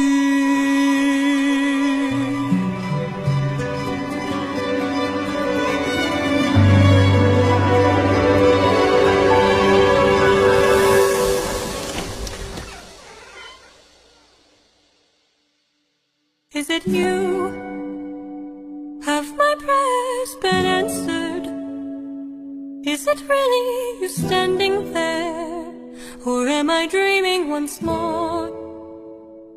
You look different. Your eyes look tired. Your frame is lighter. Your smile torn. Is it really you, my love? They're finally able to see each other. But unfortunately, it's not the same. After all he's done, things may not go back to the way they were. Too much has changed. Too much has happened.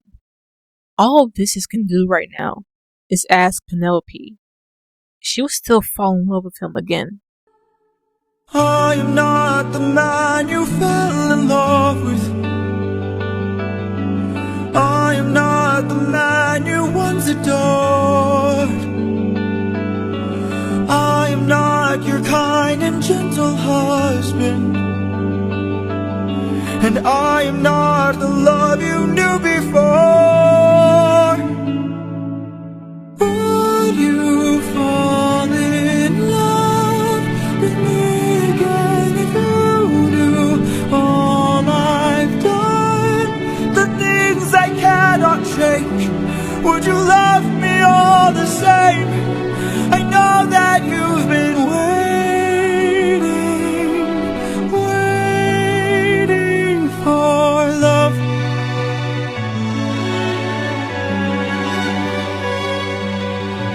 What kinds of things did you do?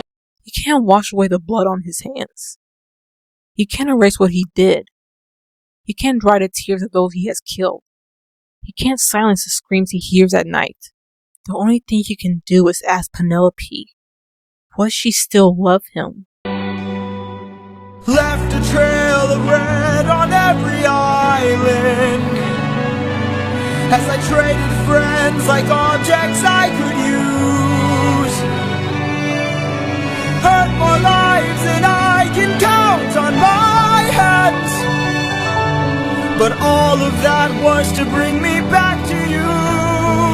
So tell me, would you fall in love with me again if you knew all I've done? The things I can't undo. I am not the man you knew. I know that you've been waiting. If that's true, just a moment of labor that would bring me some peace. See that wedding bed, could you carry it over? Lift it high on your shoulders and take it far away from here. And those words hurt the most. After everything, the words he dreaded to hear has come true. And what's worse, she wants him to take the wedding bed that was made for them, that they shared together, and take it far away from her. How could you say this? I had built that wedding bed with my blood and sweat, carved it into the olive tree where we first met, a symbol of our love everlasting. Do you realize what you have asked me? The only way to move it is to cut it from its roots. Only my husband knew that, so I guess that makes him you. Penelope. But it was a test. He is still her husband. Her husband that did everything to get back to her. Her husband that loved her so much that he fought a god for her. He is still the man she knew. I said before that a man becomes a monster when he loses the very thing that makes him a man, his heart. But Odysseus never lost that. His heart has always stayed with his wife and his son, and he has never lost his love for them. Despite everything, it's still him. He's finally home. I will fall in love with you over and over again. I don't care how or when, no matter how long it's been, you're mine. Don't tell me you're not the same person. You're always my husband and I've been waiting, Penelope.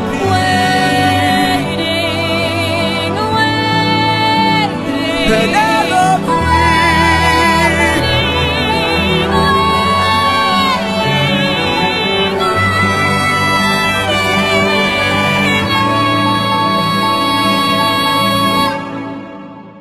For you.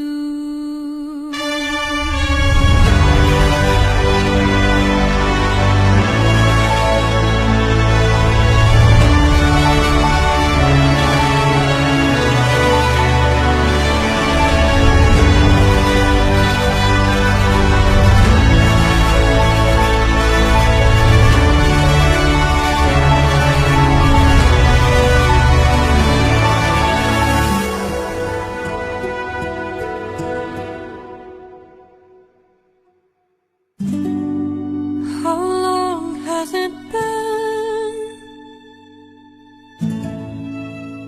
20 years. I love you.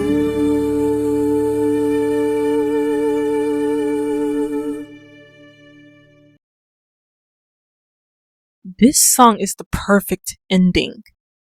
When I was watching this, I could not believe that this story actually had a happy ending. Well, actually I could because I did spoil myself before I watched it, but still. Now first, let's talk about the music. Penelope's viola and Odysseus' guitar are both playing, and they kind of sound like a nervous wreck. It's clear that they're both nervous, but it's so cute that even their instruments are fighting to stay calm. But the music, as soon as he opens the door, it goes quiet. And then Odysseus' guitar comes back, but it's softer and quiet. It turns affectionate. Once Odysseus lays his eyes on Penelope, he instantly melts. And as soon as he starts talking, his guitar comes back more unsure. In this moment, he's scared that Penelope won't love him anymore. And when Penelope says, "What kind of things did you do?" it almost sounds like the guitar is crying. Once Odysseus starts telling her, the music turns dark. I think at one point you can hear Poseidon's trumpet. It's so sad experiencing everything over again. And even when it comes back to the chorus, the music this time is deeply afraid of her reaction. But Penelope's music remains calm. But Odysseus' music makes it sound like his heart just broke. He keeps playing this one note every single time when he starts speaking. His guitar is sad and hurt now, and is building up to anger. It gets angry and loud. It's not like Penelope is in any danger, but you can hear Odysseus' rage in this moment, and he's going towards the roofless side of him now. But before he removes the bed, Penelope yells at him and the waiting motif plays. Then her viola plays, and it sounds like it's crying. It desperately wants Odysseus to understand just how much she loves him. And she doesn't care what he did, he's still her husband. And the piano here that's playing sounds like someone is slamming on the keys. It really emphasizes Penelope's anger. She's trying to get Odysseus to see how long she was waiting for him. And even when Odysseus speaks, the viola gets louder, as if Penelope is really trying to hammer in this lesson. And then it goes quiet, and all you hear is Penelope. And then my favorite part that always makes me cry is the ending. The Just a Man motif plays. And the part that plays is the part where he says, "I'm just a man, just trying to go home." And well, he did it. He's finally home. Oh, it's so beautiful and emotional. And then after this guitar is calm and loved. He's finally at peace, and so is Penelope. And they both play together because they're finally able to embrace one another. Oh, this music is so good. And the lyrics. What can I say about the lyrics? They're perfect. Hearing Penelope notice how different Odysseus is, especially the "your smile torn" line, is so sad. And having Odysseus tell Penelope he's not her kind and gentle husband while saying it in a kind and gentle way is perfect, but also kind of funny. And I think when Penelope says, "What kind of things did you do?" it's her trying to see if he cheated or not. And when she finds out what happened, she's like, "Oh, thank God, all you did was kill people." But hearing Odysseus explain everything that happened is so gut-wrenching. He's so scared that she isn't going to love him anymore. And it just shows how much guilt and shame Odysseus is carrying with him right now. What also makes this really sad is that in Keep Your Friends Close, he says so much has changed, but I'm the same. But now, he's not saying that anymore. Because he's not the same anymore. But then, Penelope tricks him. And hearing Odysseus sound so hurt is painful. Hearing that he built their wedding bed and carved it into the olive tree where they first met is heartbreaking, but also really romantic. Heck, I'll be pissed too. And although he says it in an angry way, when he says the only way to move it is to remove it from his roots, it makes it sound like he's actually going to do it. He's hurt, but he's still willing to do anything for Penelope, which is just sad but sweet. But then Penelope says only her husband knows that. If he's not the same man she married, how would he know this? Clearly it's him. And no matter what, she will fall in love with him again. He's always her husband. Oh man, these lyrics are just so... God, they're so poetic. And just the love you part is so sweet and romantic. Who says romance is dead? It also feels nice to hear Odysseus says "I love you," especially when the last time he said it was to Calypso. And I think we all know how I feel about Calypso. But anyway, the lyrics are just so good. I don't know how Jorge came up with this, but it's just excellent. But now, the main thing I want to talk about. The vocals. First, Jorge kills it in this. You hear the pain and trauma Odysseus went through. You hear how scared he is that Penelope won't love him. Even hearing him recall everything he's been through. I don't know why, but it always makes me tear up. The fact that he gets louder when he starts repeating everything he says is like after saying all of this, he's just experiencing it again. Everything he's been through is just coming back tenfold. It's almost like he's begging her in a way.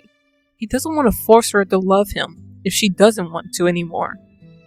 But at the same time, this is all he has. After everything, he can't take Penelope telling him no. And then the part where he gets angry, he just absolutely kills that part. You hear the hurt in his voice. But the crazy thing is, it's not so angry that you think he's gonna hurt Penelope. But it's just the right amount of anger where it's just like, I'll do anything for you, but why are you asking me to do this? But of course, it was a trick. And his Penelope afterwards is so sweet. I always love how he says her name with love in his voice. And he just continues to say her name with so much passion in his voice. It's just so good. And I don't know why, but when he says 20 years, I don't know what it is about that line, but he just delivers it so perfectly.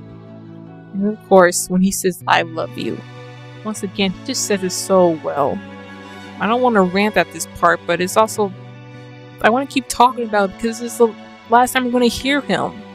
Man, I wish we had all the time in the world to keep talking, but we don't. This video is already long enough. But I just have to say, Yorhei, you are amazing. You absolutely killed it as Odysseus. I just can't believe how good he is at this.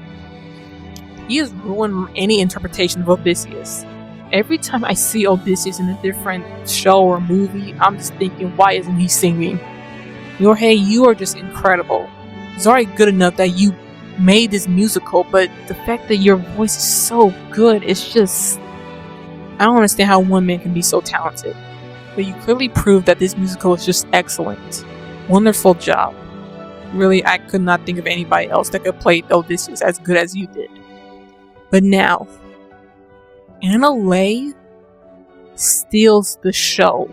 Once again, just how sweet she sounds when talking to Odysseus. It's just so beautiful. Even with her instrument, her vocals are also calm. She never goes too high up. She never goes too low. She just stays in the middle and she's just balanced. While Odysseus is basically losing his mind, she's just like, she's just calm. And seeing her so calm really sells the next part. The waiting part is obviously everyone's favorite part. And it's not hard to see why. But my favorite part is when she says, only my husband knew that, so I guess it makes him you. It's sung with so much emotion and even anger. And I really love how at the end of when she says you, it's like you can hear the growl and grit in her voice.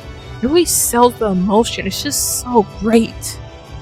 You hear how painful it was waiting, but she would gladly do it again. Like I said before, when she's all calm in the beginning, it really sells the emotion she has now. She is now letting her anger show. And even her love, too. And of course, like I said before, the waiting part is everyone's favorite scene. And yet, she kills it in this scene. The fact that she gets higher and she sustains the note is just so good. She just belts it out so perfectly. Her vocals basically blew me away. I just love that when a character only has 1 or 2 songs, Yorhei makes sure that their vocals are incredible. And this song just proves that. She just crushes it as Penelope. She is just... oh my god, they're all so talented. Anna, your singing is the perfect way to end this musical. You absolutely brought it. Yeah, man. Everybody's just so good in this.